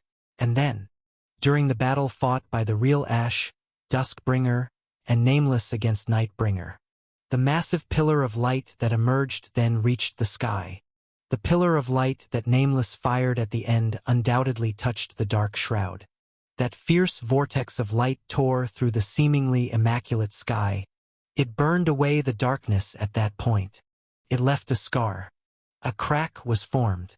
Having transcended, I could see that distant sky clearly without binoculars. It was even brighter because the light scattered by Nameless was embedded in the pitch-black sky like stardust. We can't waste it. The one and only path my friend gave up his soul to create. After confirming the damage engraved on the dark shroud, Macmillan slowly lowered his binoculars and stammered his next question. I saw the crack in the shroud too, but it's just a crack. We'll need to make additional attacks. Merely approaching it causes mental contamination, making it hard to move properly. How do you plan to attack? I smiled faintly. With people. Pardon. We have those on our side who can endure that vile air up close. As soon as I finished speaking, my lord, a voice came from the side. Macmillan and I turned towards it. I've assembled the entire special forces. Standing there were my heroes who embraced darkness to fight it. Led by Lucas, there were Kelly Verdandi, Coolin, Torkel, Dr. Chain, Nobody, along with several reserve heroes wielding dragon slayers. They all looked at me in disbelief, so I lifted my weary lips into a smile to meet their expectations. Why are you all looking at me like you've seen a ghost? It's really me. I did die once, but I've returned nonetheless. I then spread my arms wide. We don't have much time, but we can still manage a hug. Ugh! I was punched. Kelly who had charged at me, swung his fist and struck me. Following him, Verdandi pinched my whole body, and Diarmuiden hit my head with his staff. The rest of the heroes, unable to bring themselves to hit me, surrounded me and fumed. Kelly Bay, who had led the charge, glared at me with teary eyes and shouted, "We thought you were dead, you bastard." I did die. I came back to life. Well, it's a bit different technically. It seems silly to explain that I had evolved from being shattered to being super shattered, so I just let them hit me. Everyone is safe. It doesn't seem like it, but I'm glad we could meet again, alive. Though everyone was crying and yelling, after some effort, the atmosphere settled. I glanced around. There stood a werewolf with a silver-red mane, trying to appear calm. I called out abruptly, "Hey, Lunard." "Arg." Lunard, the shadow of a nightmare that possessed Kuelin's body, coughed violently. What are you saying, Captain?" "Stop pretending, you bastard. I can see right through you." Currently, I was in a state where 3 transcendental auras overlapped. I could immediately grasp Kuelin's condition. This guy had overexerted himself and given his body to Nightmare Slayer. "Are you blind after all this time away? It's me, Kuelin." Lunard avoided eye contact and continued to act evasively. I folded my arms and sighed deeply, then whispered to him, "Lunard, you bastard. How dare you insult this great wolf king dash?" Immediately, Lunard gasped and covered his mouth with both hands. It worked perfectly. Ridiculous. "You're not Kuelin, you're Lunard? This damn wolf dares to take Kuelin's body. Exorcise him. Expel him. Give Kuelin back." The other heroes surrounded Lunard, their eyes blazing. Lunard raised his claws with a distressed expression. Lunard was undoubtedly a formidable monster, but having reincarnated by taking over Kuelin's body, he couldn't exert the full power he had as the Nightmare Legion's commander. On the other hand, our side was filled with heroes who had immersed themselves in darkness, their destructive power breaking through the ceiling. In the tense atmosphere, I was pondering what to do when I noticed something. Immediately, I waved my hand. "Enough. Everyone, lower your weapons and calm down." "My lord? But that guy is definitely Lunard right now." "But it's fine." I smiled faintly. "It's fine. Let's trust Kuelin." Saying that, I gestured towards a spot on Lunard's body, and the heroes, after seeing it, gradually lowered their weapons one by one. Lunard still didn't understand the situation, keeping his claws raised and looking around warily. "Everyone, I know you have a lot to say, but time is of the essence. Whether he's Kuelin or Lunard, we don't have time to fight. More urgent is dealing with Nightbringer over there. While Jormungandr buys us time, let's go and do our job." "Where are we going?" "To Crossroad first so we can reach the sky." After nodding towards the precarious castle wall, I led the way. "We have our target location. Now we need to find a way to get there. Let's go." The heroes followed me en masse. I gestured to Lunard, who was awkwardly standing alone in the back. "Hey, Lunard, you come too." What?" "If the world ends, you're finished too. We need to get rid of that black dragon first if you want to devour whatever's left. Right?" I smirked. "Hurry up and follow. It's a temporary alliance until we defeat Nightbringer." "Ah." Standing dazed for a moment, Lunard slowly followed Ash and the humans, his crimson eyes glinting. He didn't know why they hadn't restrained him despite knowing his identity, but he was confident they would regret such a foolish decision. "For now, I'll pretend to ally with you to kill the Black Dragon, but after that, immediately, I will devour you all." Plotting secretly, Lunard licked his lips. It was crucial to lower their guard as much as possible. He retracted his claws and calmed his aura, ready to quietly follow the group when, "Ha!" Lunard looked down at his hand, puzzled. In his hand was a round ball of silver fur, seemingly made from his own body. "What is this?" Lunard realized belatedly. When surrounded by the human heroes earlier, he had unconsciously gathered the fur from his body into this ball. He also realized that this was what made the human heroes lower their hostility. Could it be that the owner of this body, Kuolin, had a ridiculous habit of making fur balls when nervous? Baffled, Lunard threw the fur ball behind him and followed the group. Caught in the earth-shaking vibrations caused by the two colossal monsters, the silver fur ball was swept away into the swirling snowstorm, disappearing from sight. Chapter 693. Crossroad. City Center. Ha! Crying. Serenade. She clung tightly to me, sobbing her heart out on my chest. Serenad? It's okay. Calm down. Hew up. This is hopeless. She's completely regressed to infancy. I gave up trying to soothe Serenade and raised my hands in defeat. Serenade's personal maid, Elise, rushed over and tried to comfort her. My lady. Everyone is watching. Please calm down. Ha! You. Please don't cry.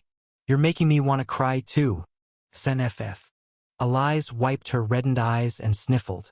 Why did she have to cry too? Several characters were breaking down today. Elise also failed. Serenade continued to cling to me like a cicada, crying loudly. Elise gave up too, raising her hands and wiping her eyes before smiling at me. Welcome back, Your Highness. It's still too early to be relieved. I smiled bitterly, looking at Serenade's tear-streaked face. I couldn't tell her that I had died and come back to life, nor how much of the man she loved was left in me. Instead, I gently patted Serenade's back. Everyone around us broke into a cold sweat seeing Serenade's pitiful state. Has the guild master always been like this?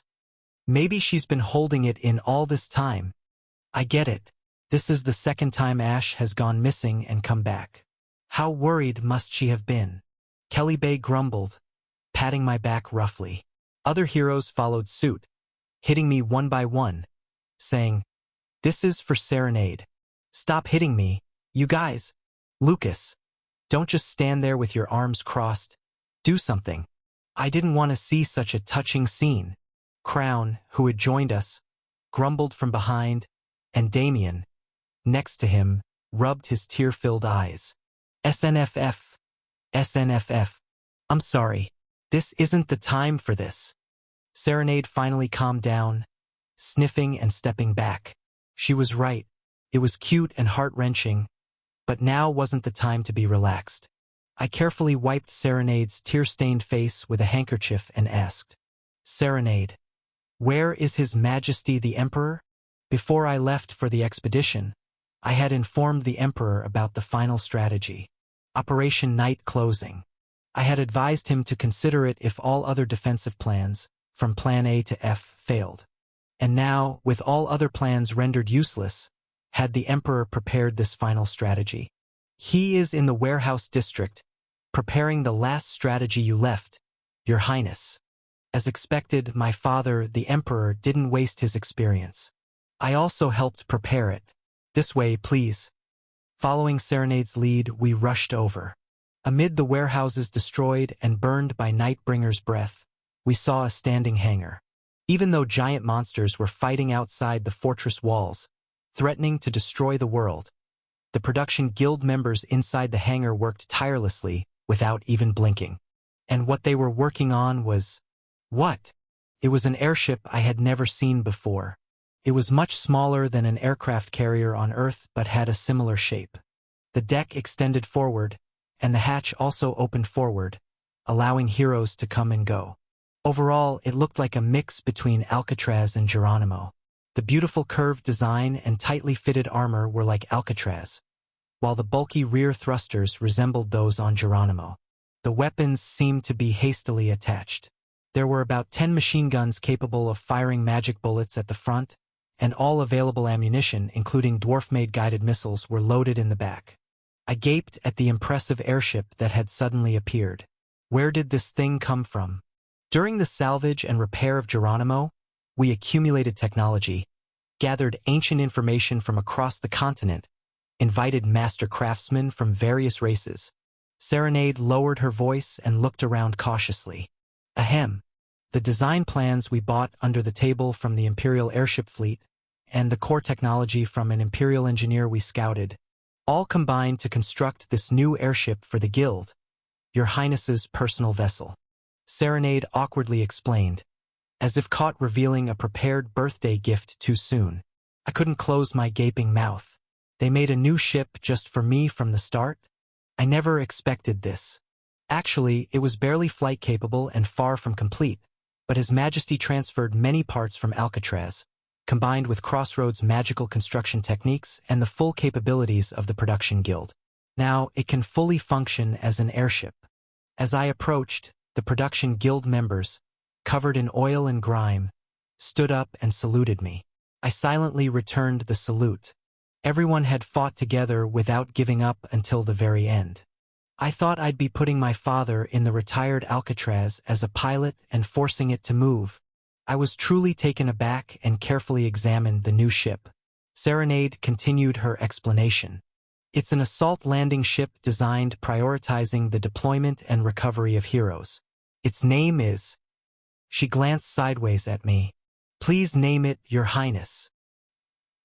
At that moment, a name came to mind as if it had been predetermined. I slowly uttered it. La Mancha. La Mancha. Serenade rolled the name around in her mouth and tilted her head. What does it mean? It's a meaning we have to create from now on. Then someone descended the new airship's deck and approached me. Now that it has a name, it just needs to launch. It was, of course, the Emperor. He looked at me with his characteristic steel-like face, containing unexpected relief, and smiled through his beard. I was about to take this airship alone and charge into the sky, but now that you're back, I should hand over the helm to you. I can't let you monopolize the first monumental flight, Father, although I needed to stay here to deal with matters on the ground. As I exchanged a silent father-son dialogue with the Emperor, someone cautiously called out to me. Ash. It was Kelly Bay. He gestured toward the siren statue. Steadfast superstition. He was dragging along the ground. Can I attach this to the bow? Of course, Kelly Bay. I'd actually prefer it. Kelly Bay's face brightened as he hurriedly dragged the statue to the front of the airship. While Kelly Bay attached the statue to the bow and the production guild members made final adjustments to the airship, I addressed the assembled heroes. We have no time. I will explain Operation Night Closing. The plan is simple. I felt like a peddler every time I said, simple or easy. But this operation was genuinely straightforward. It was just difficult to execute. All special forces will board this airship, La Mancha, and fly south, to approximately this point. Pointing to the sky damaged by nameless pillar of light on the map, I continued. The heroes on the ground will mark the exact target area. Then, you will pierce through the barrier at that point and keep ascending. Thud. I tapped the map with my finger and finished the explanation. Slice through all the following barriers and break through to the highest point. The Emperor, who had been listening quietly, chuckled. Easy to say. Indeed, the operation's outline was extremely simple, but its execution was far from easy. We had to dive into the central area of the wicked darkness, where mere proximity would corrupt the mind, and slice through the malevolent entities trying to corrupt us while soaring to the sky's end. But this battle is beyond easy or difficult. The time to consider possibilities has long passed. It's about whether we succeed or not. That's all. Whether fortunate or not, the current Special Forces heroes were already tainted by darkness in body and soul. They could withstand the curses emanating from the dark barrier. Because their minds were already corrupted, they could endure additional corruption. No time to waste. Prepare to launch immediately. Aye, aye. The Special Forces, without a word of complaint, immediately gathered their equipment and ran towards the airship. Lunard hesitated, looking around nervously, but with many eyes watching, he groaned and reluctantly headed towards the airship as well. Go, people of La Mancha. As I watched their retreating figures, I called out to Lucas, who was the last to grab his gear and leave. Lucas. Yes, my lord. He stopped immediately. I approached him. Remember this. It doesn't matter where you land or where you wander. Just don't forget what we were looking at. I untied the tattered black flag of the World Guardian front that had been fluttering on my banner and wrapped it around Lucas's left arm. Lucas, looking at the long black flag fluttering like a ribbon from his left arm, stammered. "But my lord, the flag. I'm fine." I smiled broadly. "I always have it." I patted Lucas on the back, still looking confused. "Go quickly. Open the path for me." That seemed to snap him to attention. Even with the fierce face bearing traces of beastification, he gave me his usual serious expression and bowed deeply. Then he ran heavily towards the airship. I watched him until he was out of sight. The Alcatraz may be stripped to its bones, but it's still operational. The Emperor then moved towards the adjacent hangar. "I will take Alcatraz and support La Mancha. Son, I leave the ground to you." "Thank you, Father." Ash. When I glanced back at the Emperor, his eyes no longer sparkled with a golden glow. "I can sense a certainty in you that wasn't there before." Instead, there was the joy of a king, the relief of a father looking at his grown successor. "Have you found the answer to the trials I set?" I smiled silently, and the Emperor chuckled, showing his teeth. "I can't die before hearing that answer." If you have confidence, then probabilities don't matter. Believe in yourself, and follow the path you've chosen. The Emperor waved and left, after organizing the team to launch into the sky. "Thank you, Serenade." I faced Serenade, who had prepared the airship, and expressed my gratitude and request. "Please oversee La Mancha's launch process until the end. I will go to the wall to command the rest of the operation." "Your Highness." Serenade, who had called me, clenched her fists as if making a resolution, and looked up at me. "I've made my decision too. I will fight until the end of this life without giving up." "So?" She smiled brightly despite her exhausted face. "I won't just wait anymore." I chuckled softly. She really didn't know herself. She had never once just waited. She had always fought in the best way she could. "Serenade, what you've done so far is more than enough. You uff." As I was about to commend her, she grabbed my collar, pulled me in, and pressed her lips against mine. "Ah, so not waiting means this kind of action. Say, Serenade? Everyone's watching, just calm. You uff." Serenade did not calm down and showered me with kisses repeatedly. It seemed her inner limiter broke after crying so much earlier. Everyone around us pretended not to see, turning their heads. Damien blushed and cleared his throat, and Crown muttered in frustration. I didn't want to see such a passionate display. "Shut up. I didn't want to show it either.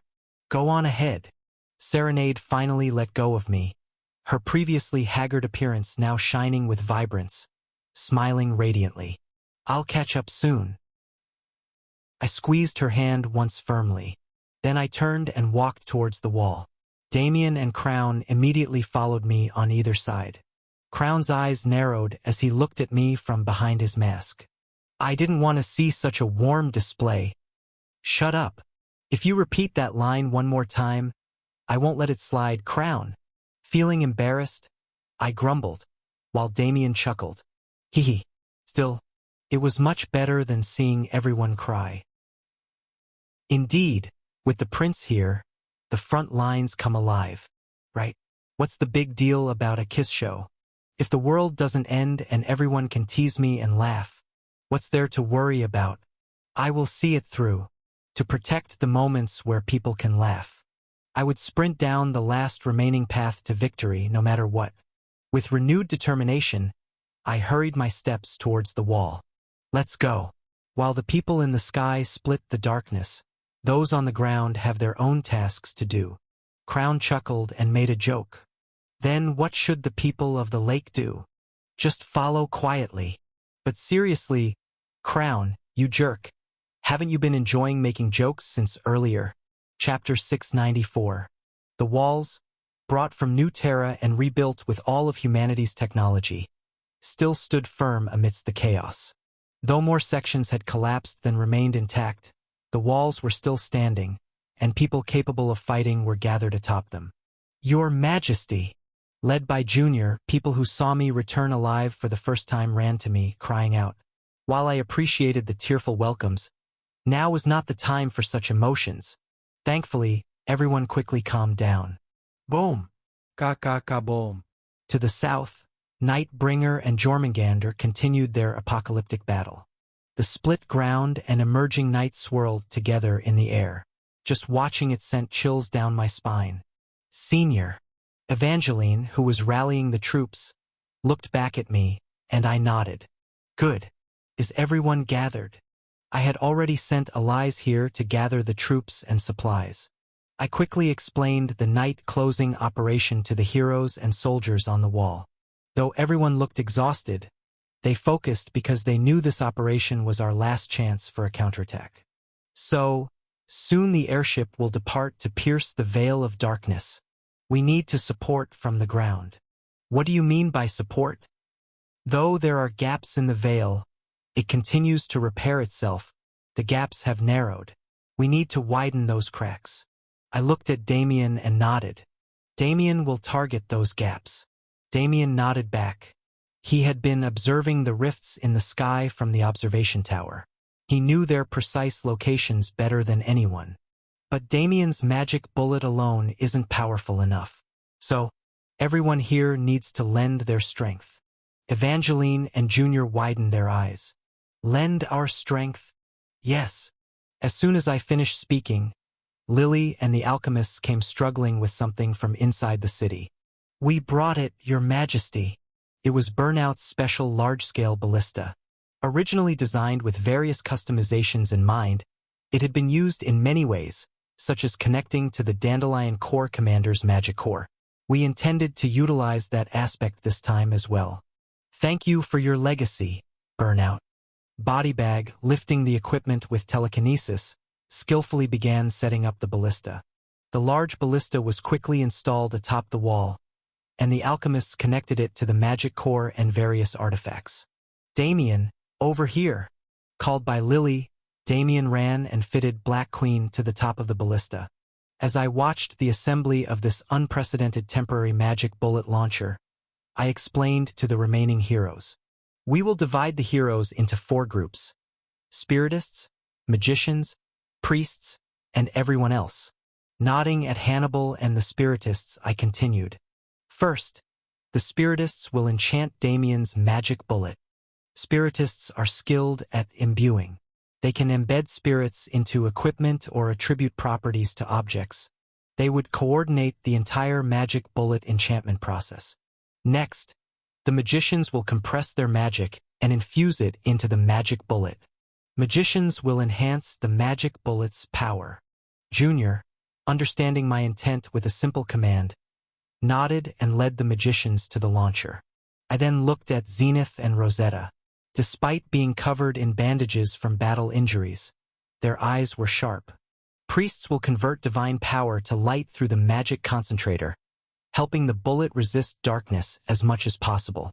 Priests will handle light. The primary goal of this operation was to penetrate the veil of darkness, and priests had the highest efficiency in converting light through the magic concentrator. Their role was to imbue the magic bullet with light to counter the darkness. At my command, the priests nodded in unison and ran to the launcher. And everyone else, protect the launcher to ensure stable firing. Led by Evangeline, the frontline heroes nodded. The situation throughout this area was dire. If unexpected variables arose, the frontline heroes needed to protect the launcher. And Damien, all right, everyone make the best shot. I'm counting on you. Yes, sir. After watching everyone run off to their respective tasks, I headed to the end of the wall. There, 2 familiar dragons awaited me. Scalian, Perikian. Ash, you really came back. Scalian's body was scorched and blistered, likely from blocking the breath attacks. With a nerdy expression on his massive dragon face, he looked me over and then chuckled. You're still fighting even after becoming like that? Truly indomitable will. I'll take that as a compliment. I gestured with my chin and stood at the edge of the wall. Come with me, Scalian. Perikian. I need you both. Orders had been given to the troops who would board the airship and those who would support it with sniper shots. Now, I planned to return to the battlefield, to the place where those colossal mythical creatures were fighting.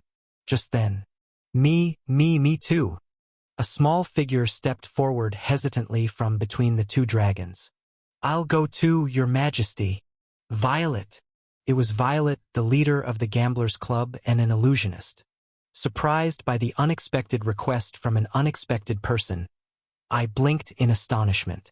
Standing before me, Violet's shoulders and body trembled, but her eyes held a determined resolve. After meeting her gaze and peering into her inner thoughts, I chuckled.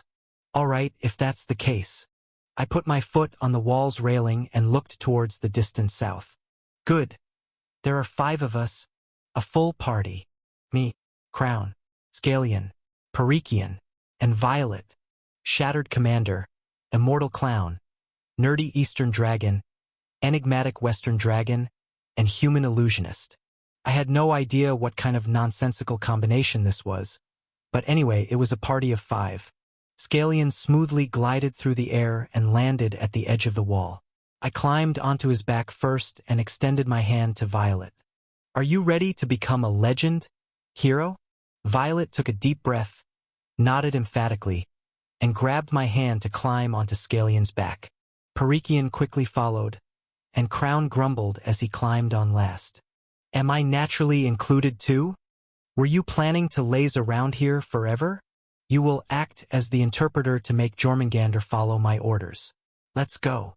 With everyone aboard Scalian. Thwack! Scalian's body coiled like a spring in the air, then shot forward in an instant. We flew towards the place where Nightbringer and Jormungandr were battling.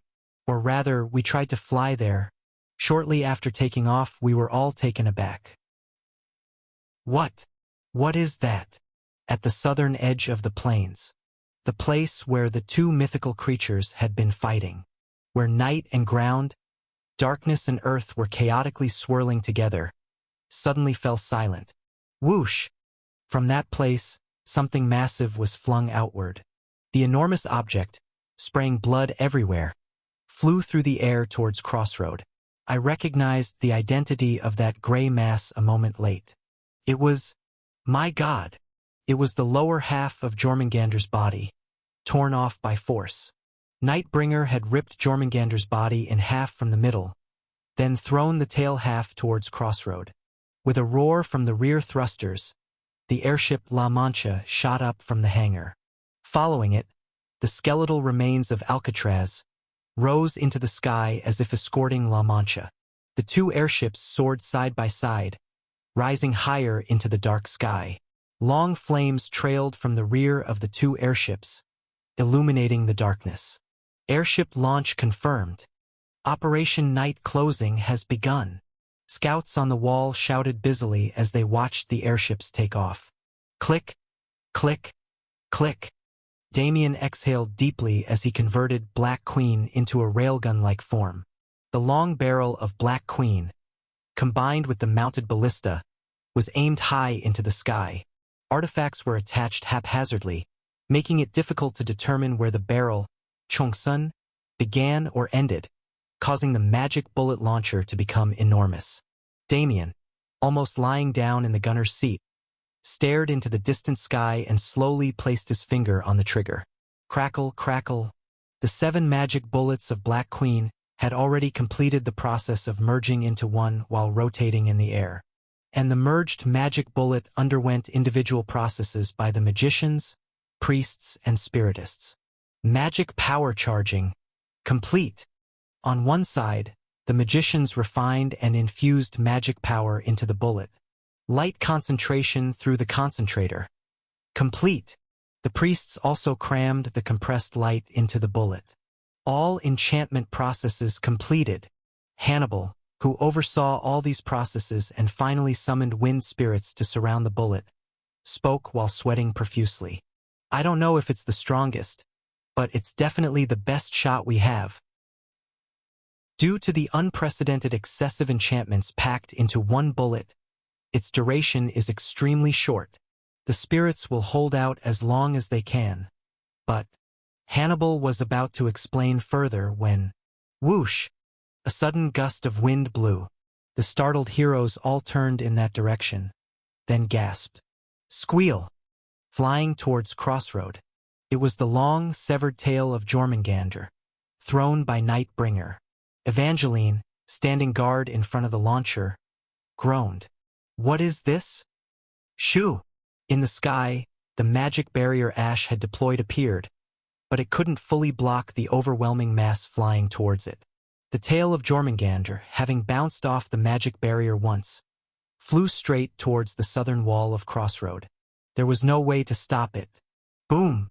The wall, which had withstood countless attacks, finally crumbled completely. The magic bullet launcher installed on the wall was shattered along with it. Boom! Boom! Amidst the rubble of the collapsed wall.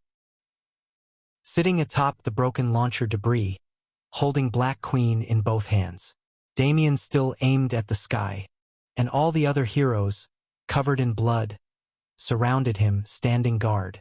Despite the unprecedented disaster of the wall's collapse, Damien remained unharmed thanks to protective magic and the hero's physical defense. While all the other heroes fell and got injured, they protected him with a united effort. Evangeline, who had taken the brunt of the falling wall debris for Damien, trembled at the corners of her mouth. Can you shoot, Damien? Of course. The launcher was destroyed, but the magic bullet was already completed. Though the target was out of sight, he had already seen it with his own eyes. Damien, sitting in the rubble that now surrounded him like a well, smiled faintly. I've done it before. The next moment, the sniper's finger pulled the trigger. Boom! With a dazzling burst of magical flame, the bullet shot out of the barrel like a bolt of lightning returning to the sky. The magic bullet pierced the darkened sky, illuminating it sharply as it ascended endlessly. Like the last fireworks they all watched together during the autumn festival. Boom! Suddenly, dark clouds gathered in the southern sky, and the white snow falling from the sky turned black and sticky like tar. A pitch-black snowstorm raged fiercely, pouring down towards the ascending magic bullet. It seemed as if the sky itself was trying to thwart the bullet. But the pure white magic bullet, drawing an impossible trajectory, pierced through the layers of the snowstorm. It accurately reached its intended target, the scar in the southern sky. Silently, the magic bullet burrowed into the veil of darkness. And in the next moment, rip! The dark clouds tore apart, creating a massive hole in the veil of darkness. It was as if a deep wound had been inflicted upon the sky. Target confirmed. Inside the bridge of the airship La Mancha, Lucas murmured without inflection as he confirmed the breach in the veil of darkness. We're going in. Following Lucas's order, Kelly Bay pulled the control stick sharply. Boom! Inside the airship, which shook violently as it changed direction, the eyes of the Special Forces heroes preparing for battle glinted fiercely. Let's go! Staring at the next layer of the veil of darkness spread endlessly above the breached veil, Lucas growled. To cut through the night. Chapter 695. Ah! I let out a sigh of relief. I confirmed that the sniper shot had successfully hit its mark at the collapsed castle wall, and that the two airships had entered the darkness that the bullet had pierced through. That's not the real problem. At that moment, Crown clicked his tongue and spoke. The real problem is here. When I turned my gaze forward, I saw the figures of two mythical beasts entangled in a thick, fog-like darkness. Crunch, crunch. Jormungandr's massive jaws and sharp teeth were tightly biting into Nightbringer's neck. And, ugh! The gigantic snake's body was severed in the middle. If it were a human, it would be around the waist. The torn cross-section of the body had enormous bones sticking out, broken, with muscles and flesh hanging in shreds. Blood and entrails poured out endlessly from the cross-section. Even in that state, Jormungandr was trying to strangle Nightbringer by biting his neck and wrapping him with its remaining body.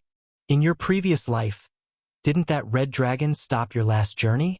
Nightbringer grabbed Jormungandr's upper and lower jaws with both hands and slowly pulled them away from his neck, lifting him into the air.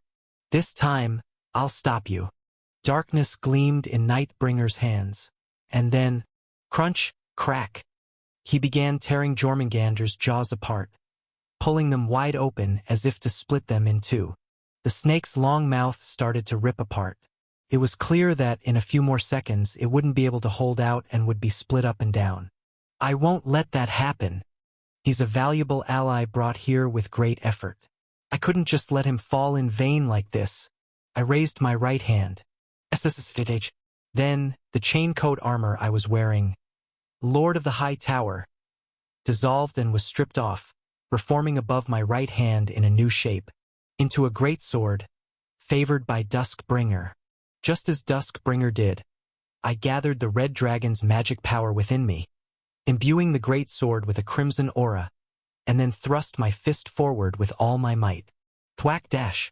The chain greatsword shot out like a missile, spiraling forward, and in the next moment, it pierced Nightbringer's forearm, causing blood to spray everywhere.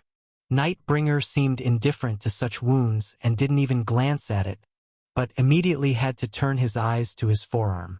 Because, flash dash, the chain greatsword shattered into pieces and scattered with each fragment. Clink, clink, clink. My ashen shadows were summoned, grasping each chain fragment and climbing onto Nightbringer's forearm. Nightbringer gasped. What is this?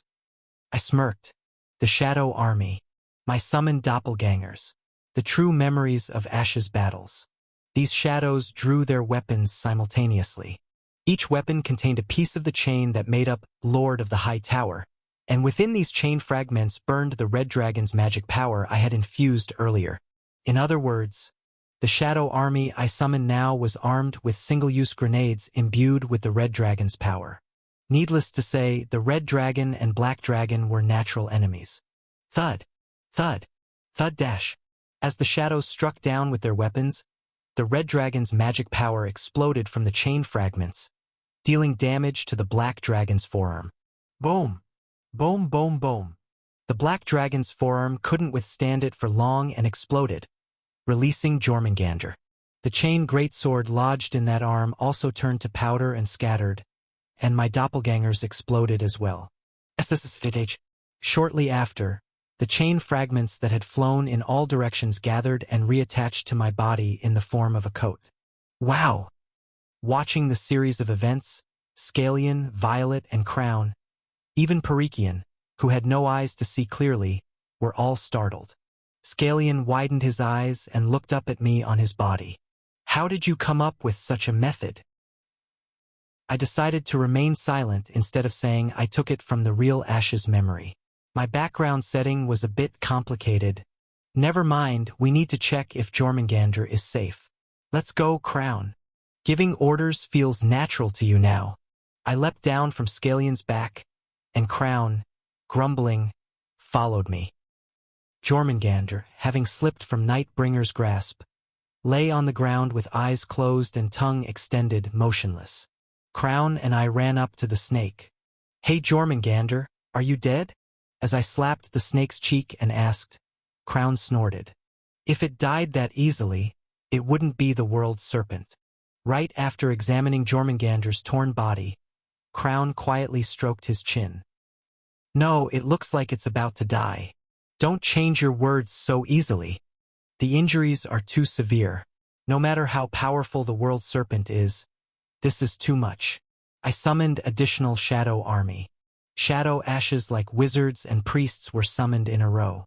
After entrusting these clones with the immediate treatment of Jormungandr, I turned around. There was no time to treat him leisurely. Boom! Boom! Boom! Angry golden eyes gleamed closer from the darkness. Nightbringer approached me with long strides. The arm that had exploded just a moment ago was already fully regenerated without a scratch. Dear party members, staring at the night that didn't budge despite stabbing and slashing, I bit my dry lips. Now we have to fight with the resolve to die until our special forces complete their mission. Any last words? Ash. Scalian laid Perikian and Violet on the ground, then whispered cautiously to me. That one last shot we talked about on the way, I hope you'll use it well. Scalian nodded deeply, and Perikian followed. Lastly, Violet, after checking their expressions, hurriedly nodded. I chuckled and nodded back, then looked straight ahead again. Now Nightbringer was looking down at me from right in front. I'm tired of watching your tantrums, Ash. This time, let's end it. I drew the ceremonial longsword from my waist and transformed it into a banner pole. Really? It's new to me every time. Every moment fighting you is exciting and varied. I'd be happy to fight 743 more times. Not just 3. Shall we burn this night together? Nightbringer smirked and shook his head slightly. Your wretched appearance is no different from that empty banner pole you're holding. The flag has already burned, and the walls you had to protect have collapsed. As a standard-bearer without a flag, as a lord without walls, what are you still fighting for? Can't you see? The flag is right here. The great commander's flag, that I painstakingly pieced together, had already burned and disappeared.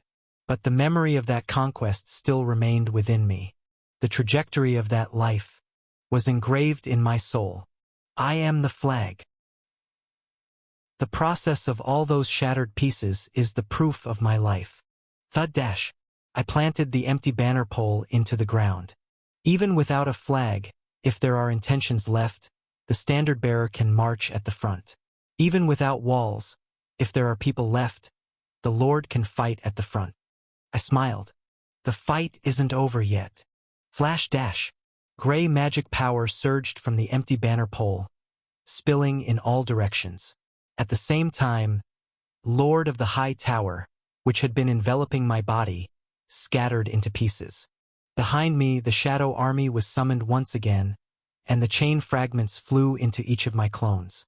Thunk, thunk, thunk. Countless clones simultaneously grasped their weapons and all lifted their heads to glare at Nightbringer. The helmet of Lord of the High Tower on my head, the control core of all these chain fragments, shone white and rotated the halo.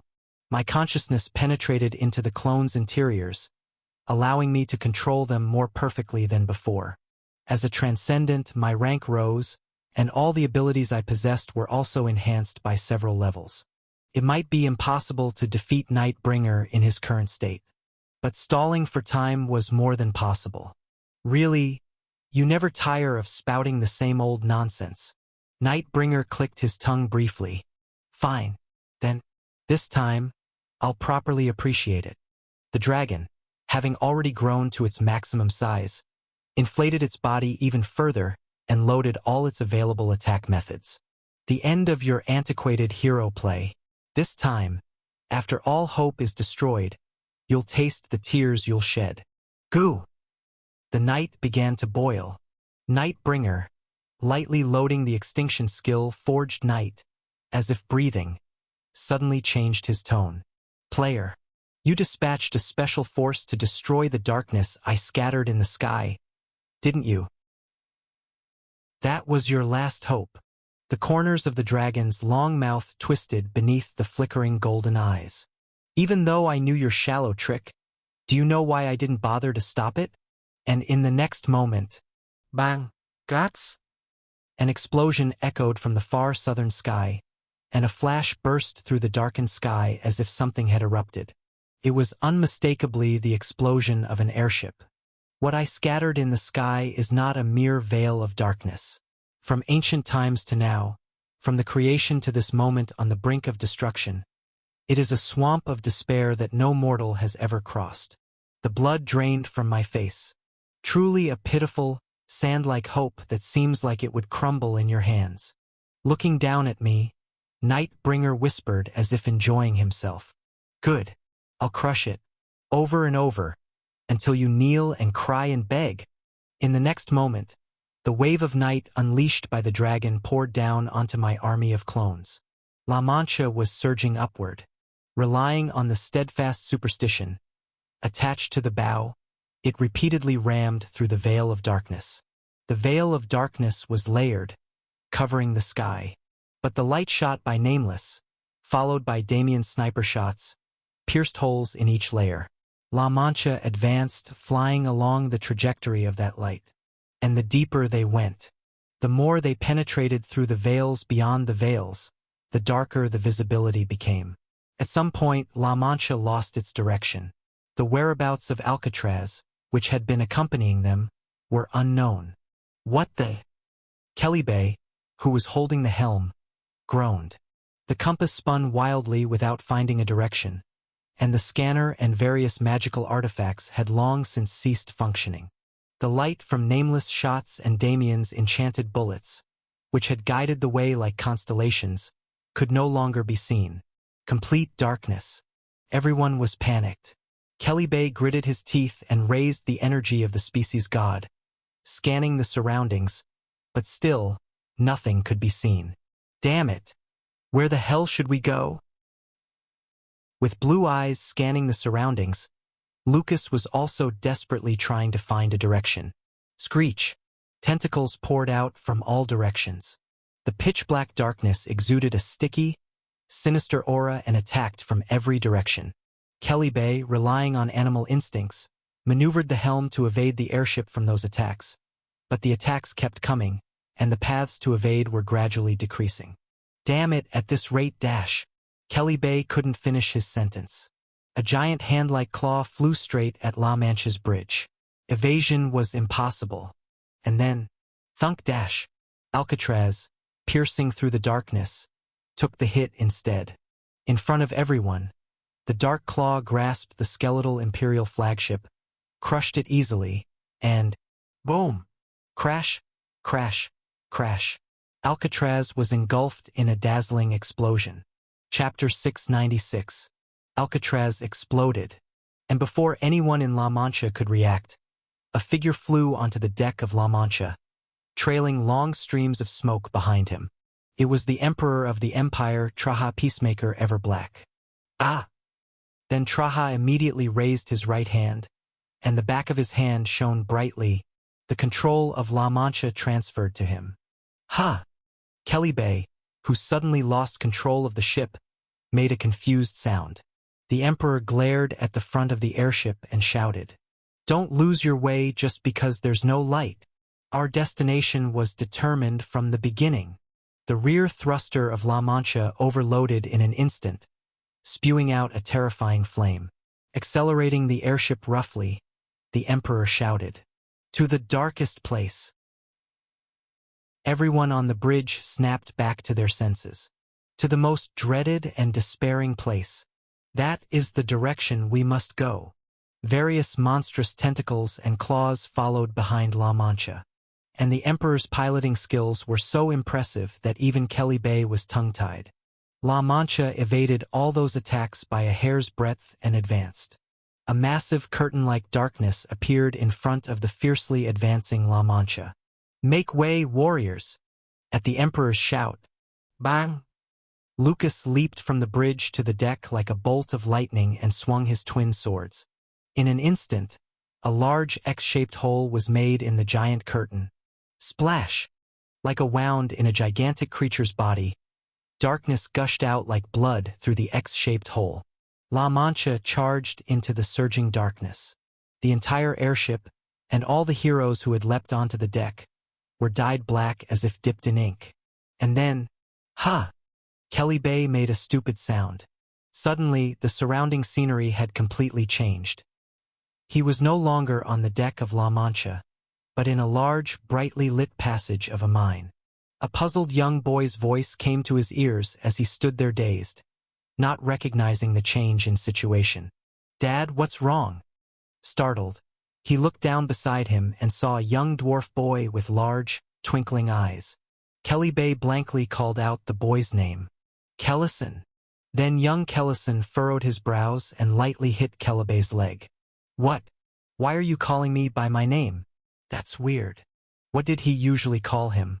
Slowly, from memories old and faded like those buried in mud, the childhood nickname of his son emerged. Kelly smiled awkwardly. "My Pebble." Kellison giggled and beckoned forward. "Never mind that. Open it up quickly." "Huh? Open what?" Turning his head forward, there was a door leading to a small cave. When Kelly looked down at his hand, there was a key in it. "Ah, right. Today was the day he would give his youngest son his first cave. A very early coming-of-age ceremony where all dwarves began to establish their identity as minors. Kellison's face was full of anticipation, his eyes sparkling, and Kelly Bay, with trembling hands, slowly opened the cave door. Click! The small door opened, and Kellison ran excitedly into the cave. Hesitating, Kelly Bay also followed into the cave. The cave was small and narrow. It was cramped with an adult dwarf and a child dwarf inside. And it was cozy. The comforting smell of earth, the warmth of the magical lamps, and the young father and son. Kellison, with a flushed face, tapped the earthen wall with his hands and asked, "Dad, are you going to play with me here today?" "Yes." Kellybay's trembling lips slowly curved into a smile. "For you, as much as you want." Kellison laughed merrily and ran to the depths of the cave. Following slowly behind, Kelly Bay closed the cave door. Click! "Don't go, sister?" At the touch of a small hand tugging at her sleeve, Verdandi turned around in surprise. There stood young Skuld, her eyes brimming with tears. Skuld shook her head. "I don't need the Holy Grail or anything. I just need my sisters." "Don't go, Sister Verdandi. Please." Skuld. Verdandi tried to emphasize the necessity of the Holy Grail.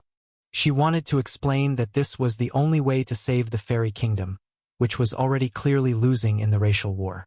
But for some reason, no voice came out, as if she already knew that this Holy Grail quest would have no effect on the outcome of the war, and as if she already knew that she would deeply regret today's farewell. "All right." After some thought, Verdandi nodded. Skuld blinked. "What? I won't go. I'll stop this Holy Grail quest. Instead, I'll stay here." Skuld's face brightened in an instant, and she hugged Verdandi tightly. "I love you, Verdandi sister. Thank you." "Oh, you." Verdandi, feeling awkward, looked up. Behind Skuld stood the Elven Queen, their eldest sister Gord, looking at her with a complicated expression. Verdandi spoke in a trembling voice. "Your Majesty." Silent, Ord finally smiled slightly. "Yes, our three sisters should never be separated. We should always be together. Your Majesty. No matter what turmoil rages in the outside world, let's not worry about it." Ord, approaching, gently embraced Verdandi and Skuld's shoulders. "Let's be happy here, Verdandi." With a face filled with tears, Verdandi smiled brightly. "Yes." Verdandi reached back. The open door of the Oak Palace slowly closed. Torkel, who had been sweeping the front entrance of the temple, snapped to attention. "Torkel, can't you hear me?" Torkel. A voice he thought he would never hear again was calling him. Torkel slowly looked inside the temple. Saintess. Margarita was walking towards him with her usual expressionless face. Seeing Torkel's complexion, Margarita raised her eyebrows in puzzlement. "What's wrong? Your face looks scary." Can you see my face?" "Of course I can. Look in the mirror over there. Did you not sleep well?" There was a mirror installed at the temple entrance. It was intended to allow one to straighten their appearance before praying to the goddess. And in that mirror, instead of a face scarred by a helmet, there was the face of a normal man without a helmet. Torkel couldn't believe it. He touched his face and body. It was gone. The accursed leprosy that had tormented him all his life had disappeared without a trace. Just as he had prayed and wished thousands, tens of thousands of times, he was an ordinary human being. Not someone who was scorned just for breathing and walking, but someone no one cared about, someone no one despised or hated for no reason. An ordinary human. This? How? Did you stay up late organizing the storage yesterday? Are you tired? Or are you feeling sick? Margarita, who had approached, calmly reached out and touched Torkel's forehead. At the rough yet warm touch, Torkel felt his heart drop. "You don't have a fever. Don't pretend to be sick. Now. Come on. Let's go." "Go? Where? Isn't it obvious?" The next task after morning cleaning is always the same. Leading the way, Margarita smiled faintly. Prayer. Come, I'll pray with you, just like we do every morning. The saintess, walking inside the temple, beckoned him to follow. Torkel, staring blankly, slowly put down his broom, and he closed the front door of the clean temple. Professor, I don't understand this formula. Grandpa, I don't get this. I don't understand the basic principle. Young wizards, chattering like chicks, crowded around and chirped. Diarmuiden, who was covering his ears in the crowded dean's office of the ivory tower, shouted, Hey, do I look that free to you? Study by yourselves. But Grandpa explains it the easiest. You're the one who said to ask about anything, no matter how trivial. Grandpa, can I eat this cookie? Grandpa, can I lie on this sofa? Grandpa, can I braid your beard? Surrounded by the young wizards, Diarmuiden was distressed. Arg, my precious research time. Despite his words, the old wizard had a slight smile on his lips. The young wizards he met and taught at Crossroad, and the disciples of the ivory tower he had parted with long ago. The seekers of truth, dispatched to various conflicts around the world, had died and never returned. All of them were alive, breathing right next to him, having not died in place of his old self. You are too young to go out into the world. Too stupid. Too immature. Diarmuiden declared sternly, shaking his artistically braided beard. You cannot leave until you've learned everything I have to teach you here. Ah! The children booed and laughed gleefully. Taking out cookies from the cupboard next to the dean's office door, Diarmuiden slammed the door shut.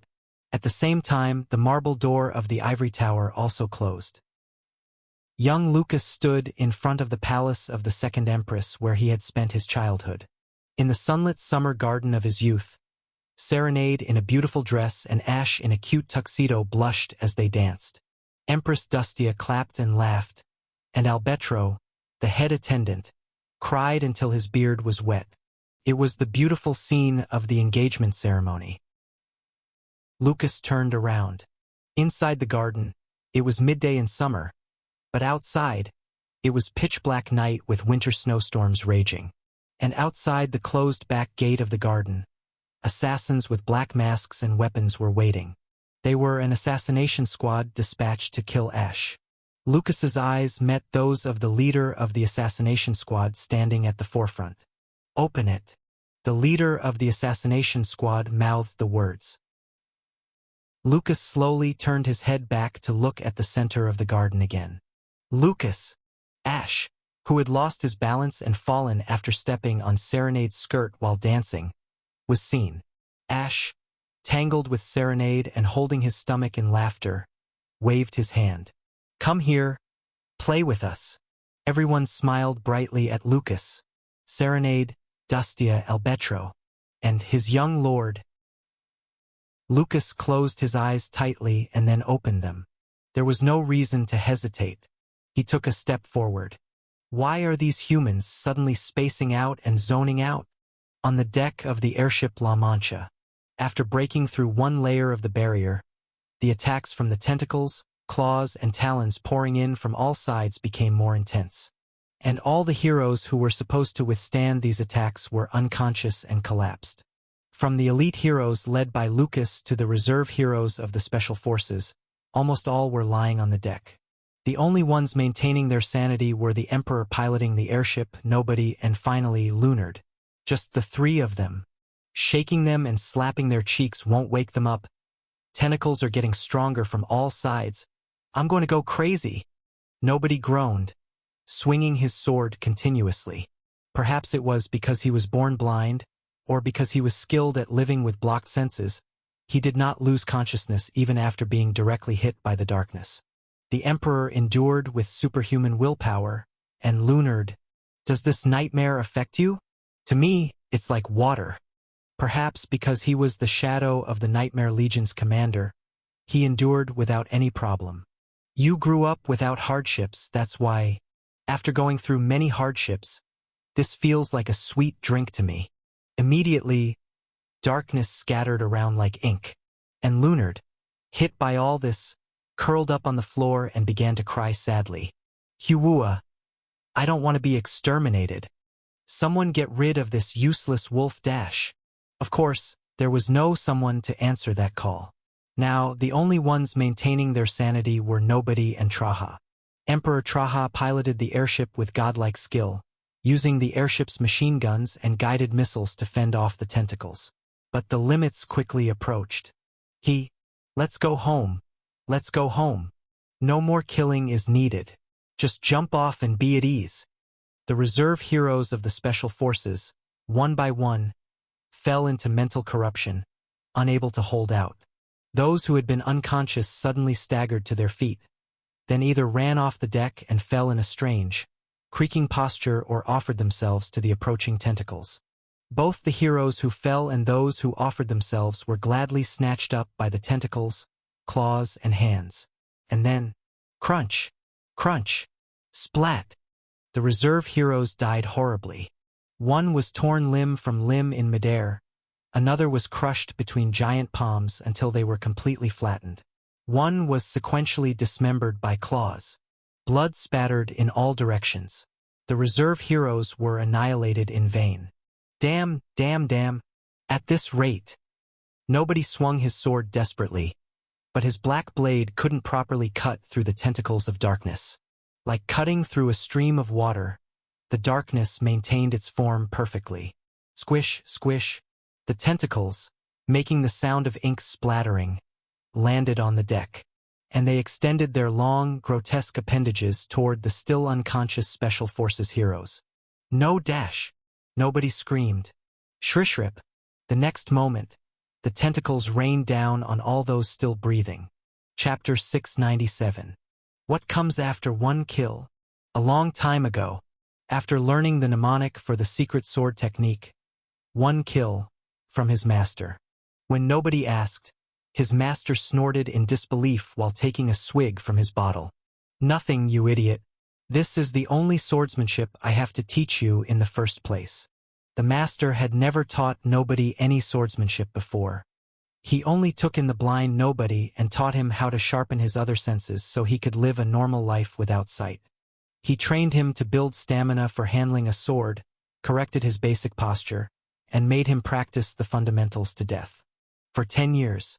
Finally, nobody, who could live decently as a person even without sight, received his first and last swordsmanship lesson. One kill. It's such a reckless swordsmanship.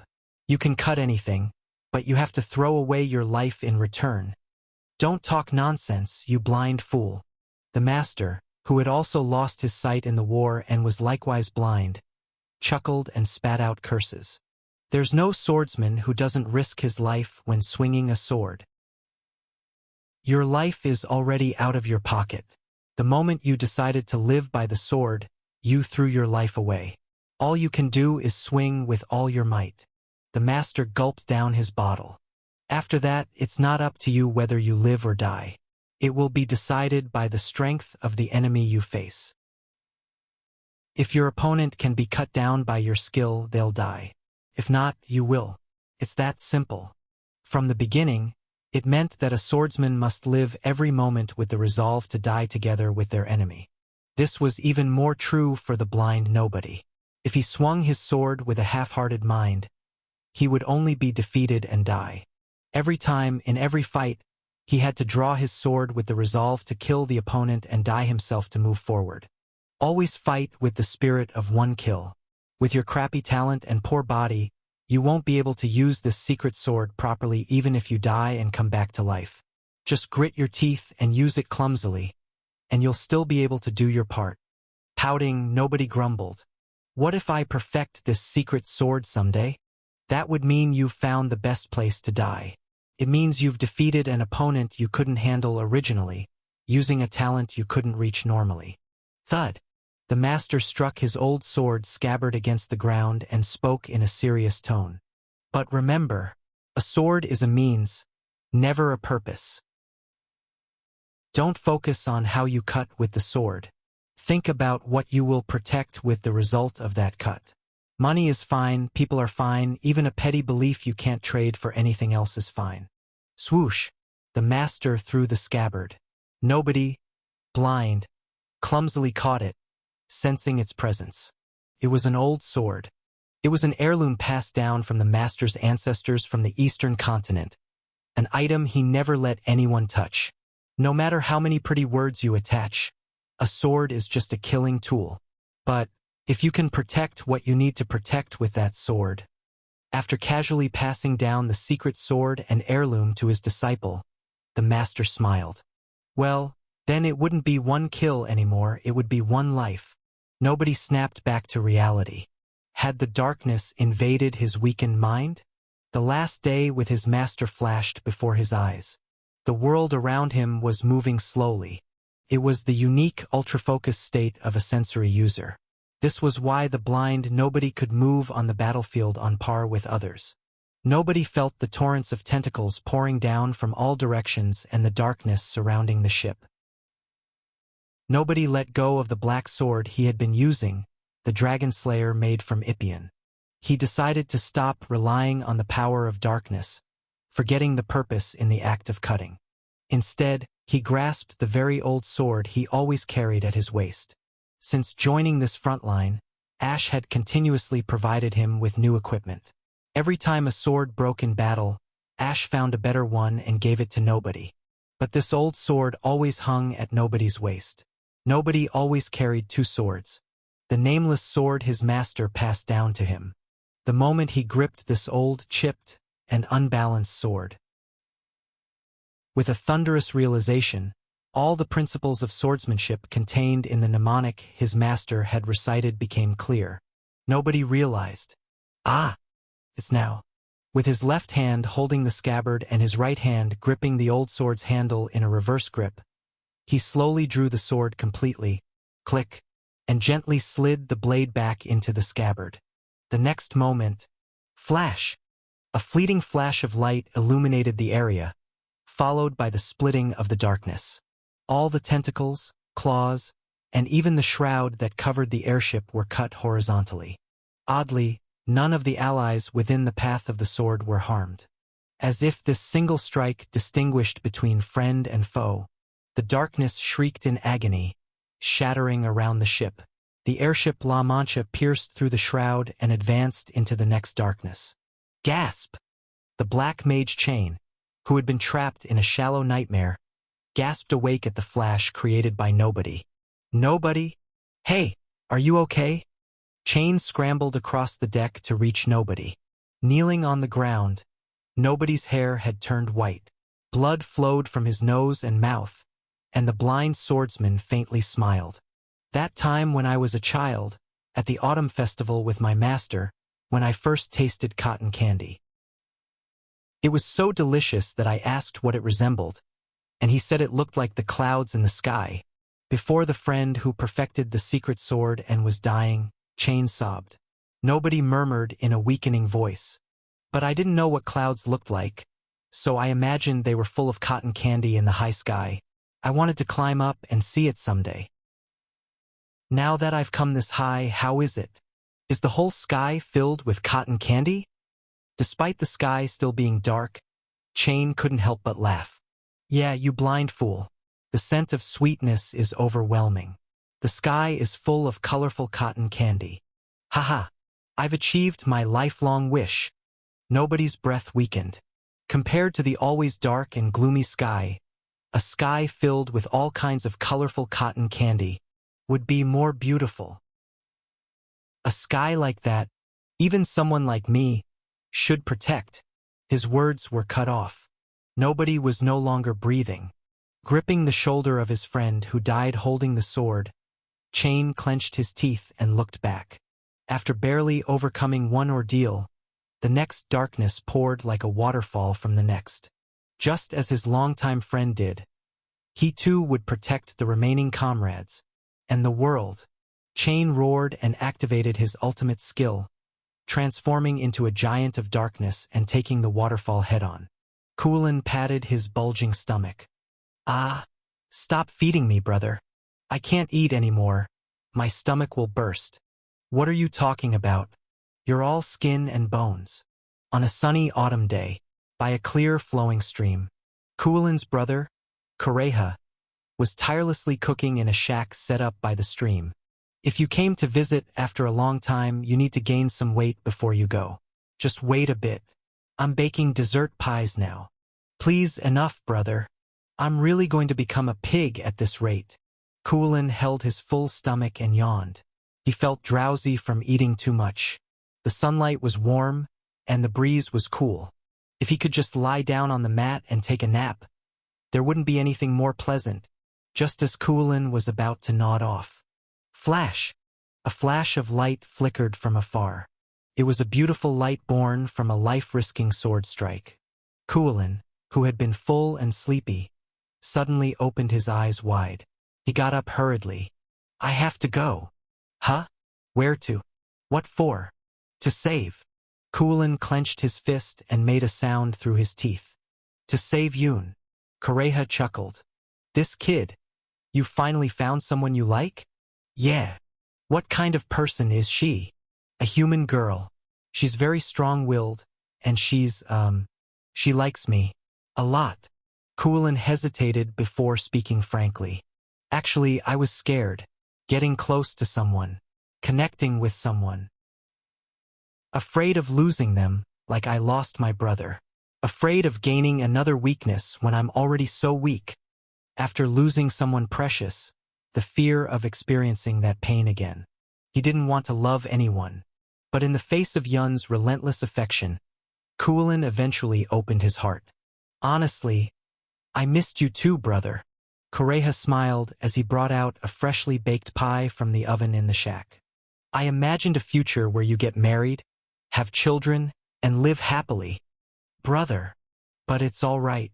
Even if I can't see it myself, just hearing that you've found someone you want to protect, with your body and soul, makes me happy. Kureha stuffed a piece of pie into Kuolin's mouth. Now you can manage on your own, my brother. So, go quickly. Leaving the one you love to be saved by someone else. That's just... Kureha gave a sly wink. That's just not cool, right? Kuolin swallowed the pie in one gulp and grinned back. That's absolutely true, brother.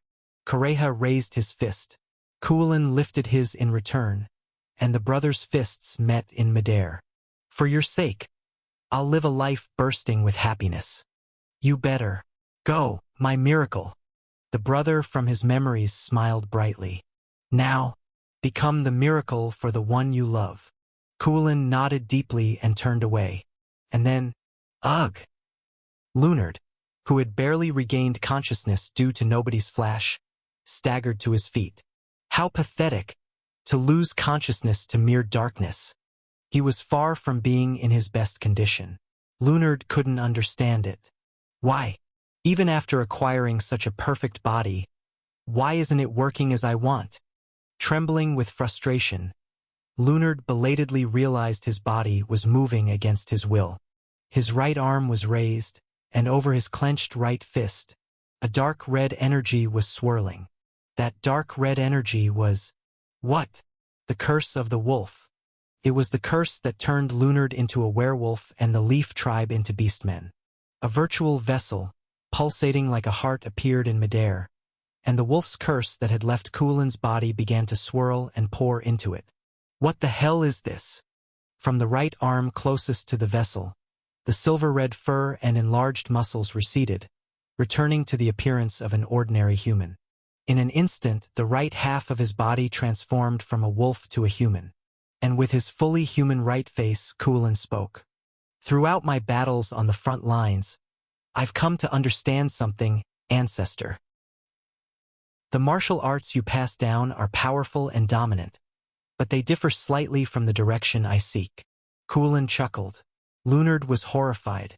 Believe it or not, I'm a bit of a delicate type. I felt the need to lower the power a bit and increase the precision. You mean, from the beginning? To grow as a martial artist and perfect the martial arts I desire, I needed to, if possible, fully master and then cleanly remove the curse of the wolf. Now, not only the right side but most of his body was turning back into a human. Lunard was rapidly losing control of the body to its original owner. So I let myself be devoured on purpose. You dared to use me? Don't be ridiculous. Do you think I'll just disappear quietly? Sorry, but my brother already taught me how to completely remove you. Kulin had inherited the power of the ancestral deity. Applying the vessel of the curse ritual shown by Kureha was well within his capabilities. From the start, Kulin had created a small vessel to prevent being fully devoured by Lunard. Using the part where the curse exited as a vent, he had been biding his time to reclaim his body. Boom! The vessel on Kulin's right fist pulsated, concentrating all the curses that had clung to him. Stop, descendant. Without the curse of the wolf, what will be left of you? Lunard shouted desperately.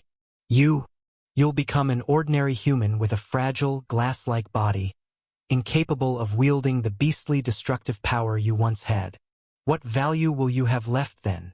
What defines me is my thoughts and actions. With only a trace of the wolf left on his face, Kulin clenched his right fist tightly. I am still a member of the Leaf Tribe, a representative of all beast men, a member of the World Guardian Front. A bashful smile appeared on Kulin's lips. And Yun's man. You! Thank you, Grandmaster, for looking out for future generations until the end. You little... Lunard couldn't finish his words. Kulin's slow preparation of the leaf fist stance was distinctly different from what he had devised. No, it's improved. No longer the wolf's but human, every aspect was finely honed. Adapted to be used without relying on the wolf's power. Without relying on the curse so that anyone, not just beastmen, could learn and master it, while retaining its basic principles. But it now exuded a gentle, peaceful red glow. What is this? The maple leaf fist. Kulin, who had progressed through the stances to the position of the maple leaf kata, answered. Of the new generation. Ah! Lunard laughed loudly and shouted. You're no longer the 44th head, rookie. Kulin thought this evil ancestor was about to declare his expulsion. But he wasn't.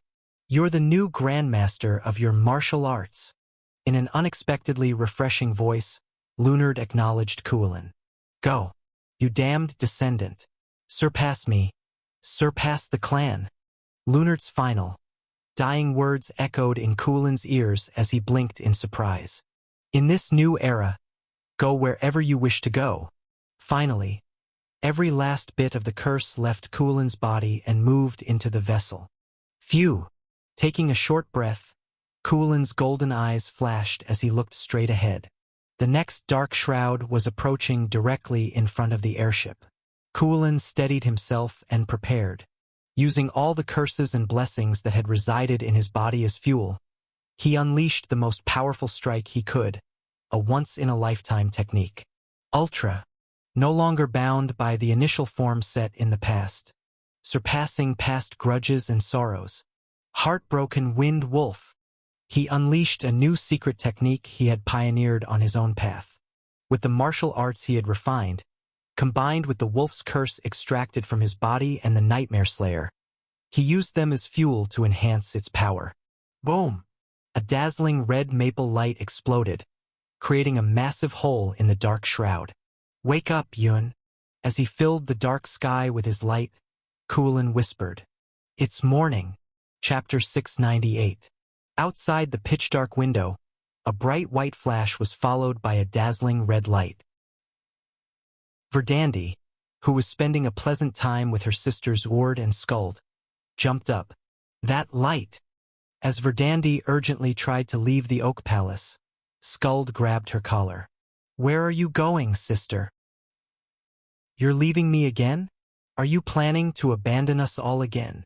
Verdandi turned her trembling head. She saw Skuld, who was on the verge of tears, and Ord, who wore a complicated expression. Don't go, sister. You promised to stay with us.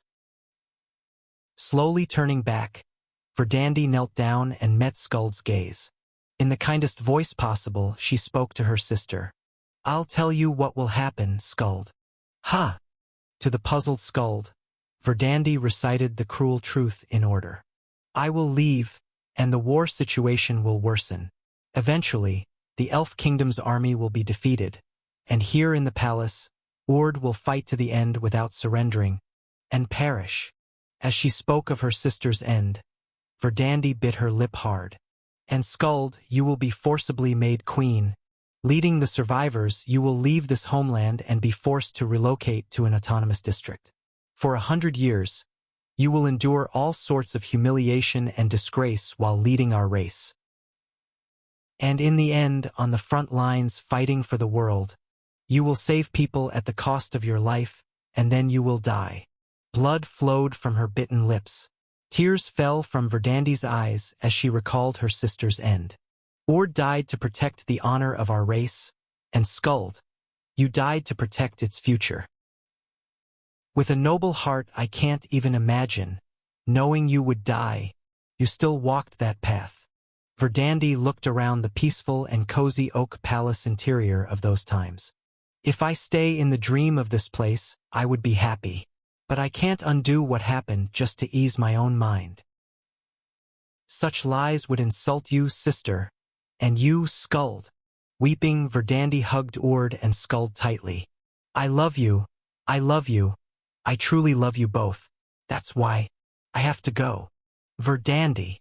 In silence, Ord slowly took off her crown and handed it to Skuld. Skuld received it and, holding it in both hands, respectfully handed it to Verdandi. Take it. Following Ord's soft whisper, Skuld smiled brightly and raised the crown. Now it's yours, sister. But you are worthy, sister. Ord also smiled gently. You just proved it, that you can bear its weight. Take care, Verdandi. For our sake too. Be happy. With their whispers, Verdandi accepted the crown and slowly placed it on her head.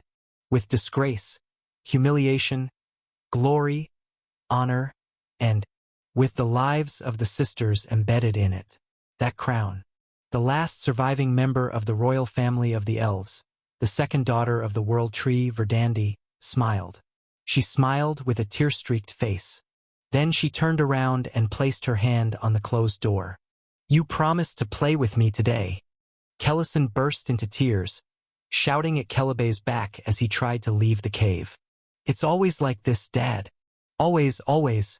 You abandon the family and go off to do your own thing. What is the golden bough? The kingdom's future?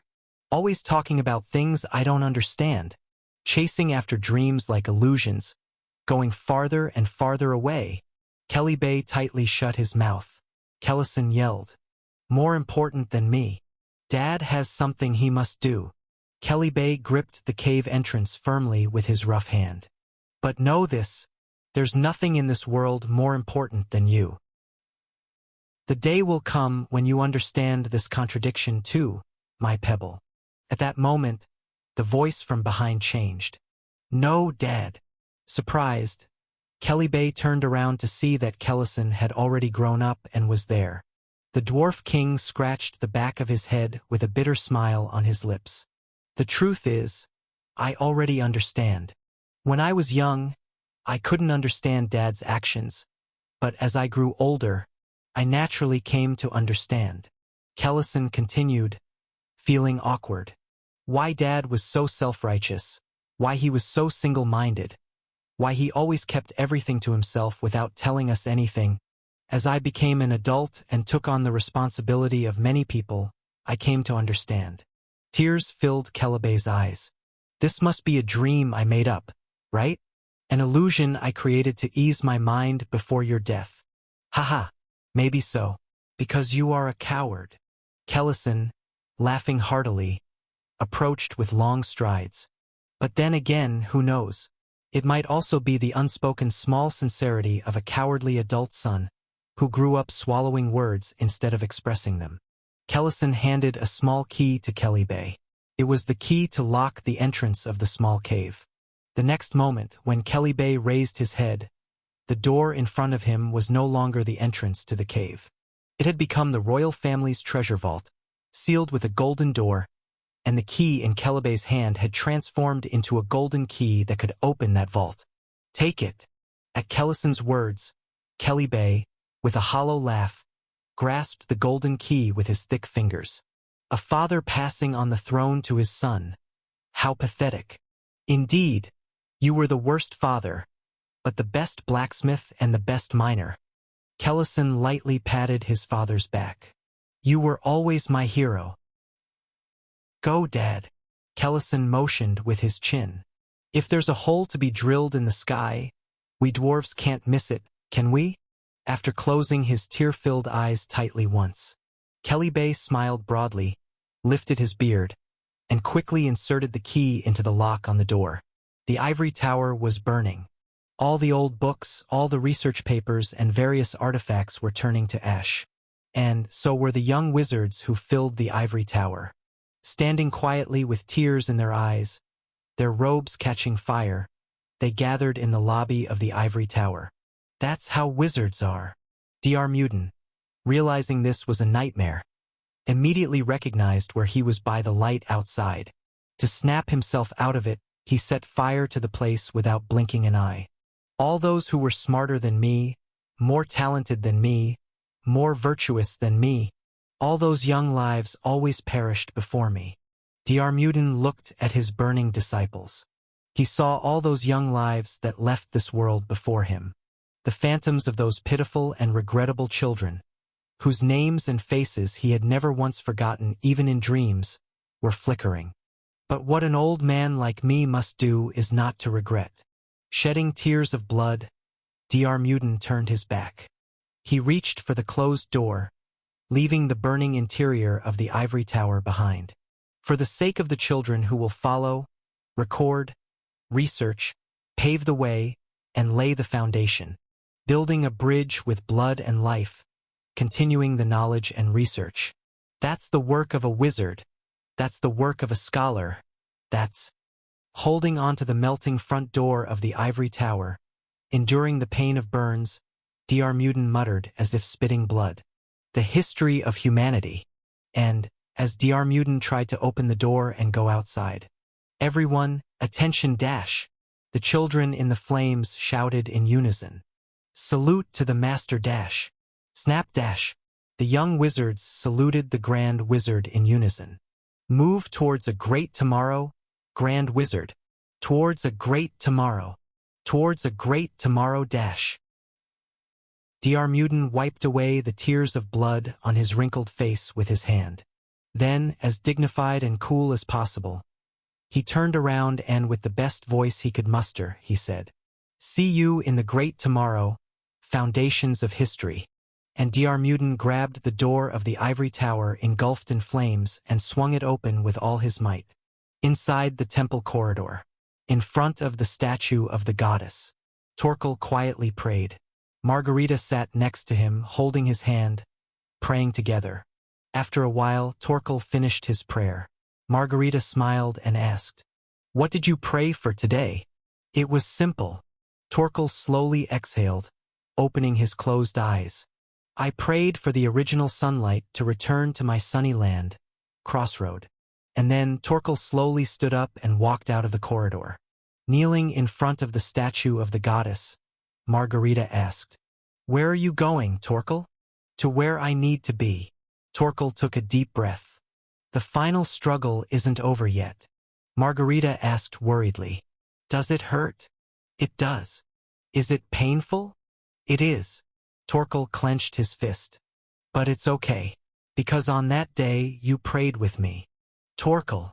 As Torkel's back grew distant, Margarita asked in a somewhat relieved tone, What expression is your goddess wearing now?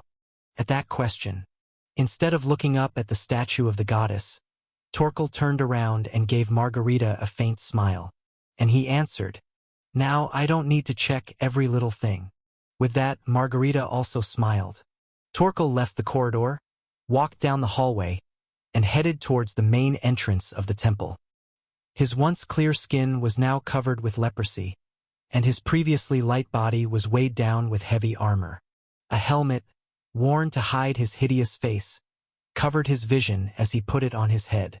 Bearing the weight of his life with joy, Torkel murmured, Now it's just right, heavy enough. As he picked up the broom next to the main door, it transformed into a giant shield in his left arm. Torkel opened the door with strength and stepped outside the temple. And then he was on the deck of the airship La Mancha, surrounded by darkness, with black tentacles gleaming with wicked gazes, in the midst of a swirling abyss. Covered in blood, Emperor Traha was gasping for breath, and Verdandi, Kelly Bay, and Diarmuiden stood guard, radiating their auras and glaring ahead. "Who?" Taking a deep breath. "Let's go dash!" Torkel roared, and in response, La Mancha gathered the last fuel in its rear thruster and burst into flames. While Torkel blocked the swarming tentacles from all sides, Verdandi, Kelly Bay, and Diarmuiden unleashed dazzling attacks forward. The ever-emerging veils of darkness were slashed, pierced, and burned. Cutting through the layers of darkness, La Mancha soared upward, upward, upward. And then, Lucas did not hesitate. Between the summer of memories with loved ones and the cold, harsh winter of betrayal, he did not hesitate for a moment. Clang! Lucas opened the door. The assassination squad from outside winter rushed into the summer garden. Screams and shouts, sounds of flesh and blood splattering echoed from inside the garden. But Lucas did not look back even once.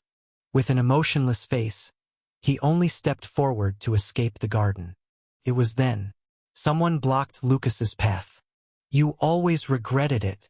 It was Lucas himself as a child. The foolish and immature self who had opened the winter garden on the night of betrayal. The young Lucas cried out, "You ruined everything. Because of you, Empress Dustia died, and Prince Ash was broken. You can still fix it. It's still possible. Close that door now, and go back to the summer garden, to those happy times."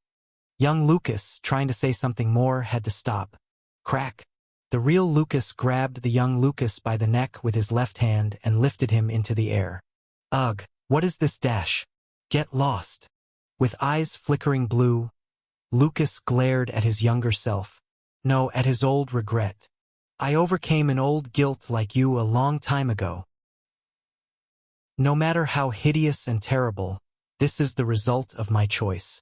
This is my life, and this is my banner. Turning his back on the blood-soaked summer garden, Lucas gritted his teeth. All those scars and regrets eventually brought me here. Lucas looked down at the tattered black flag tied to his left arm. He recalled the words his lord had said when tying the flag. Don't forget what we were looking at. To save the world.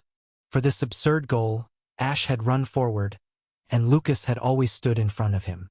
Knowing that this path was drawn with his lord's blood and tears, he couldn't turn back just because of his regret. With my own will, I paved the way for my lord. Snarling fiercely, Lucas took a step outside the garden. Do you think there's room for regret to creep in? Ha ha. Then the young Lucas laughed thinly.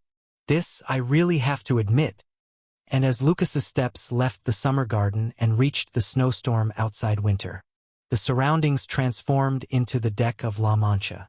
And in Lucas's left hand, instead of the young Lucas, was the cursed sword Excalibur.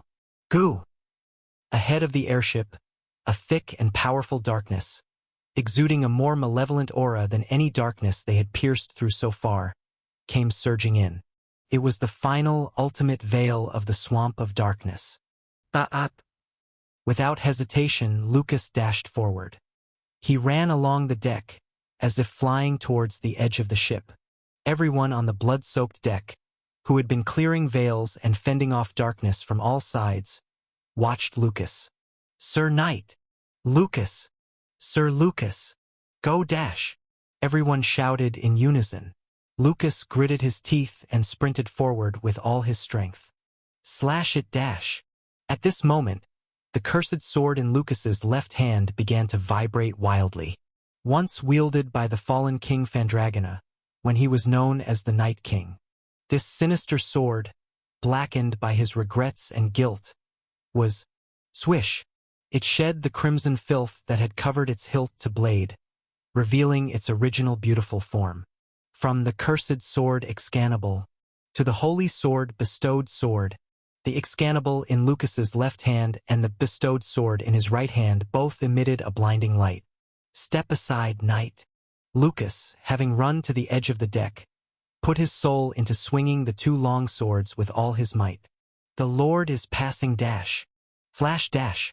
A cross-shaped sword strike was brilliantly etched above the surging darkness. And in the next moment, crash dash. The night, which seemed never to end, was torn apart. The final darkness, whose thickness was unimaginable, was shredded in a single strike. The veil of darkness that had covered the sky all over the world swept away, revealing the sky above. As La Mancha soared through the endless swamp of darkness, the sun scattered its radiant and warm light. It was the dawn sunlight they thought they would never see again. Chapter 699. The ground. South of Crossroad. End of the plains. The last of the resistance forces had been annihilated. The clones summoned by Ash couldn't withstand the onslaught of the waves of darkness and were swept away. Ash himself, after being slashed repeatedly in front of Nightbringer's forged knight, had fallen. Jormungandr, unable to endure the wound that split his body in two, died right there, and Crown the Clown, who stood beside the snake, was torn in half by Nightbringer's own hands. Perikian, who resisted fiercely, fell with his entire shell shattered by a single punch from Nightbringer. Finally, Scalian, Ga-Jir-RK, held by the throat in Nightbringer's hand, Scalian choked and was lifted into the air.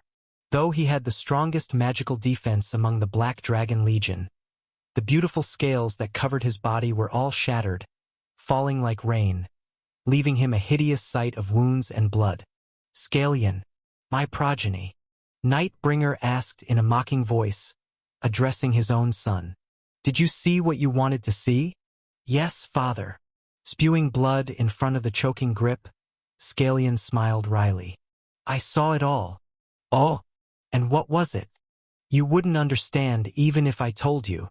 Scalian's eyes were calm, as if he had no more regrets and was truly satisfied. "The beauty you would never find, father, crouching in the night, only plotting to close the world." "I saw it." Scalian chuckled faintly, mocking. "Not feeling this beauty. Father, you are truly pitiful." Crack. Scalian couldn't speak any further, because Nightbringer tightened his grip and broke his son's neck. "Since you came from me, return to me." Nightbringer carelessly tossed Scalian's limp body onto his back. Where the two dragon bodies touched, Scalian's began to melt black and slowly absorbed into Nightbringer. Nightbringer looked around. Ash, who had boasted loudly, was thoroughly shredded and couldn't rise anymore. Now there was no one left to oppose him. The last resistance of the world had been so futile, there was no longer any reason to linger and play around. Nightbringer decided to end everything now. It was then. Rumble. Suddenly the sky trembled, and as Nightbringer looked up in puzzlement, rip, the veil of darkness that covered the sky was torn apart, letting brilliant sunlight pour through the gaps. What? Nightbringer couldn't comprehend the situation for a moment. The veil of darkness that covered the sky was crafted from the darkness beneath the Lake Kingdom. It was an evil, repulsive darkness imbued with the will of those outer gods. To achieve his goal, Nightbringer even used the darkness he loathed. The reason was simple.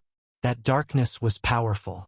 The darkness scattered under the lake by the outer gods was different from ordinary darkness, filled with malice that dragged all living beings into despair. Since the world became the playground of the outer gods, no mortal had ever overcome that darkness. Thus, he trusted the darkness even more than himself, and yet, Arg-dash! The brilliant dawn light poured down like spear tips. Nightbringer's massive body began to melt incessantly under the indiscriminate sunlight. Before landing in this world, he had covered the sky with a veil of darkness to deepen the night and merged his body with that darkness to gain transcendent power beyond his original form. To destroy the world this time, he used the reverse heaven art to turn day into night, overturning the natural order to come this far. Don't be ridiculous. It was collapsing. As the veil of darkness was torn apart and the dawn that should rightfully come spread over the world, his body and plans crumbled like twilight before dawn. You think I'll give up with just this dash? Nightbringer glared at the sky, activating the dark evil eye. Boom!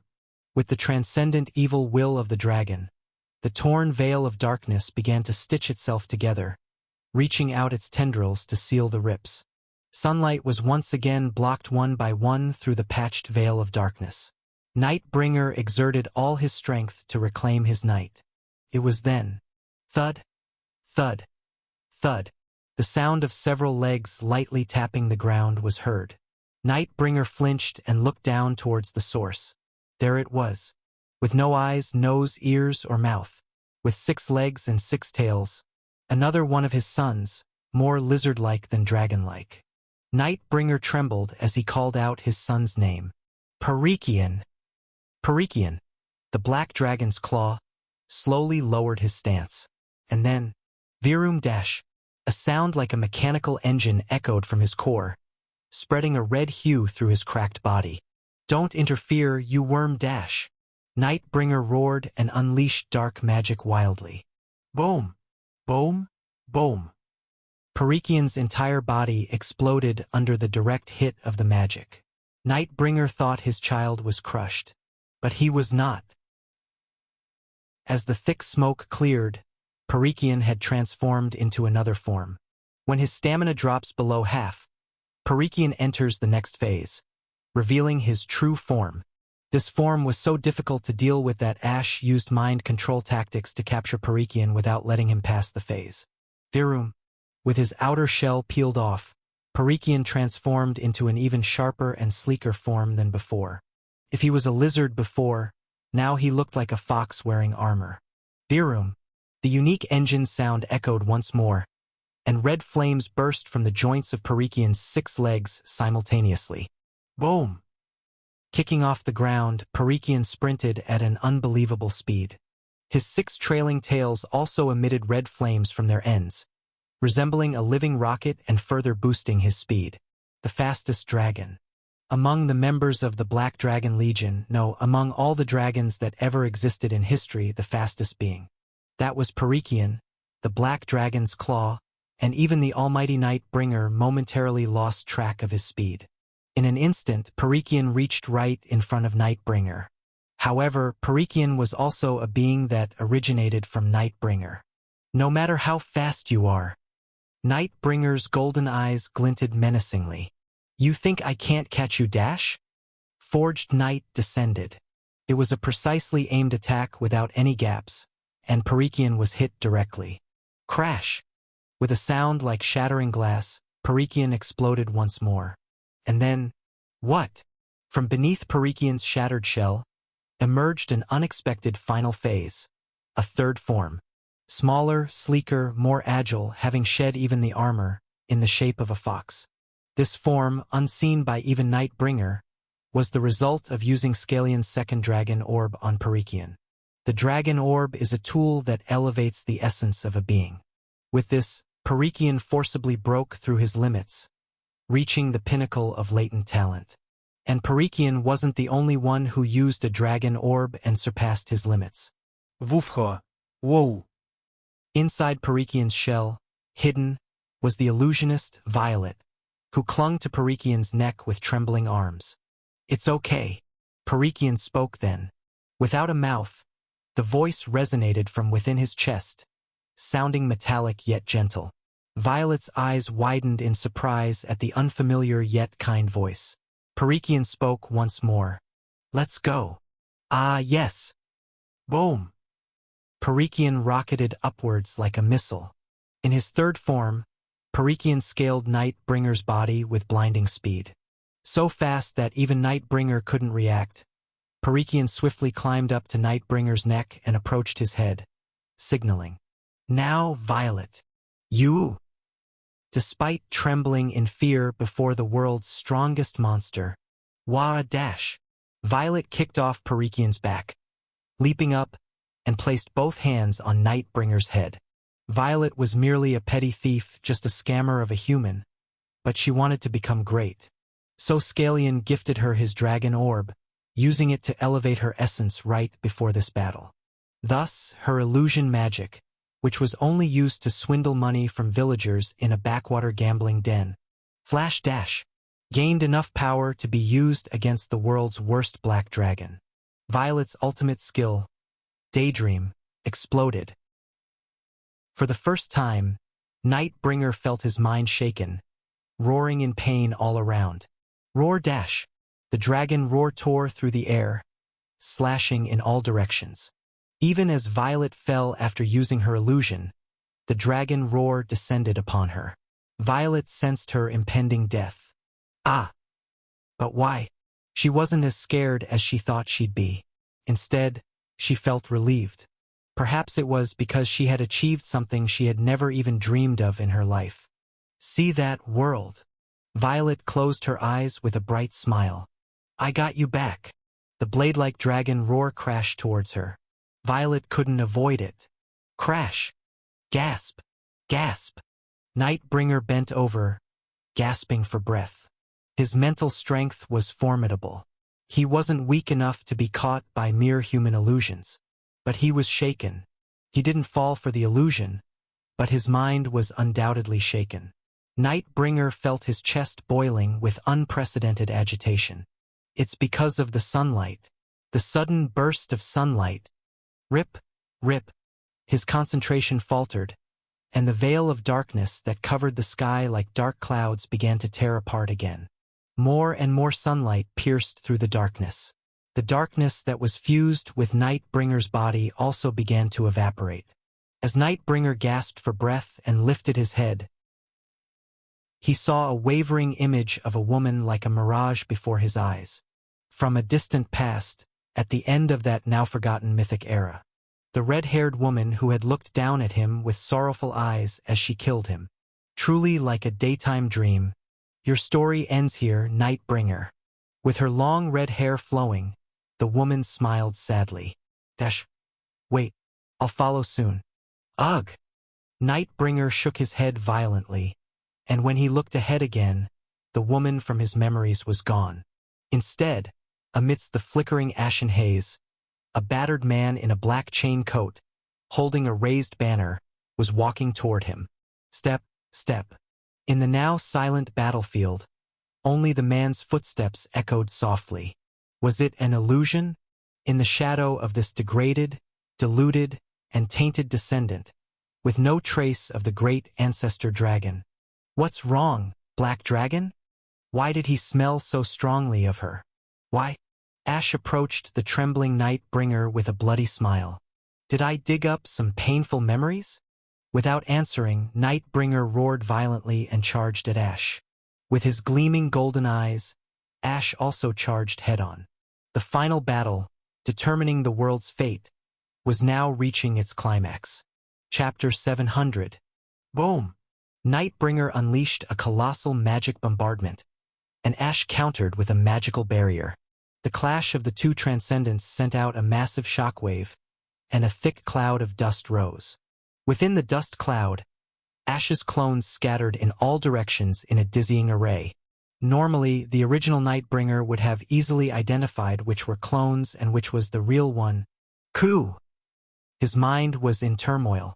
The illusion of the red-haired woman kept blending in with the swirling clones of Ash and the dust cloud. Nightbringer attempted to blow everything away with a burst breath. Screech!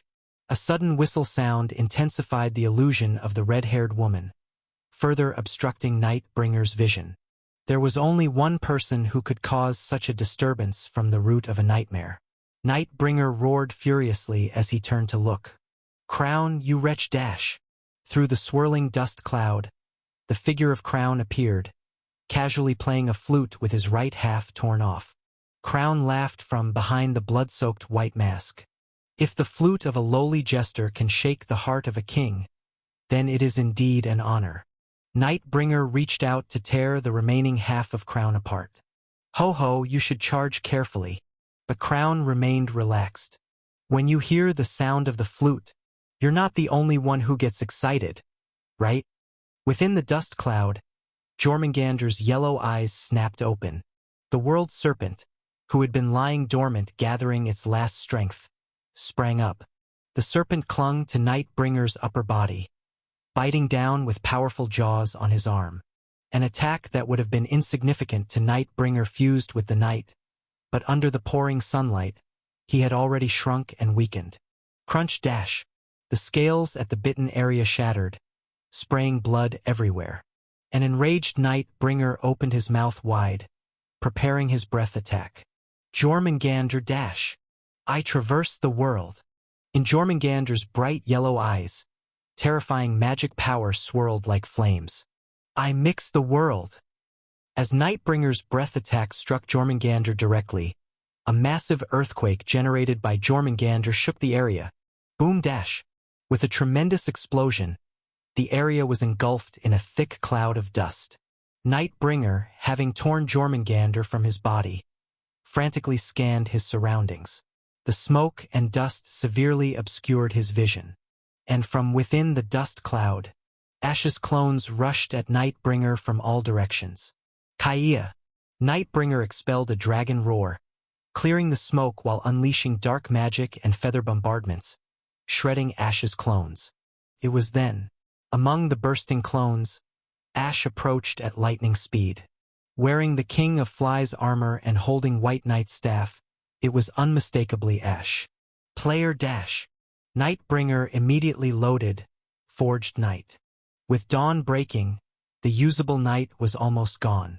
Moreover, Forged Knight was a technique that consumed immense resources. But it was fine. Once this place was cleared, he could patch the sky curtain again and recreate a world covered in night. I can completely destroy this world, this stage. To do that, he had to completely eliminate this tenacious adversary first. He finished aiming and used Forged Knight. Slash dash. The rushing knight shredded Ash's entire body. The chain coat Ash was wearing turned to dust, and the staff was broken in two. But it was a fake. The one wearing that equipment was not the real Ash but a clone. Nightbringer was aghast. A fake! Then the real one is dash. Ta dash! Directly in front.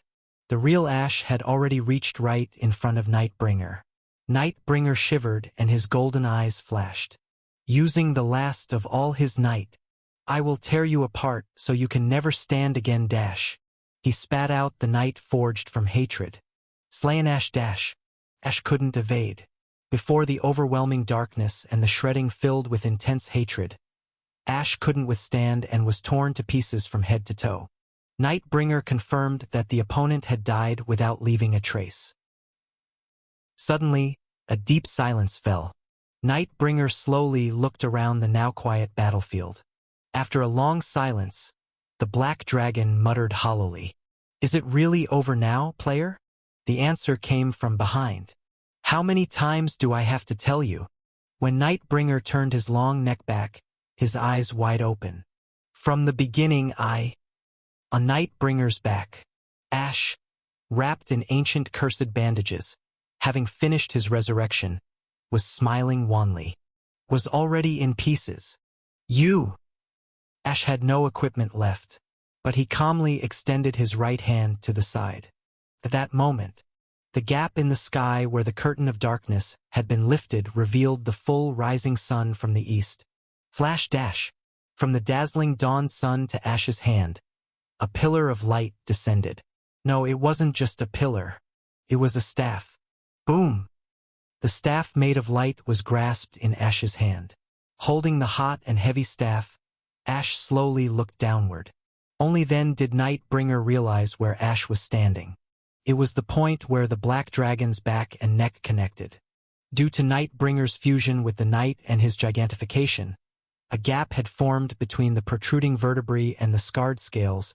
After 30,000 resolute warriors charged at that gap, all fighting and dying. "I have no name to give you, you salamander bastard." It was the place where a nameless human soldier had barely managed to leave a scar. The determined wound had never healed, remaining as a scar, and there, Scalian lay dying, absorbed into it. Here Ash, covered in blood and dying, Scalian smiled faintly. "Stab here." Ash nodded silently and raised the staff high. Then he struck down with all his might. The staff of light pierced through Scalion's heart and touched the black dragon's scale that the nameless soldier had shattered.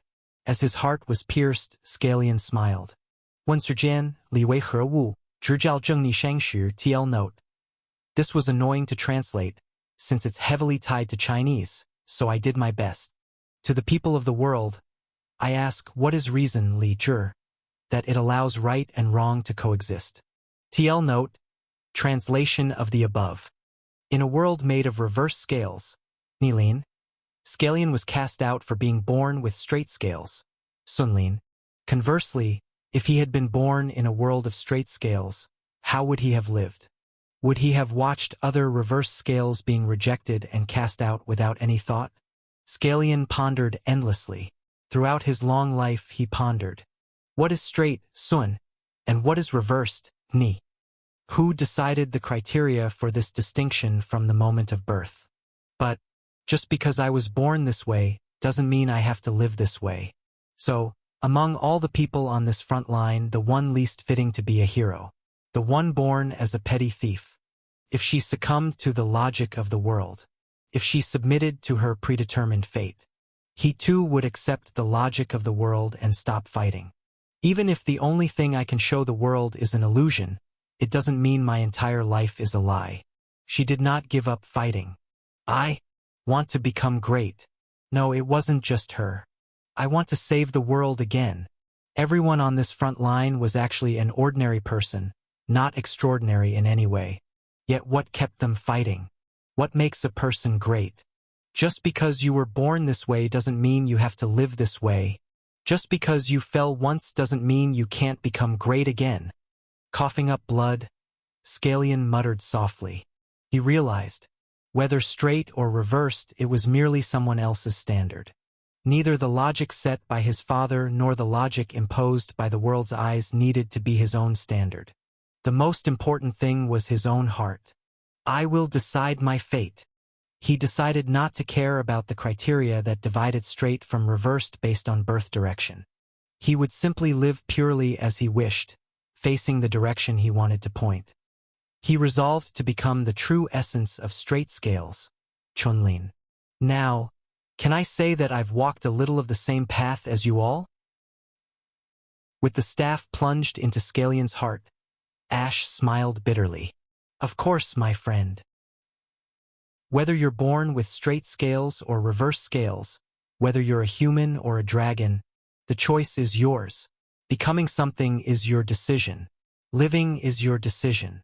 A satisfied smile formed on Scalion's lips. We are all masters of our own destinies. We are players, not mere pieces. Hehe. I enjoyed joining your adventure. Ash. Scalion's body began to glow white. I said I liked bad endings back then, but actually, I prefer predictable happy endings much more.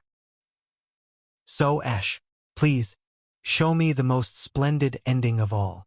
Of course, Scalion. Ash nodded with conviction. I am a player. If there is a true ending, I will reach it, for I am the one who conquers this world. With a relieved laugh, Scalion's long body began to shine brilliantly and quickly condensed. Eventually, it gathered into a small, tiny scale, the only weakness of a reversed scale dragon. Scalion resolved to become such a pure scale, and he became a non-existent weak point for Nightbringer. The pure scale had already merged with Nightbringer's body. The staff of light in Ash's hand accurately pierced through the scale and drove inward. Flash dash! The staff of light that pierced through the pure scale burned indiscriminately inside the black dragon's body. Nightbringer, being an entity fundamentally derived from the night, could not withstand the sunlight that penetrated his body. Faced with unimaginable, enormous pain, Nightbringer did not scream. Even as the light flames turned his insides to ash, he clenched his teeth and suppressed his screams. Even in this moment, he was seeking an opportunity to counterattack. The curtain of darkness covering the sky rippled in response to his will. But, if you destroy everything to the end of the world, again, her illusion disrupted his sight and mind. My descendants and I will start over again on that ruin. Nightbringer missed his last chance for a counterattack. Flash! Flash! Flash dash! The curtain of darkness covering the sky split open one after another, and dozens, hundreds of beams of light poured down through the gaps. The dawn light descended like a bombardment, using the staff of light planted by Ash as a marker, as if imbued with intention. The flames of dawn rained down like a storm, striking and burning Nightbringer's entire body as they pierced through him. Player dash! Under the now completely clear sky, the black dragon desperately tried to pull out the staff of light while coughing up blood. But Ash held the hot and heavy staff firmly and endured.